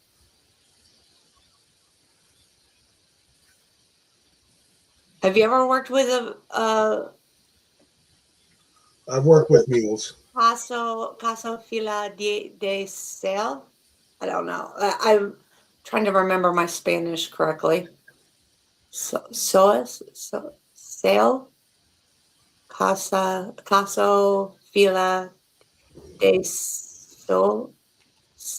I don't know. I'm trying to remember that. How to pronounce that. Oh, if you're trying, does he have? Oh, Central Asian Shepherd. He would go to Joe. If you were to buy a Central Asian Shepherd, go to Joe. That's what he said. Well, we've thought about that in the past, and there were a couple of dogs that Joe's produced that we were looking at. Joe's not going to have a litter until either this fall or next spring. 35. Did you say 35,000? Yeah, mules go for high dollar, especially if they're broke to both ride and drive. That's nuts. Mules are extremely sure-footed, but they're very finicky in their training. Any negative correction, they'll remember for the rest of their lives. Mules are one of the hardest equids to train next to donkeys. They tend to remember any negative interaction. So if you're not raising or buying said high dollar mule from a reputable entity that's breeding, training, and selling mules, when you quote unquote rescue or you buy from a lower end person or a person potentially with no established name, you don't know what you're getting. You could get yourself a basket case. You want to talk about something that's hard headed and an asshole? Get a zebra. Mules are like zebras. Let me put it that way. I've had them. I don't think they're as bad as a zebra. We had zebras. You want to talk about something that's a pain in the ass? Get a zebra. I told my wife we were getting a zebra. No. You don't want a zebra. She says no. But yeah, they bite, yes. Kick. They don't want to be around anybody. They have shitty personalities, and they only want to stay around each other. And if you try to interact with them, they will just run you over, bite you, kick you, and they don't have horse personalities at all.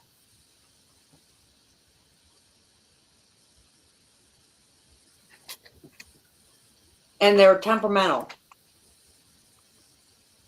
They're like assholes. Mm-hmm. And they're not fun about it. Mules are extremely top market now and extremely expensive. They're coming back something fierce, especially as good riding trail stock.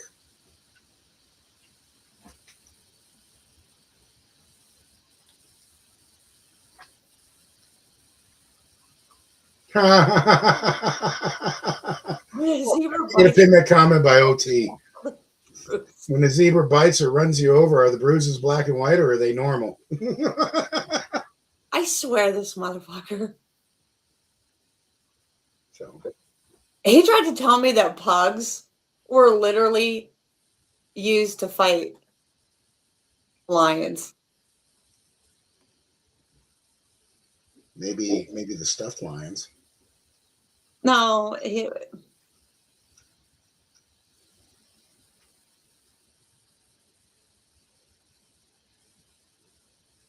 Bears and tigers, not lions. I can just see today's pugs trying to do that. oh my God, this is so. No.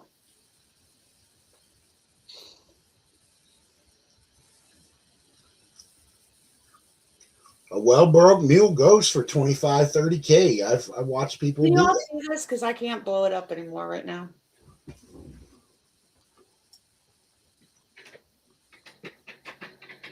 Oh, maybe I can blow it up. Hang on. I have to see if I have to share something else real quick and see if I can blow it up. I'm going to share this for just a second. Give me just a second. I'm going to see if I can blow it up without. Okay. All right. Can you see it? Yeah. Okay. The comment is, how many did you know?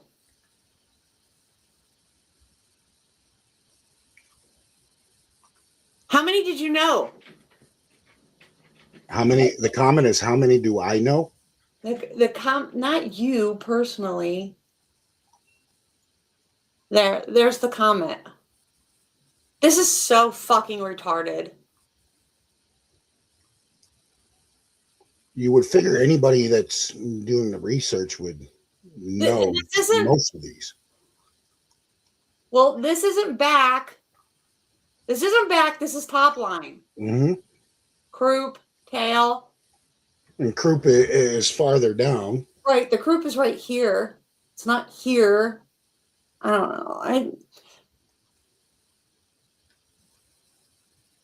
They call the brisket, technically, isn't the brisket the chest? This is the brisket. This right here is the brisket. And then back a little bit farther back is the ribs. This is the ribs. I mean, I don't understand. This would be, what is this? There's not pointing here anywhere. What's this? I call it the tummy. No, it's supposed to have it. This is the loin. This is the loin. What is this little square triangle right here? What's this? You're asking something I don't have a knowledge on. That's the skirt. This little flap of skin is called the skirt. I've been labeling all of that under one definition, the tummy. No, this is the loin, and it has to be the size of a man's fist on a Corso. You touch the back of the rib to the to right here. Mm-hmm. And this is the loin area. This is also where you get your correct directional change from. Not here, like some people would want you to believe. This is also the rear pastern right here. Mm-hmm. And this is crazy to me. What is this? It's the elbow. Do you see how they don't have any of this fucking mark? But yeah, you know, this is the neck. What is this? That's technically the shoulders. This is the layback of the shoulder. When I say I want layback, this is the direction and the layback of the shoulder. Mm-hmm. This would be great to use as somebody to tell. This is a stovepipe neck also. See how shoved into this is? Yeah. Oh, look, fucking Canine got it right. Mm-hmm. How to Fail Anatomy 101.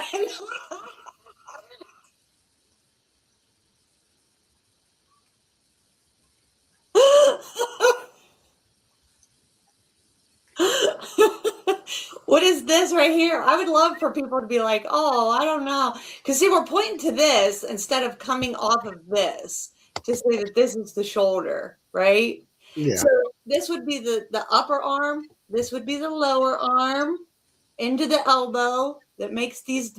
And this is longer than it is here, right? So, I mean, we could sit here and draw a diagram on this fucking dog. And we're just going, oh, these are the ears. And this is the skull, which would be the planes of the fucking head. This is the head. Oh, this is where the brain goes.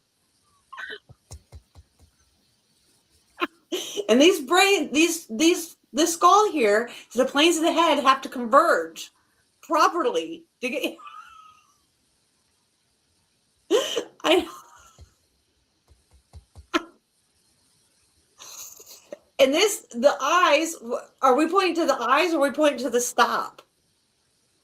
Well, Canine's got a good point right there. People see one of these for a random breed and then make it for their breeds and always make mistakes. That could be the very case in that. And I love how this is the muzzle. It's not the bridge of the nose. There's the mouth. Why isn't this? We have no mention of the nose or nares. Right. This is the bridge. Here's the muzzle. These would be the flues. This is the mouth. We're just going to name it all one thing. I would love somebody put in there as like proper dentation. This would be the cheek. And they need to do a frontal shot of. And this dog. Most people misconstrue the U-shaped lip as the flu portion, and it's not. It's the front portion when you're looking front on underneath the nose. That's got to be U-shaped. Right. This right here that is pointing to where it says it's the mouth. It's the mouth. This part here needs to be you. And then I would love for people to say whether or not this is a brisket, or if this is a pigeon chested, or if it's steeple chested. I'm just going to really fuck people up. But see, people don't know this shit. This is the problem. To touch Nomadica's comment, the reason I wanted a zebra is because my gamer tag is Daring Zebra. Oh. I've had that gamer tag since what is it, 2012? Yeah. And then I'd like people to tell me, does this dog look like it's easty or westy, toeing in, toeing out? You can't tell by a side shot like this. You got to see a frontal shot. I can look at this dog's feet. Look at this dog's feet. Look at that. Where's that toe pointing? Where is that toe pointing right there? Where's this toe pointing right here? Well, those ones look like they're pointing out, but that could be. So is this cow-hocked? Is this cow-hocked? Good possibility. It could be. Right. And look at this toe. Where's this toe now? Pointing out. Right. So what would that be? Pigeon toes. No, it's pointing out. So it's easty-westy. Pigeon-toed would be this way. Cow-hocked in the rear, easty-westy in the front. I've always known as pigeon-toed. Pigeon-toed would be this way. So pigeon-toes always point in then. Point in. Easty-westy's out. Because you're east and west. Not north and south. You're east and west, so you point out. Yep. There you go. Left paw is northeast. Left paw is northeast. So, I mean, that's what I'm saying. If you can look at this, this is why people hate, they're like, can you grade my dog? And I'm like, no, are you sure? And they're like, yes. You want the truth? And they're like, yes. Well, you and my wife have that in common because she goes, are you sure you really want to know the truth? Right, dear? What? When people ask your advice, Yeah, you better make sure you really want to know. you better make sure you really want to know, is her statement. Right. Exactly. I'm like, are you sure? They're like, yeah, I really need you to grade. Also, if you look at this dog, so is this a little bit of dish face right here? So you have dish face, no fill under the eye because you have the shadow right here. Mhm. Sticks in right here around the muzzle. This is a horrible headpiece. People probably look at this headpiece and go, oh, that's a gorgeous headpiece.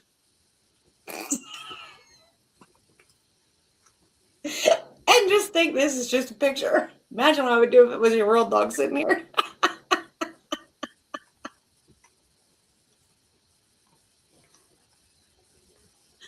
Look at the wrinkles over the shoulders. Wow. Low tail set, right? There's a lot of issues with this particular dog. But we're going to use it because we're going to say, Do you know what this is? Oh, this is a coat. We're pointing to the just side of the rib. We're going to coat. That's where the ribs should have actually been. Right. There's no spring. Is there a spring of rib? Is it slab sided? Is there air between the elbows? I'd really fuck people up if I had to give them a class. I'm pretty sure canines, right? They 30% probably never did the muzzle to head ratio on that particular dog, and it's probably sitting closer to 30%. And it's probably got a championship on it, which makes it then breedable quality dogs, you know, in most people's eyes. And right. You know, is the ear placement correct? You know, is it too far down? This is the stuff. See, we don't teach this anymore. We don't teach going over a dog like this. Well, see, and this is the one thing that we've lost, and we don't really have a community. That's the bad thing. Right. We have a Corso community, but it is not a true community. Nope. A true community helps one another. Right. And so that's the shit. This is actually in a group. How many people are getting incorrect information? And that's the thing, is this boils back to my earlier statements in the live of the experiences, why we're so now rampant with so many bad breeders. I don't want to call them a backyard breeder. I want to call them bad breeders. Well, this is the thing. So it was put up. There's a bunch of likes on it. No comments. Just a bunch of likes going, yeah, I know all of those. Well, no shit. I would hope the fuck you do. Because that's not hard to sit there and go coat, ears, head, muzzle. I hope if you're in a breeding group, that you know those terms. Because those would be easy. But you know all the terms I just gave you? Not all of them. No, I'm not saying you. Well, I mean, in general, the fact that you would even admit that you don't know those. How many people are going to be not going to lie about it? That just goes to show how many of these people actually have integrity. Somebody, I can't really throw names out there, but there's individuals in the Corso community that would go, yeah, I know all of that. And then you would ask them, hey, what is this? And you point to something and they'd be dumbfounded. They would not have the integrity to go, hey, look, I don't know this.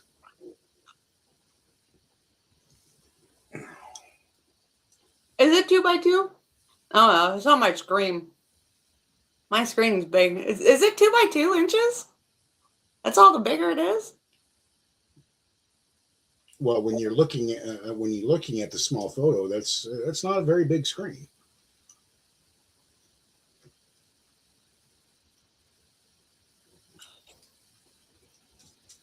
I can tell that's definitely a dog's tail.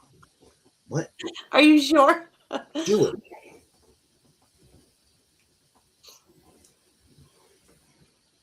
And I'm not saying anything bad about the person putting it up in a group, but it's deceiving to go, does everybody know these names? Well, I would hope that you own a dog and you know that they have a coat. I would hope they know they have a tail too, you know, and ears and eyes and a muzzle. And, hey, these are the legs. I mean, and feet. They didn't even label the back pastures. Right. I mean,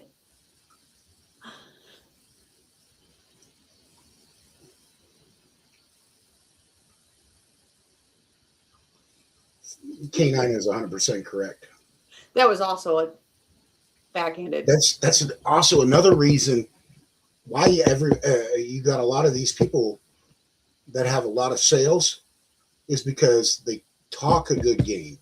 That was taught to me by someone I don't speak to anymore. But the easiest way to get a sale is to talk and bullshit, to speak, in order to get your sale. Well, it's a fake it till you make it, right? Yeah. I mean, I know that I've That was an equine trainer that was supposedly certified by John Lyons. Now, I've studied under each of these methods, right. but I don't have actual certifications. A lot of people don't realize to get those certifications, it's about $5 to $8 grand per certification to get that little placard on your wall that says, "Hey, look, I'm certified through Clinton Anderson as a clinician." Right. Like it's no different than the same thing. If you can,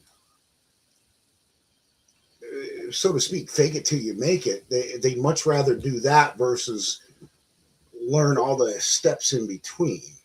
Right. Oh, exactly. I've said that. I even, you know how many people I've asked because it's been put up that you get quick directional change from the Hock. Google it. Google it right now. Mm-hmm. Google it on your phone.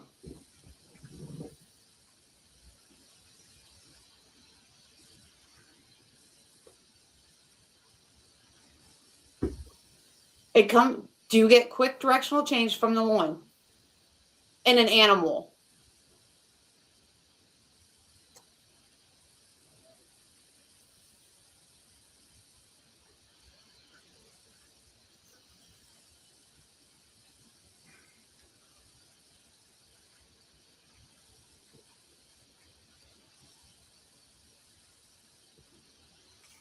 A quick force directional change or ringing of the hock in an animal, often seen in horses, usually indicates significant instability or conformational issues, such as excessive looseness in the hip or lower hock joints. While it allows for a tight turn or overreach, it is considered a defect and can lead to lameness. Correction is to be addressed by a veterinarian or equine chiropractor. Strengthening exercises failure. So quick directional change comes from the loin of an animal, and all animals. Think about a cat. Think about a cheetah moving, going after something. Think about your horse. When your horse moves, the loin pivots. That's your area between your hips and your rib cage. They use their tail for stability. Yes, their hocks come into play. Their rear ends come into play, but the quick directional change comes from the shift of the loin. Think about when you're moving. What are you moving?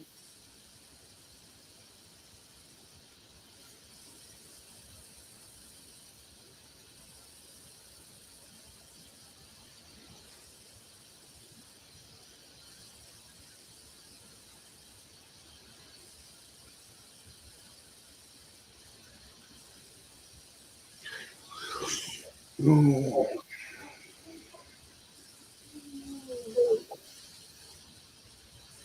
Not lion, loin.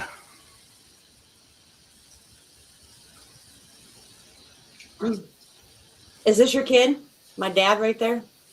That's my dad right there. Oh, Chronic Corso Warrior too. Yeah. No, that's my son. Okay. Well, I said your kid. I didn't say your daughter.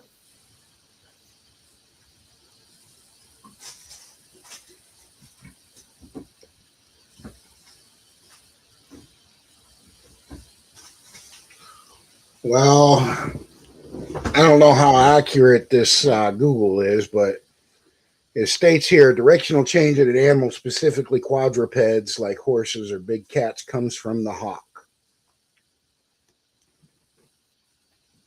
Okay. I'll send you a screenshot. No, okay. While the shoulder and front legs act as pivot, the hocks, the joints on the hind legs, equivalent to human ankles, provide the power, stability, and rotational force required to turn and change direction. The hock is a complex joint that acts as a pivot, allowing the animal to shift weight and redirect momentum. Flexion and propulsion, when turning, the hind legs flex and the hocks propel the animal into the new direction. Ringing or twisting, a quick change in direction often involves ringing of the hocks, where the back feet pivot into the ground and hindquarters twist to facilitate the sharp turn. The hocks act as a spring to absorb the forces of a quick stop or change in speed. The term lion in this context likely refers to the animal's behavior.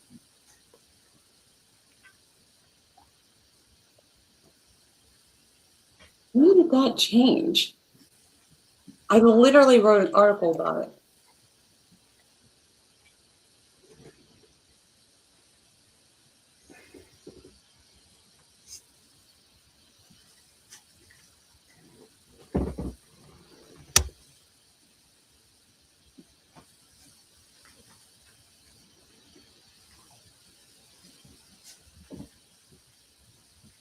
Comes from the hock and rear assembly. Doesn't say anything about the loin. Now, see, in those photos, when I'm looking at animal anatomy and you say loin, I'm looking at two specific areas. There's an inner loin and then what is classified as an outer loin when you're looking at meat, aka outer loin being the back strap, the inner loin being two small muscle groups that are inside of the pelvis area, up close to the pelvis. Right. And then what you were pointing out as a loin, I would call flank steaks or skirting. That's the loin area, yeah. So, but it is 2:01 and I've got to take myself down to the ag office and turn my deed in down there. So I got to get everything swapped over. Okay. So, yes, Connie Corso Warrior is my son. That is my son, Willem Jr.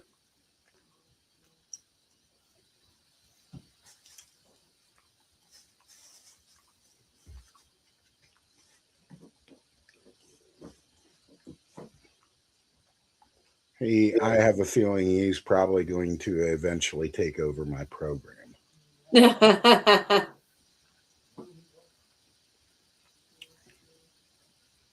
So, okay. You guys have yourself a good one. It was good chatting with you again. We got to do this again real soon. Yeah, definitely. All right. Take her easy. Yep, you too.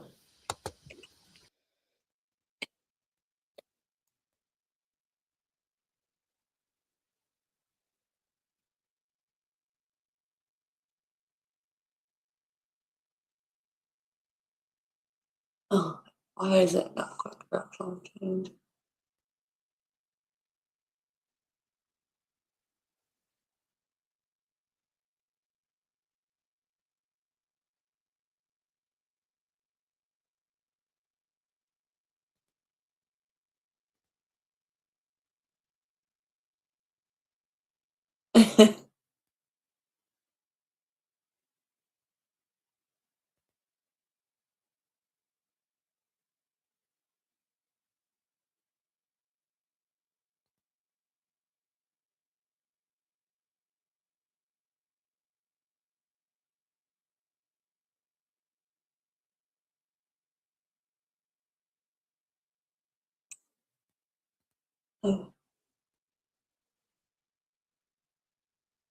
Oh my God.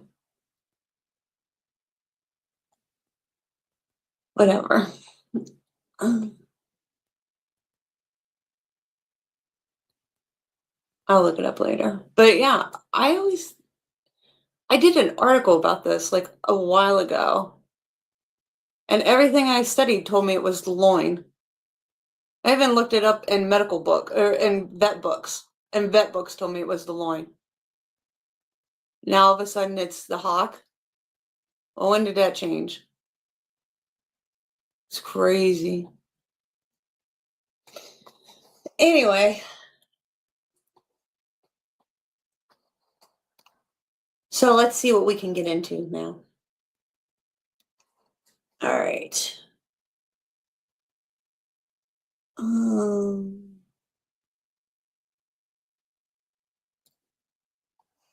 Oh, I wanted to show dummy head thing.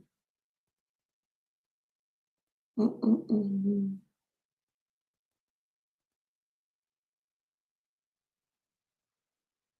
Who's Jeff?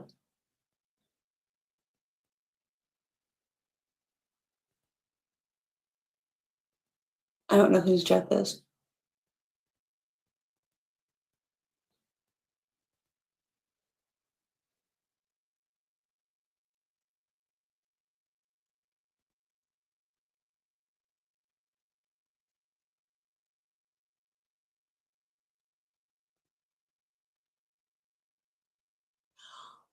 Yeah, I didn't ask ChatGPT. I actually looked it up in medical books. Like I have vet books from Ohio State University veterinarian clinic. And I did a whole write-up on it because it was actually put out that it came from the Hock. And I was like, no, it don't. And so then I did a whole article on it and showed all the pictures and stuff. And it said it came from the loin. Now it's saying all of a sudden that it comes from that. That's so weird.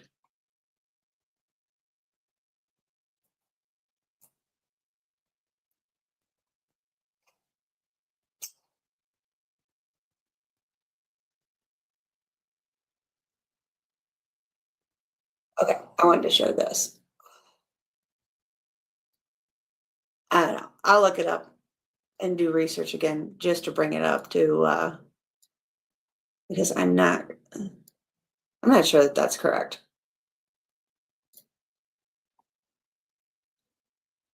All right. Time for idiot. We're back at it again, people. Another episode of Rising Guard, where the things we think in the back of our mind, we bring it to the forefront, and guess what? We verbalize it. On this particular show, we do one topic only. Not two, not three, not four, just one. And you brought this one to me. It was like, and the topic is, and this is a good question, is returning a puppy. Who is Jeff? I don't know who Jeff is. Is there a Jeff in the chat? I'm not sure.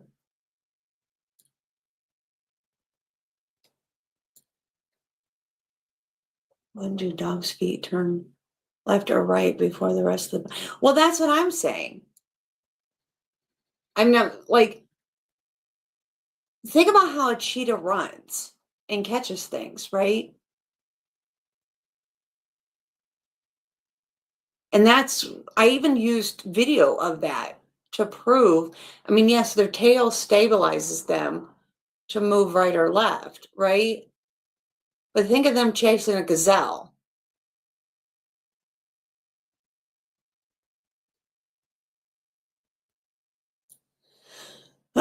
Mentors are important to me because I bought my first dog thinking I had done the research. After a couple years, I didn't know shit.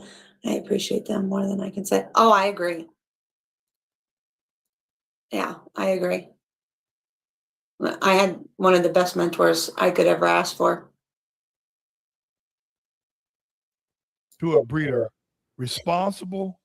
Yeah, listen to this fucktard. Oh no. You brought this one to me. It was like, and the topic is, and this is a good question, is returning a puppy to a breeder. Exactly. Exactly.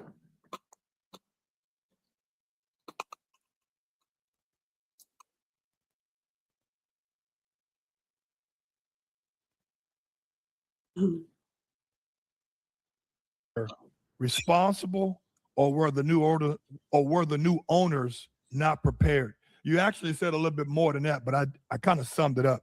Right. Okay. What's your views on that? Because I have a different set of views. I got it can go either way. Hang on, I forgot I gotta turn this up.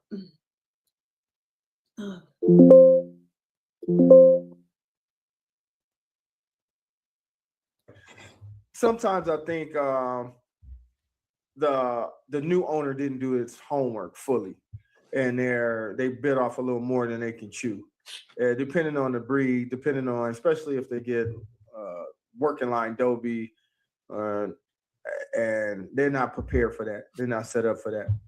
And then sometimes I think people just do stuff on impulse, and they just didn't think it all out. They let their money guide them, and not their passion for it or their education for it. What you think, G? Well, I think it's twofold. I think it's a double-edged sword. I think I think it's responsible that the owners are bringing the dog back to where the dog come from, right? Yeah. Versus the pound. The pound versus reselling it to somebody else who got their eyes bigger than their reality.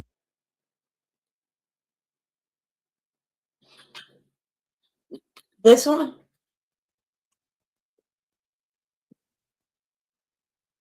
This one?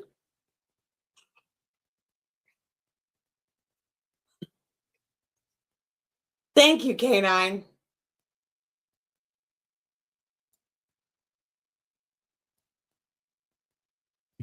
Yeah. But I also think that it's the breeder's response. Listen, most of the people that buy dogs from good breeders, the breeder wants to make that money. Right. Only way they turn the people down is if these people are just shitbag people. Right. The breeder want to make that sale, right? They want them puppies out of there. Right. But don't most breeders have contracts or something like that? They got contracts, man, but it's all about the breeder. It's all about this ain't no adoption. It's all about the American way, huh? Show me the money. Yeah. So for me, it's like we all listen, even as buyers, we're gonna tell the breeder what the breeder wants to hear.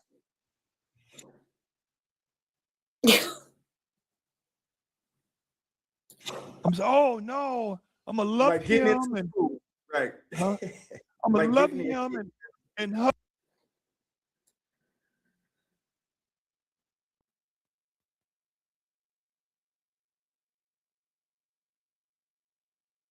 I mean, as a good breeder, you should sell life support. I mean, lifetime support. Lifetime support. There shouldn't be here's your puppy and out the door. And I don't understand they want them out of there. Well, then if you want them out of there, you shouldn't be breeding. I mean, I understand you don't want to keep them forever. I mean, I do. I always I'm not a crier, but I was always like, they're leaving. I didn't want them to leave. I would have kept them all if I could have. That's the bad thing about being a breeder. If you love dogs. Hug him and kiss him and he will never let go. I'm gonna rub him and caress him and feed him and bottle feed. That's what the breeders want to hear. Yes. But in reality, that's not the case. Yeah. And in the reality,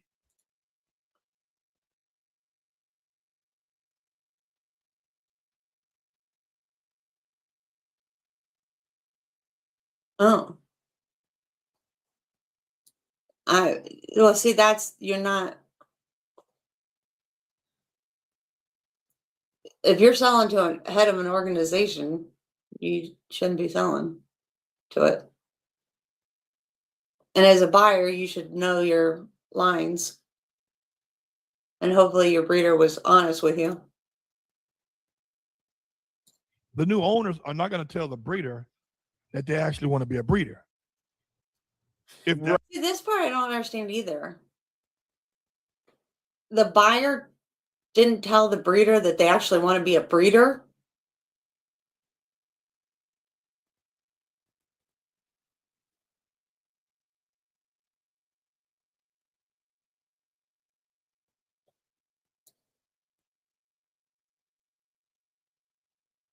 Right? I mean, are people not I used to have a questionnaire for my puppy buyers. that they had to fill out before they even called me or before I called them.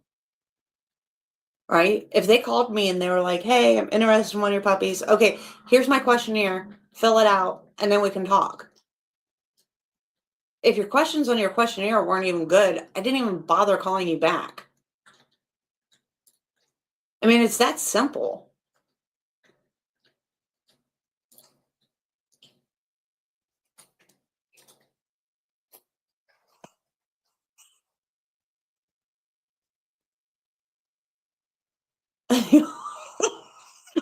Yes.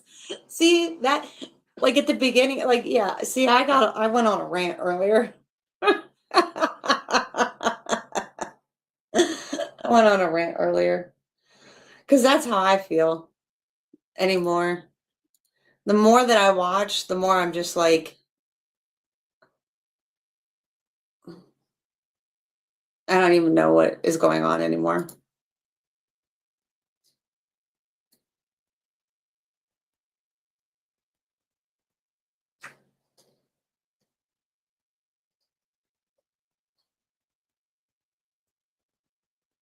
I don't know though with that. See, that's kind of controversial in the fact that I don't know. I was like on a crusade for a little while to like help the Corso community, I guess. And then you get to a point where you're like, you can't do anything anymore because like people just don't care. They don't care. They're going to do what they want to do. And then people tell you,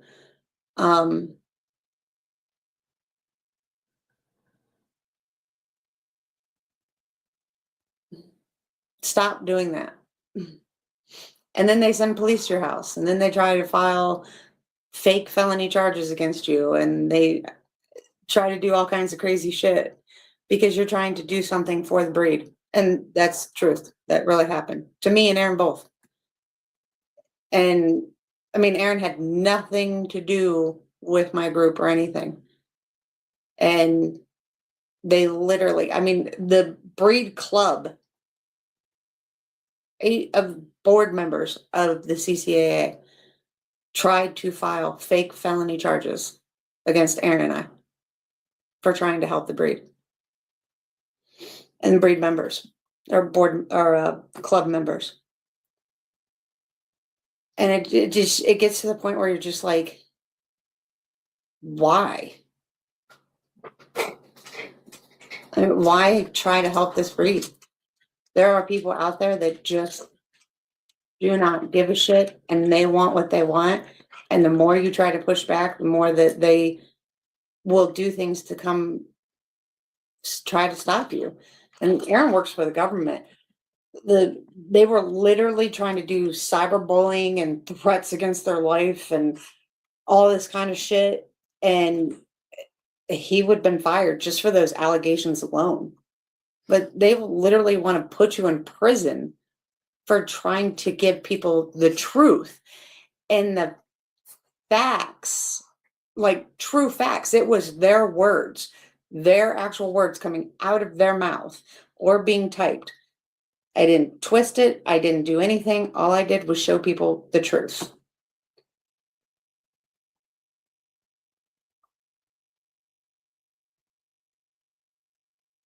I mean, that's facts.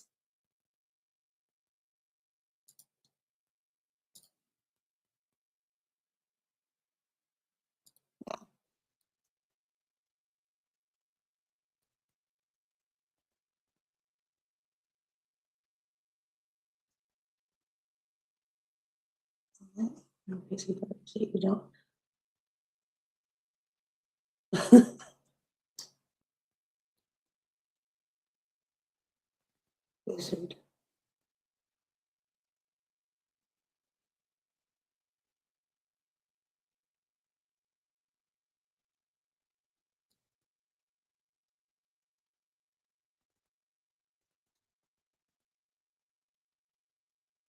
Yeah, well, they don't want people to know.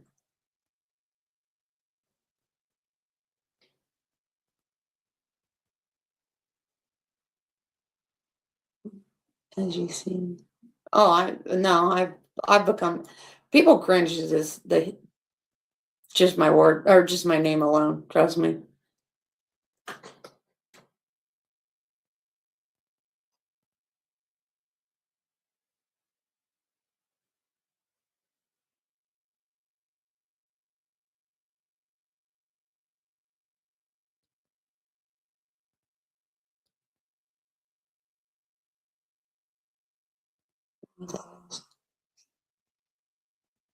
You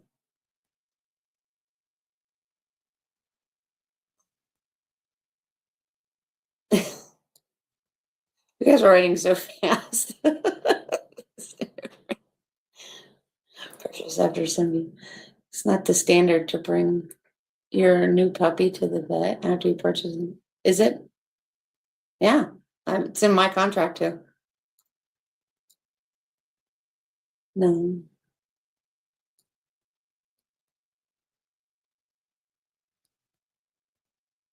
Oh, wait. I know. You talk to the vet. Yeah. I mean, right. Sorry. But yeah. No, yeah, I have it in my contract, take your puppy to the vet in 72 hours too. But yeah, no, they literally tried to. It's crazy.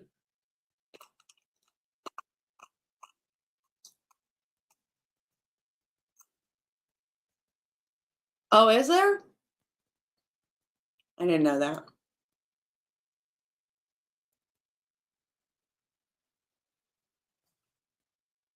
Right. Okay.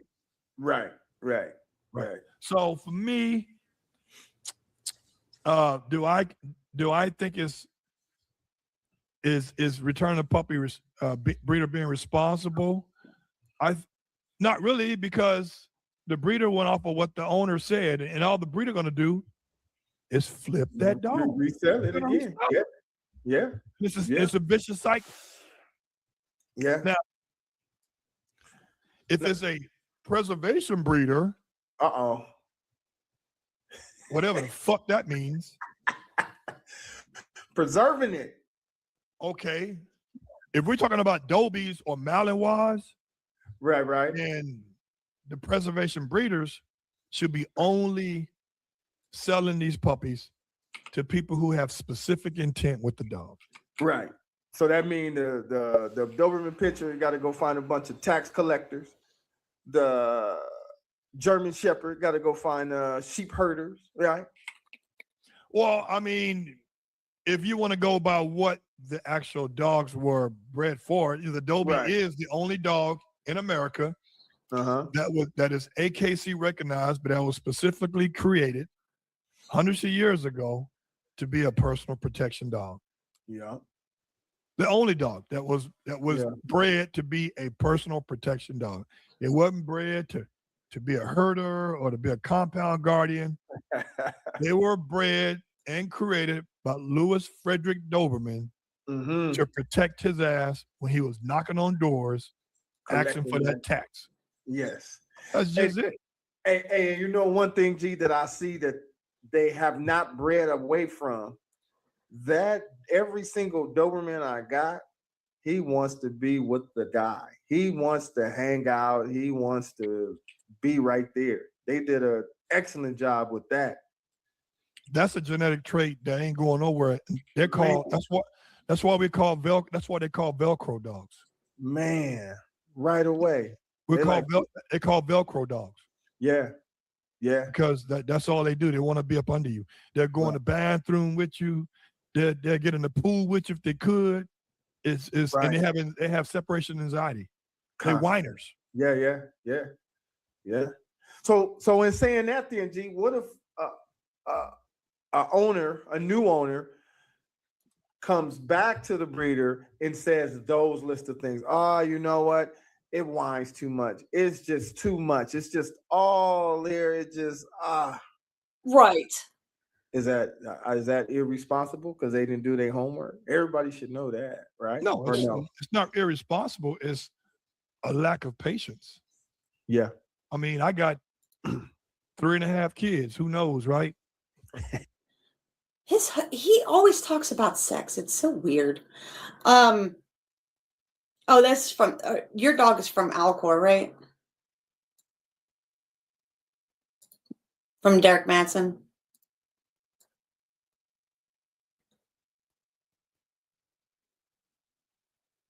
No.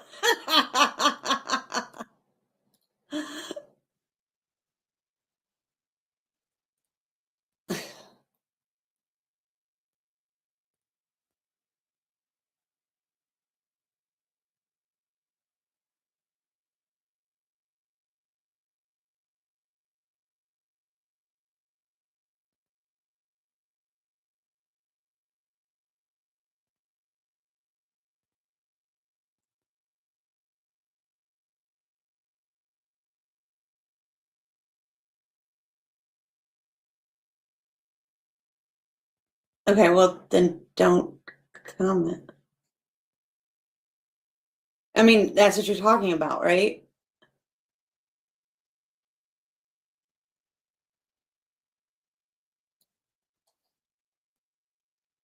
I mean,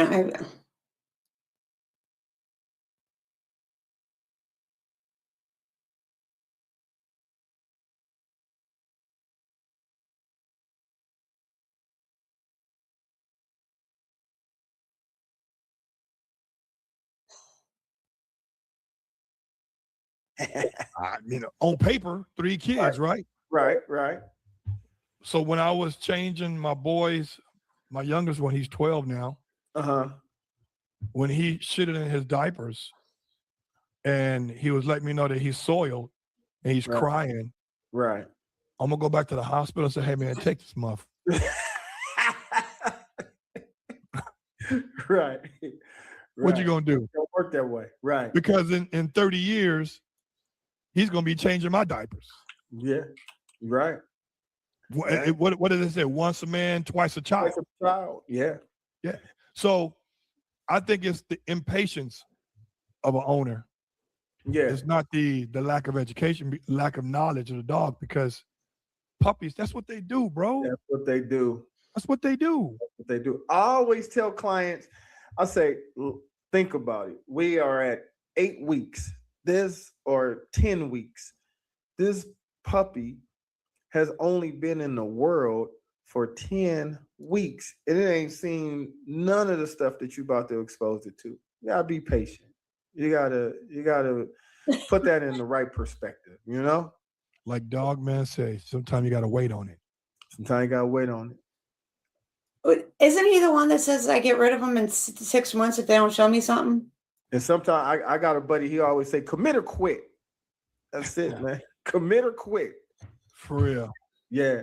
And to be an avid dog lover, right, dog owner, you got to be committed. Yes. Like right now, we got Farrah, right? And we got to get the ears done again.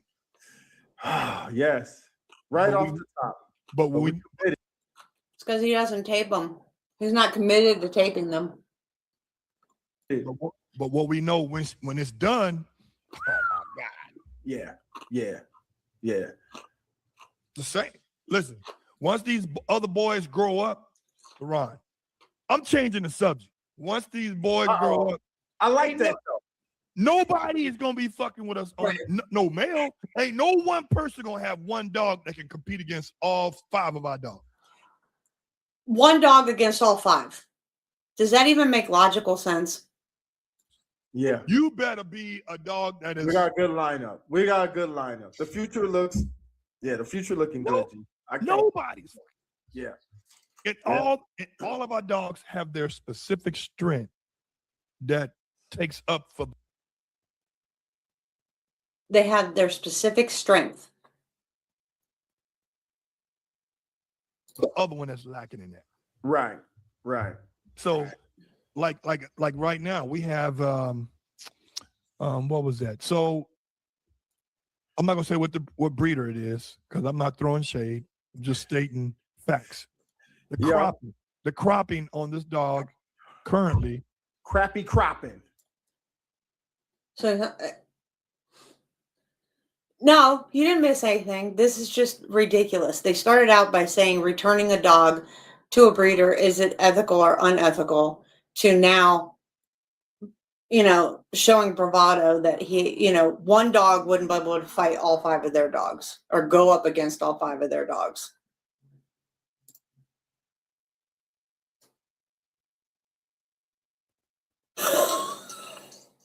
I don't know. This is what I'm talking about. Well, I think it's crappy aftercare. Yeah, definitely crappy aftercare. Crappy. He never shows his dogs being posted constantly. Doberman ears have to constantly be posted until they're standing.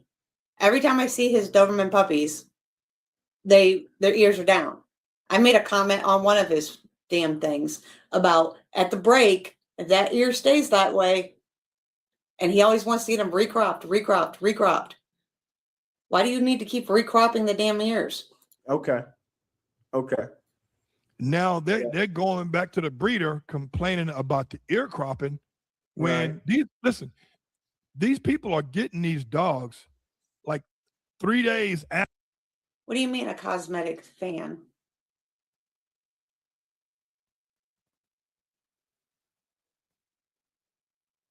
I don't know what you mean.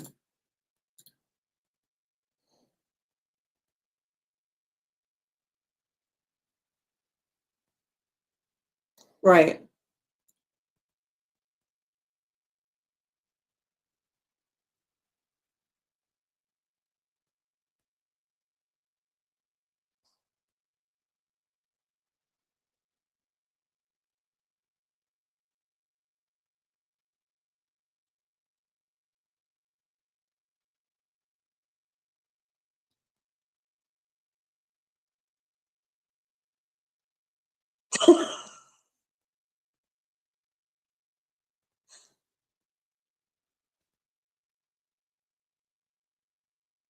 After the ear's been cut. There's some aftercare involved. Absolutely. And he never does it or has seemed to be doing it. I'm not sure what you mean. Oh, I forget what your name is. Candace? Nomad. I'm not really sure what you're talking about. It could be just a loss in translation.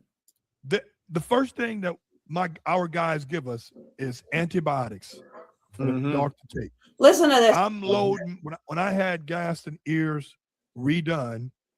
Right. I had to give him amoxicillin twice a day. Committed. Oh, that's committed.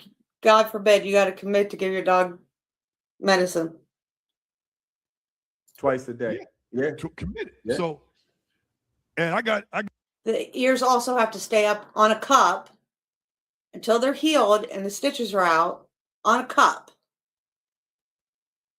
got his ears redone when he's in months old. So Why are they getting redone is the problem. It has nothing to do with the antibiotics. It has to do with the ears being on a cup till they're healed, stitches are out, and then you start posting them. he was groggy and irritable and Right. pain was there, but I remember. Yeah. You can't be pain if you're doing it correctly. So I think really, man, I'm going to fault blame on the owner because only here in America, we got owners who are buying off of visual aspects, Right. and not off of tangible and not the intangible. They're going off of, bro. You talk to any European breeders over there, they ain't giving a fuck about only how the dog look. They're not calling you and say, "Hey, how big is the dad?" They want to know about the mom. Yup. And they want to talk about temperament. Wait, what? Did I miss something?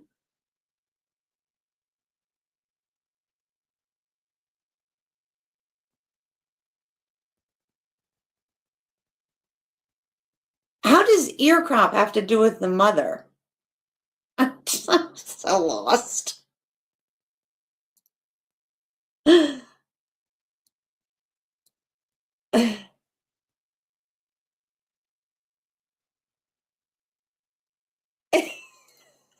so lost.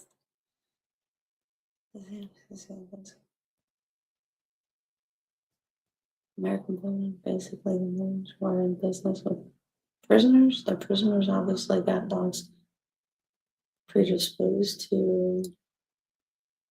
I don't know. I don't know the situation, so I can't speak on it. Aggressive. The lawyers encountered it, and the dogs can be dangerous. My boss has 20+ years of animals. Twice. Oh. I'm the guy who worked with co-boards. Change when I hit him.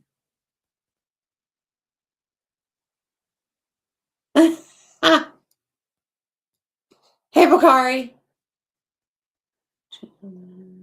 Occasionally scared. So I have to. We're just sitting here going. I have no idea what Gerald's talking about. Somehow the ears and the mom. I don't know. At a loss.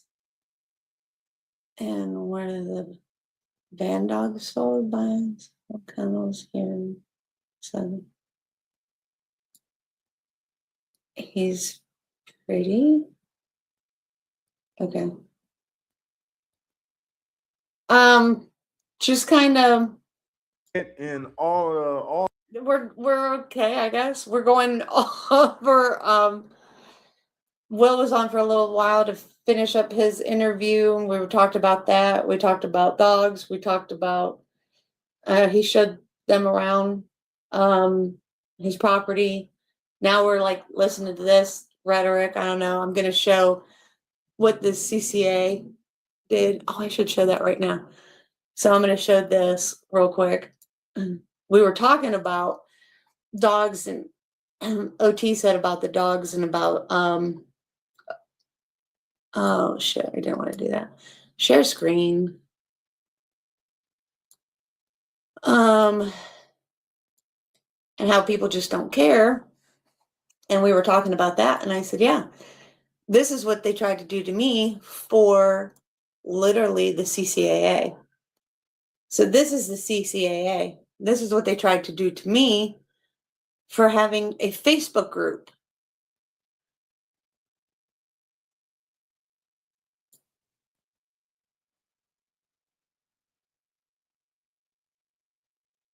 I blocked out Aaron's name. You all know Aaron's name now, but at the time he wasn't even talking. He didn't talk to anybody. He didn't do anything.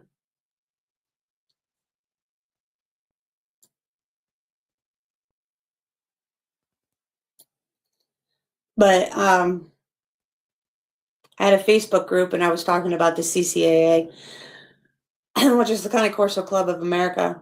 And all I did was put up their own posts, their own words, their shit. And they literally sent this to my police department to try to get me and Aaron arrested.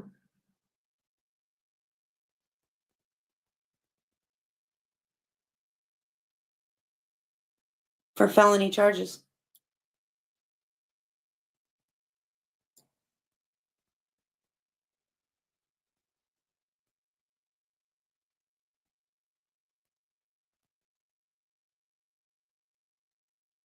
It was her and 7 other board members of the Connie Corso Club of America.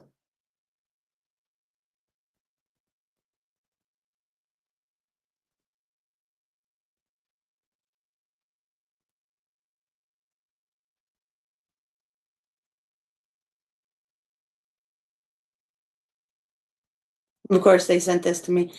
Because half of my family members work on the police department, but oh.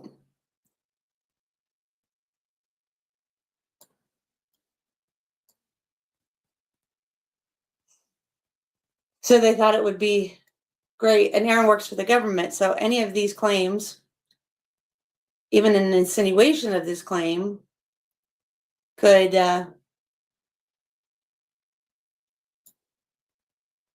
him fired. And they thought it would be funny.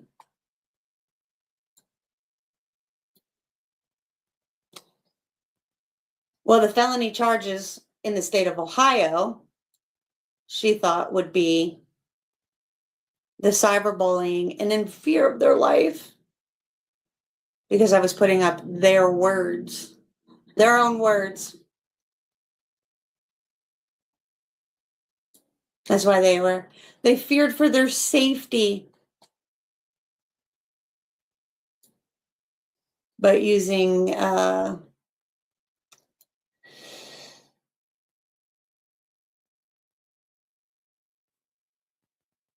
it was first degree misdemeanor under section 2917.2, but could be potentially a felony if other factors were presented, which is why they said the safety. They were scared for their safety. If they added that, it would turn into a felony. Which is why I should put that. But, you know, we live in America where we have the First Amendment.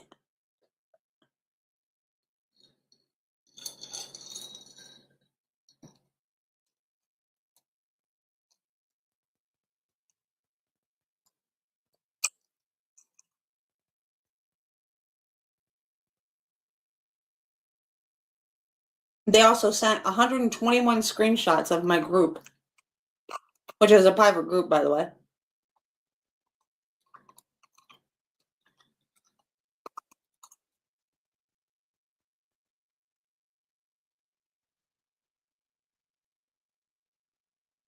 So she thought it would be funny to try to get my husband fired.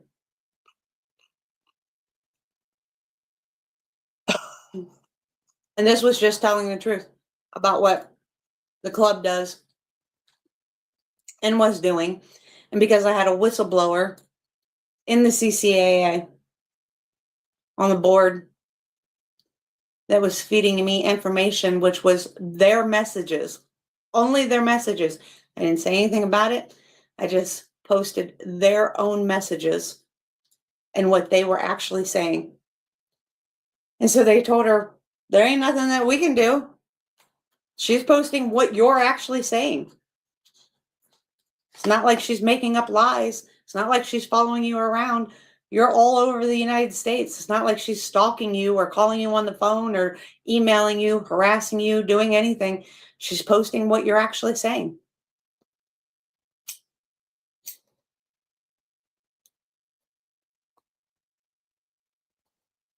Exactly. False police reports. So if they all come to Ohio,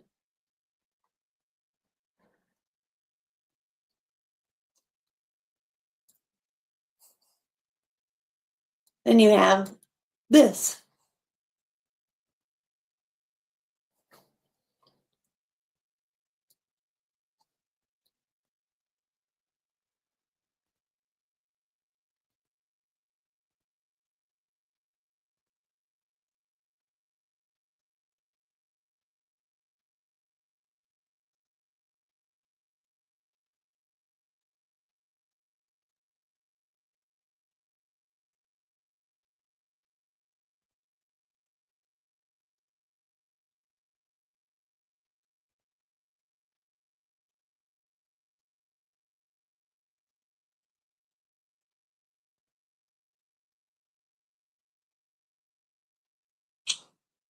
They get pulled over.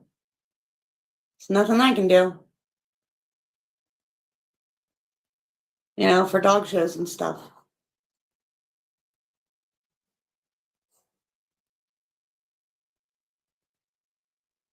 Because you're not allowed to file false police reports.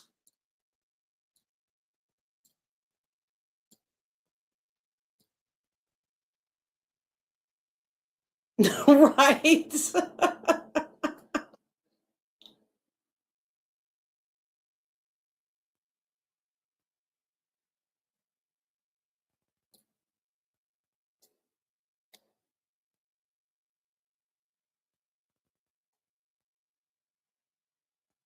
It's laughable. It is laughable.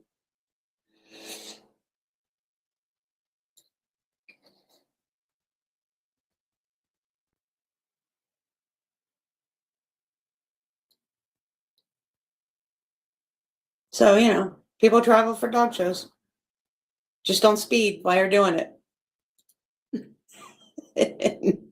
Not in Ohio.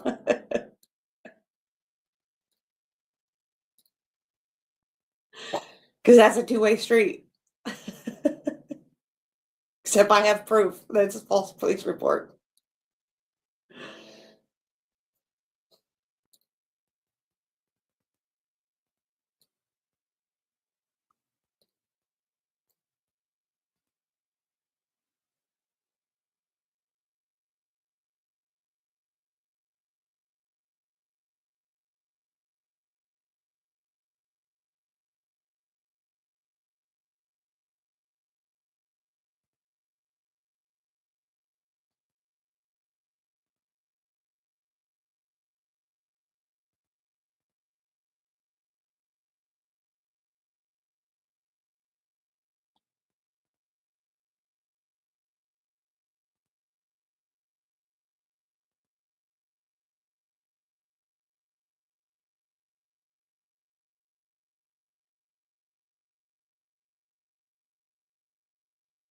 All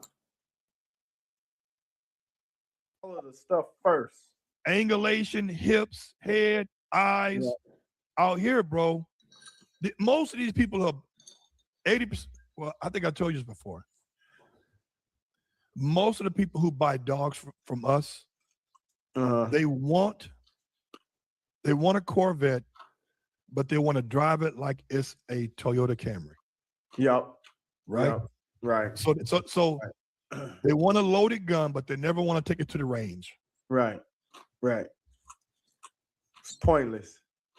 But you know, hopefully, bro, people who are buying these dogs don't really need a dog. They just need deterrence. Yeah. Right. Bingo. Bing, bing, bing, bing. Hey, that's just like it's a lot of gun owners and homeowners. They got their weapon and they go to the range, make sure everything is sharp and make sure that their skills are sharp, and you put it back up and you hope for the best. Right? Same thing.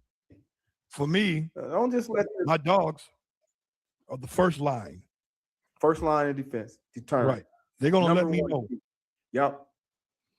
And Yep. from that point, if somebody's committed Right. to coming into my home,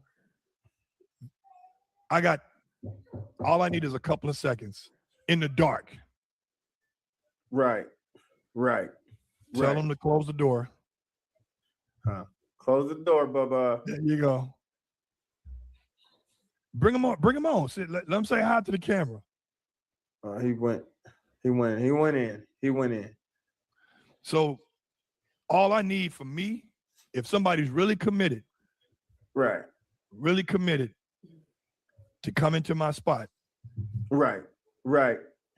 then Thing is, he should know better saying all this. Because he's an ex-cop.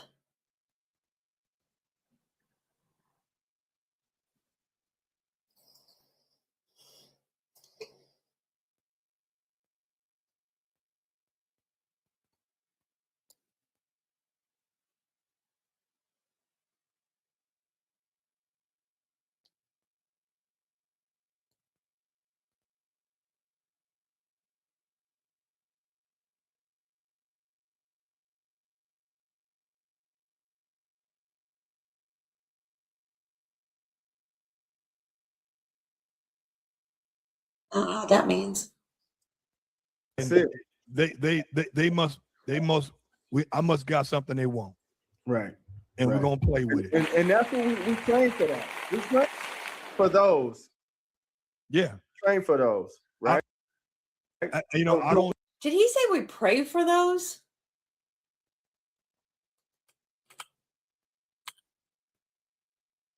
Than they want, Right. and Right. we're gonna play with it. And that's what we train for that. We train for those. We train for those. Yeah. Train for those, right? I don't. What if?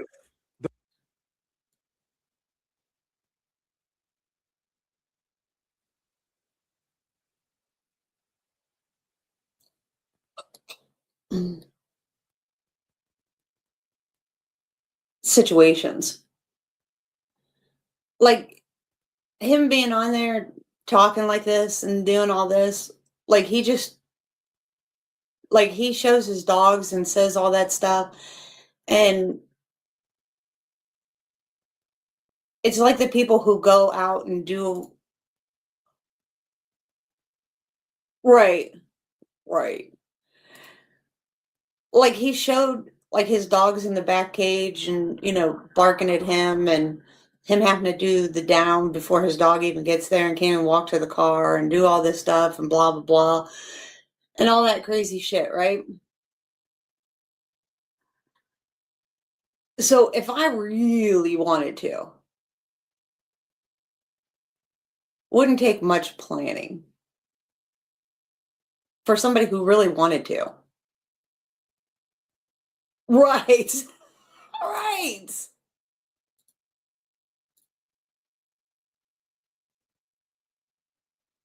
No, what is that?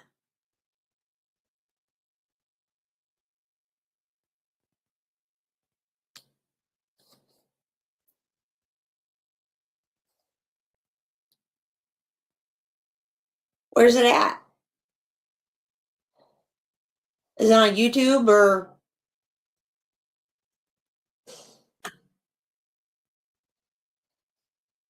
Right.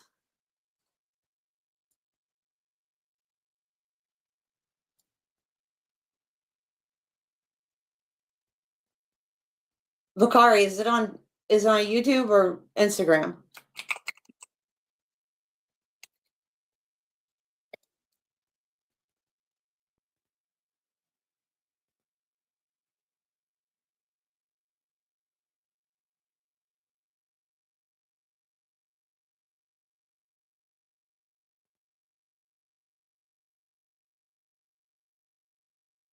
What happened?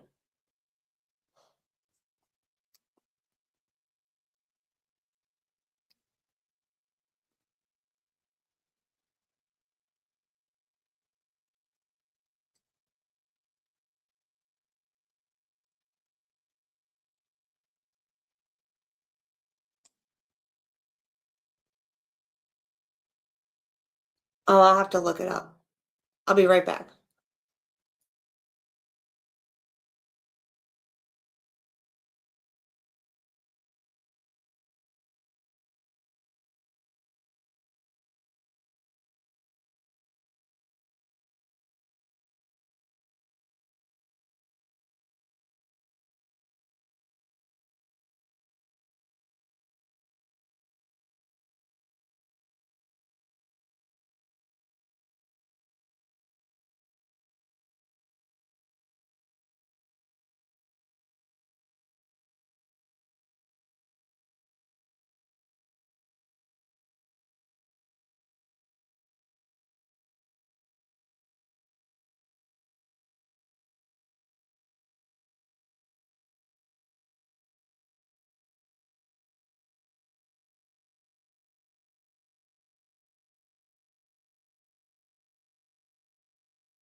Okay. How do I search that guy? I'm so bad with it. Canine, send it to me.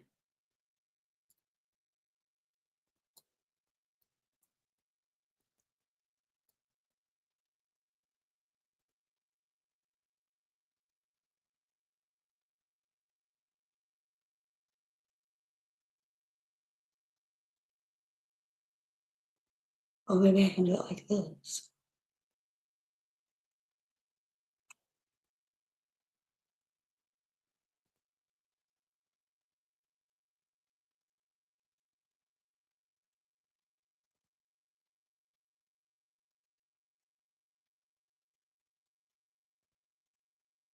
Okay, this guy?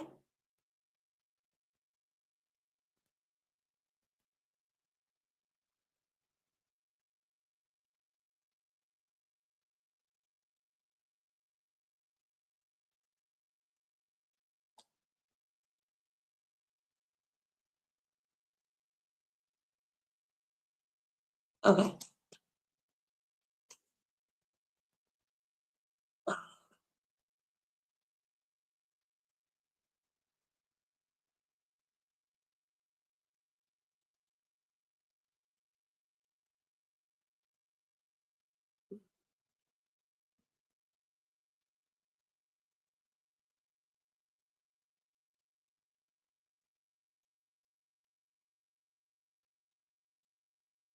No, leave it alone.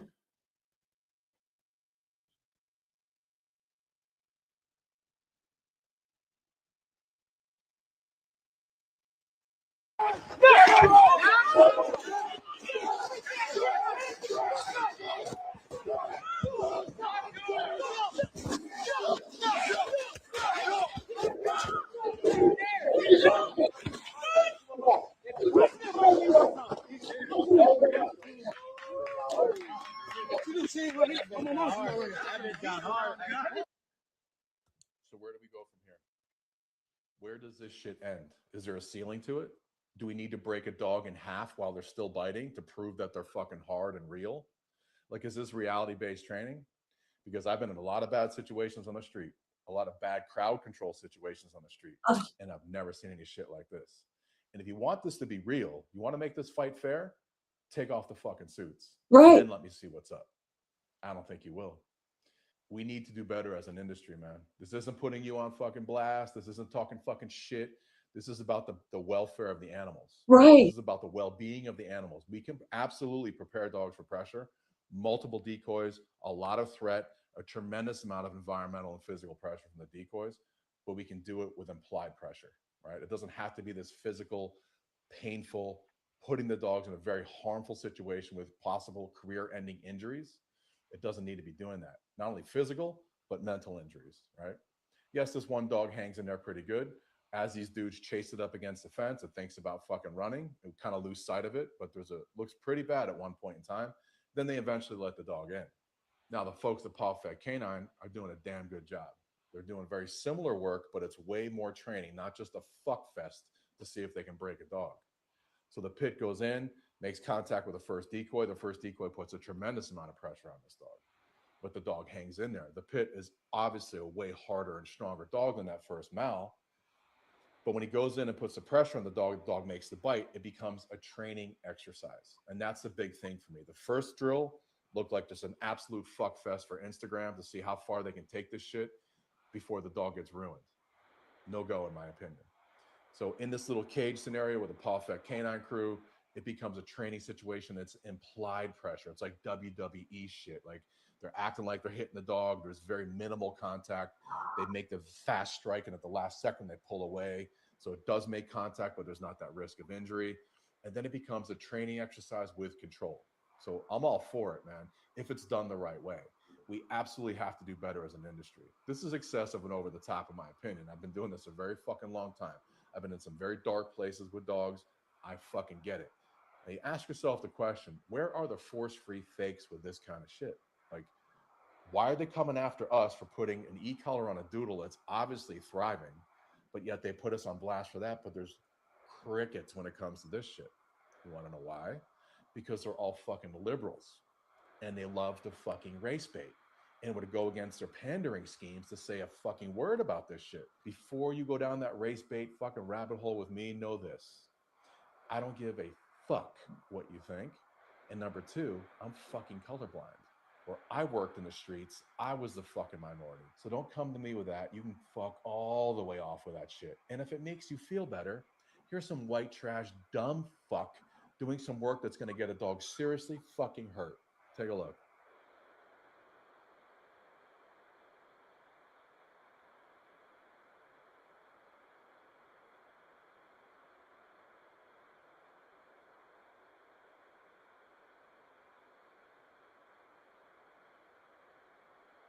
I gotta stop it. It's just the dumbest fucking shit, man. It's just fucking horrible. We have to do better as an industry. I understand there's fucking infighting and fuck that crew, fuck that team, fuck that squad. I get all that shit. I understand the human element fucks a lot of things up, but we have to look through a clearer lens and preserve the work that we're doing before somebody with very fucking deep pockets and a loud voice fucking squashes it all. These folks may think they're untouchable. They may think that nobody's fucking gonna step to them and fucking talk shit and put them on blast. Nobody is untouchable. Nobody is impervious to getting fucked. And when it happens to one fucking crew, it's gonna happen to the rest of us. Because what'll happen, it'll be a blanket fucking statement where all biting is fucking done. We'll be doing it in the fucking backwoods and fucking alleyways and behind fucking buildings, hoping not to get caught like the people in fucking other places of this world, using e-collars and prong collars in the fucking dead of the night, hoping they don't get caught by the fucking e-collar police. We've got to do better, man. We've got to look forward through a lens that says we need to preserve the work that we're doing, and this is not the way.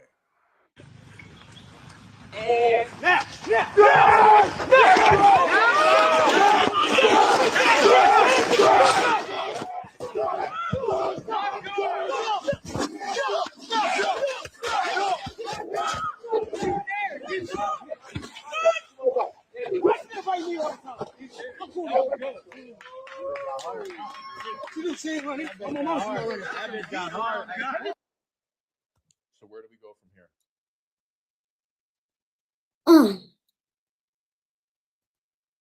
Is that the one that you sent me?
What?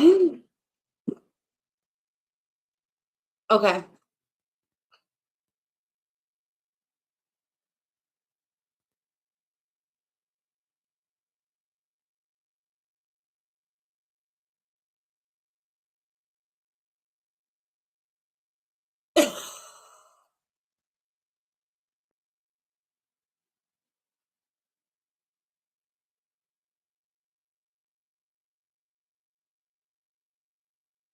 What?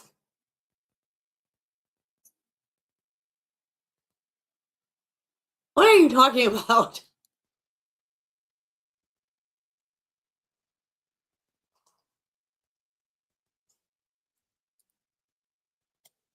Yeah, I don't understand. Like, there's a.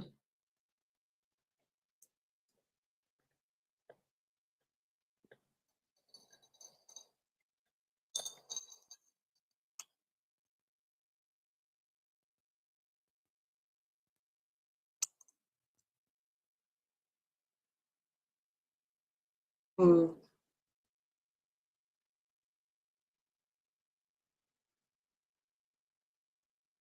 Okay, so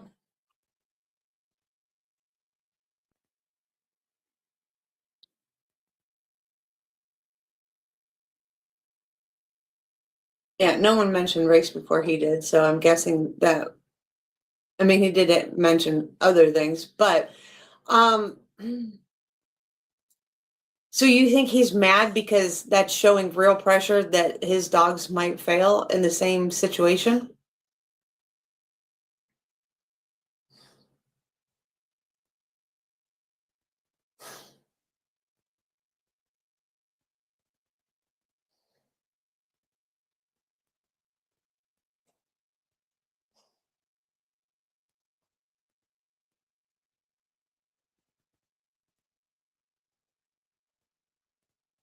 Like it would be a one-page one. Okay. First video and second video. Where's the difference? Dog grabs first decoy, gets pushed into the fence, and then surrounded. Second clip, the same technique. So where's the problem? No, I get what you're saying. Yeah. So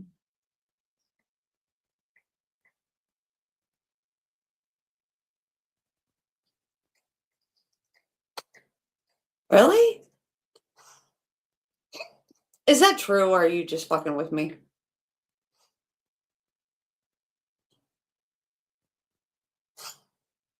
Yeah, I didn't see any difference between either one of them. So he liked the first video, but didn't like the second one because they threw him against the fence, is what I'm guessing. Okay, I believe you. I don't want to Google it. Yeah, I have that one.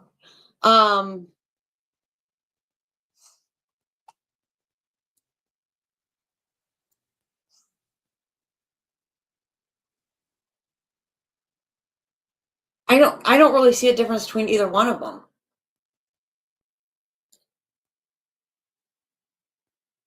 I'm gonna share this video. I want to watch. I wish it would show it in more of a slow motion. I believe you. I just thought you were fucking with me. I don't know whether to take you serious sometimes. I'm gonna play it without the sound because the sound's so fucking loud. All right. I wish this had a rewind button. Okay. Go back.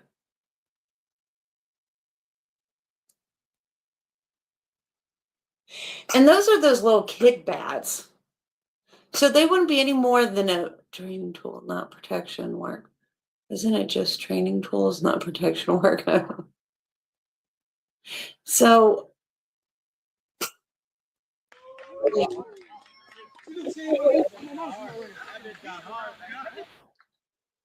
where do we go from here? Where does this shit end? Is there a ceiling to it? Do we need to break a dog in half while they're still biting to prove that they're fucking hard and real? Like, is this reality-based training?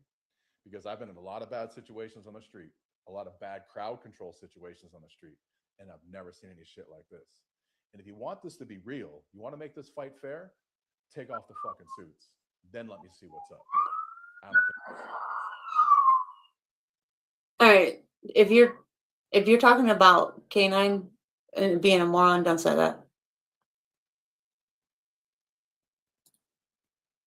I'll put up with a lot of shit, but don't call a canine a moron. Do it with implied pressure, right? It doesn't have to be this physical.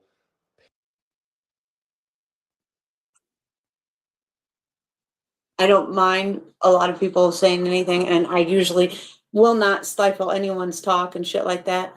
But I have friends in chat, and I will not put up with that.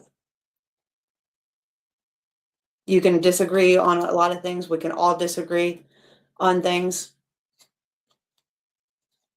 But when you start doing ad hominem attacks against each other, I don't like that. You can do it to each other, but when you're talking to me, don't say that, and don't call him a moron. You can call them a moron personally to each other, but not when you're talking to me. Because then I will have to defend my friends.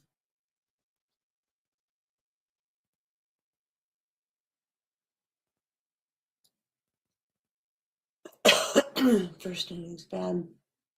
Second one is correct way to do it.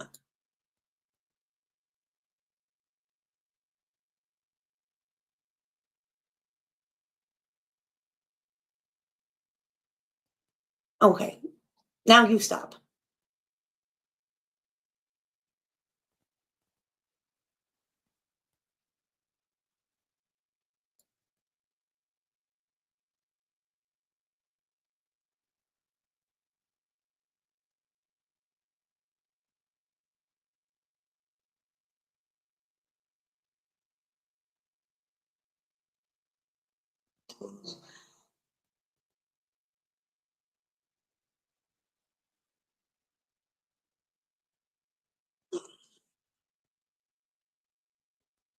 Or else.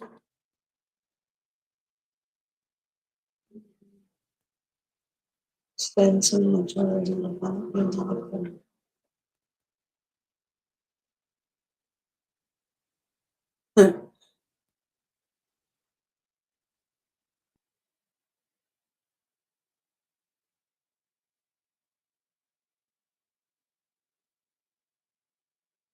Well, no, I mean, in all honesty, I don't give a shit if people have side conversations and all that and talk your shit to each other. I don't stifle people's chat, right? Like, I don't like to be one of those people that say you can't say this, can't say that to each other and all that crap. I really don't give a shit what y'all say to each other and stuff like that. But like I said, Kanan, you've been my friend and I appreciate that and all that. So I'm going to stick up for you because you've been here and I appreciate everything that you do. So I don't like when people say shit like that. And I don't like when ad hominem attacks are brought up. So, and you and Aaron have a bromance. So, you know, I just don't like that shit. You know, we can have a debate, we can have a discussion and we can do all that shit. But, you know, when we're talking about something else and ad hominems are brought up for no fucking reason, I can't stand that shit. I don't like it when it's done to me. And I sure the fuck don't like when it's done to my friends.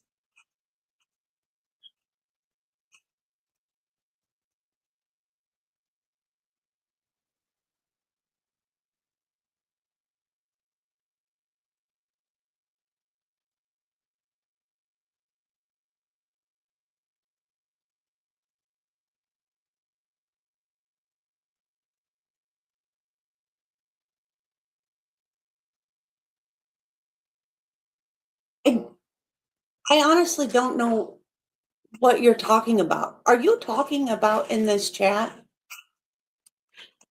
Are you having a conversation with somebody else in some other chat and like getting in this chat by accident? Are you talking about an earlier conversation? Like when we were talking about the alibis or something?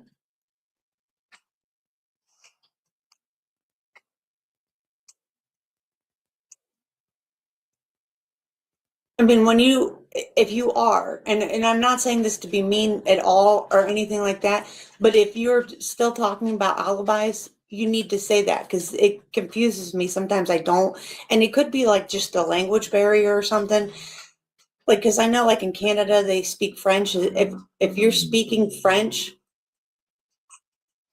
or something, and like you're like learning English or something, I mean, I'll ask Will, but I'm just like, I'm getting confused on the bouncing around in the conversation. I'm not really sure what you're talking about. And I'm trying to follow. I truly am. But I'm like getting confused on when you're just writing random shit.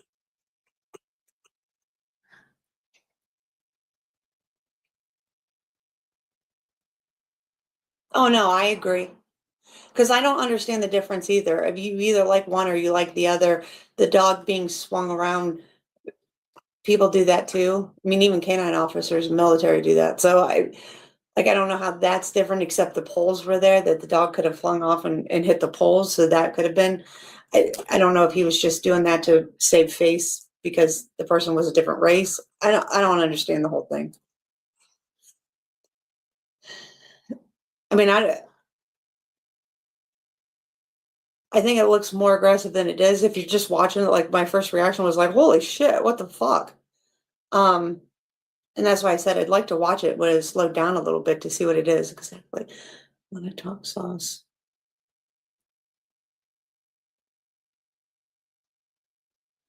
All right. Well, that's another thing too. If you have him blocked, don't talk shit about him either. That's another thing I can't stand. Just don't say anything about him at all.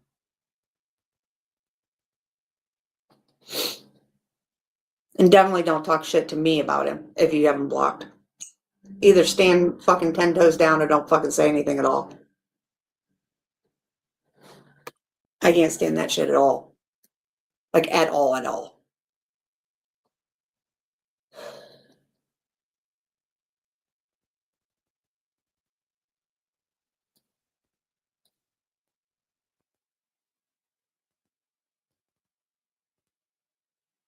It can be. And I'm not trying to annoy you either. So I'm just, there's a lot going on.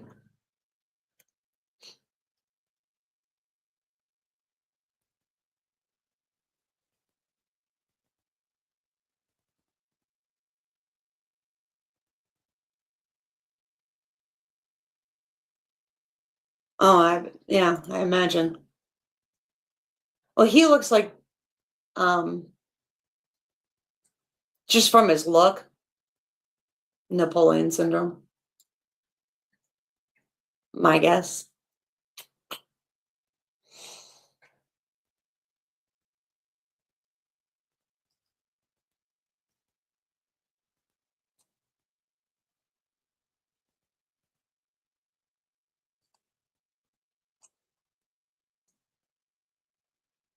What was?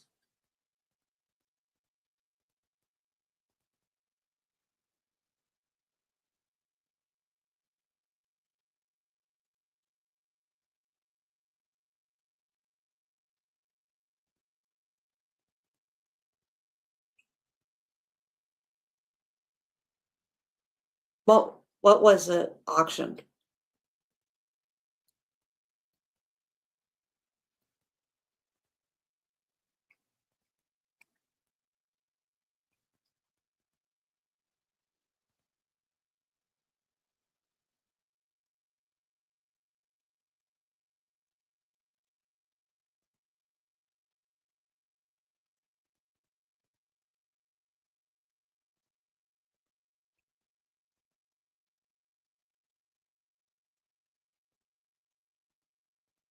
The what? Yeah.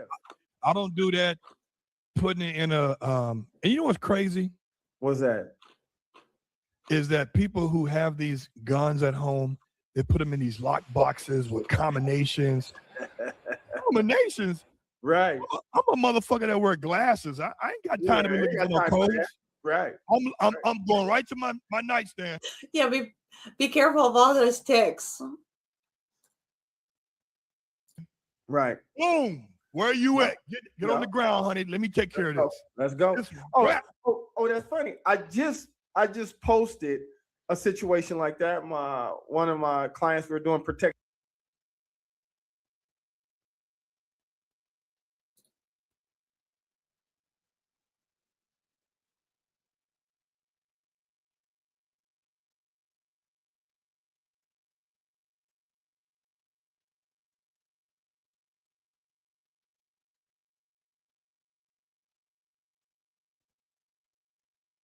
Right. You realize that was like almost an hour ago, right?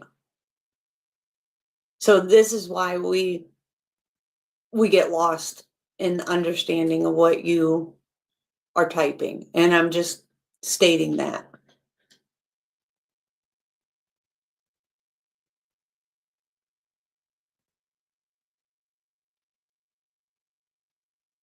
Are you like, did you pause it and are like keeping up? Are you like watching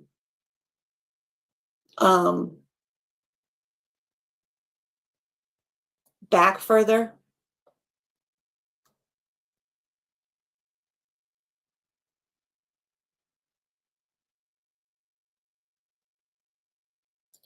Yes, he is. So did you pause it and are you like watching it back further? Because this may be the confusion that we're having.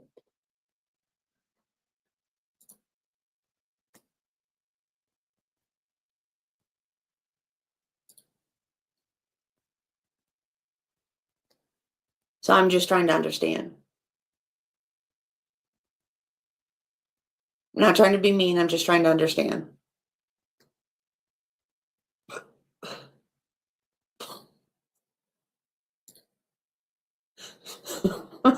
It's not so course the universe the best.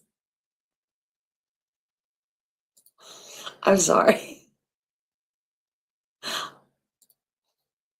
If you had a season and no kids in the house, of course the heater is at the bedside, but safe for a fire is not. Right. I'm sorry. My brain hurts. And he's like, "Oh, where's my leash?" Hey man, it's just the same thing. You got to pull it out. You ain't no, once it's going down, ain't no rules. You can't tell that bad guy, "Hold on." Thing is, I think he has kids. I mean, I'm sure I know Gerald does. He has 3 on paper, he says, that he knows of. Let me get my leash. You can't tell the bad guy, "Hold on, let me get my piece." No. No, so Right? no. You know, it's a good Get it topic. quick. Well, guys, listen, I want to say thanks for tuning in for this little 15-minute, 20-minute segment. I hope this topic really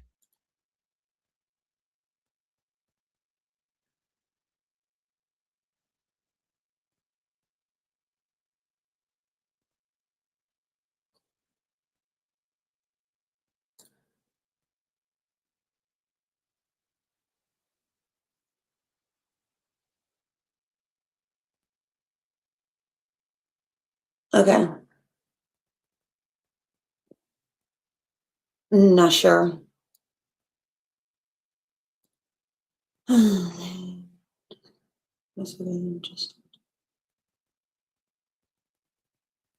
Right. I'm not sure how you're referring to.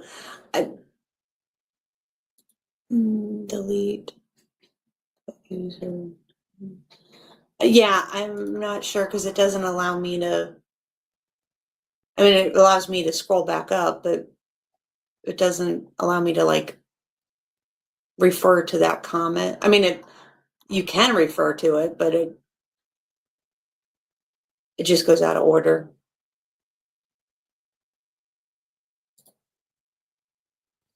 Stop. make you want to say, Oh, you know, because yeah. it's something to be said, because I see, I get what you're saying. not often, but I see quite frequently where people are returning dogs, especially post-COVID. Oh my goodness. Yeah. What people, I always say at the end, let me see if LeBron get this shit right. I'm gonna always say I at the got it. end of the podcast, stay resilient, But be Of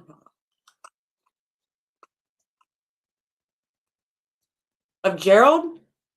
Of him? The one we're watching now, responsible.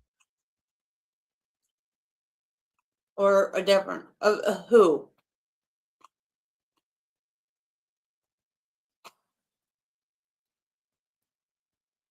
This is the problem with bouncing around to the comments. I'm not really sure who you're talking about. I really am trying to follow, but I'm not sure who you're honestly talking about. And I'm sorry for that.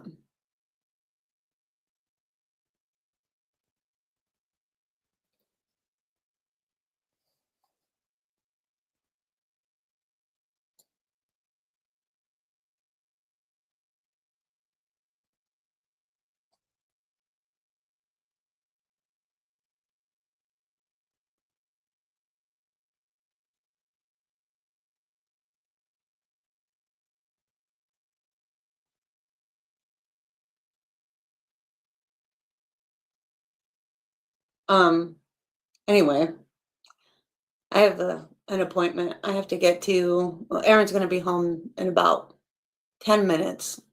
And then I have an appointment I have to get to. But I'm going to do a live tomorrow that I'm going to do just my regular funny live where I troll the internet and have fun. Because I haven't had to get to have fun for a couple of days. Fun, just crazy fun. It'll probably be around noon or so. My time. I don't know what that is in Canada time, canine, or whatever. So,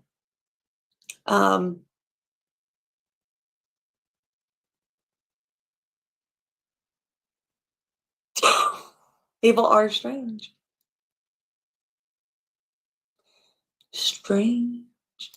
So anyway, I'm gonna end this. So we've been going for 5 hours, but I will talk to you all tomorrow. I hope you all have a great day. Man, club just a system, but the deck set to fail. You speak for transparency, they call it a crime. Next day, you suspended for 6 months of your time. Pedigree, politics, trophies on the wall. Vanity awards while the ethics take a fall. They say it's for the free, but we know what it is. Power in the clubhouse, silence in the pit. Pedigree, politics, ribbons and lies. Smiles at the banquet, but the truth in disguise. You can muzzle the voice, but the truth don't quit. Dog show, kingdom built on counterfeit grit.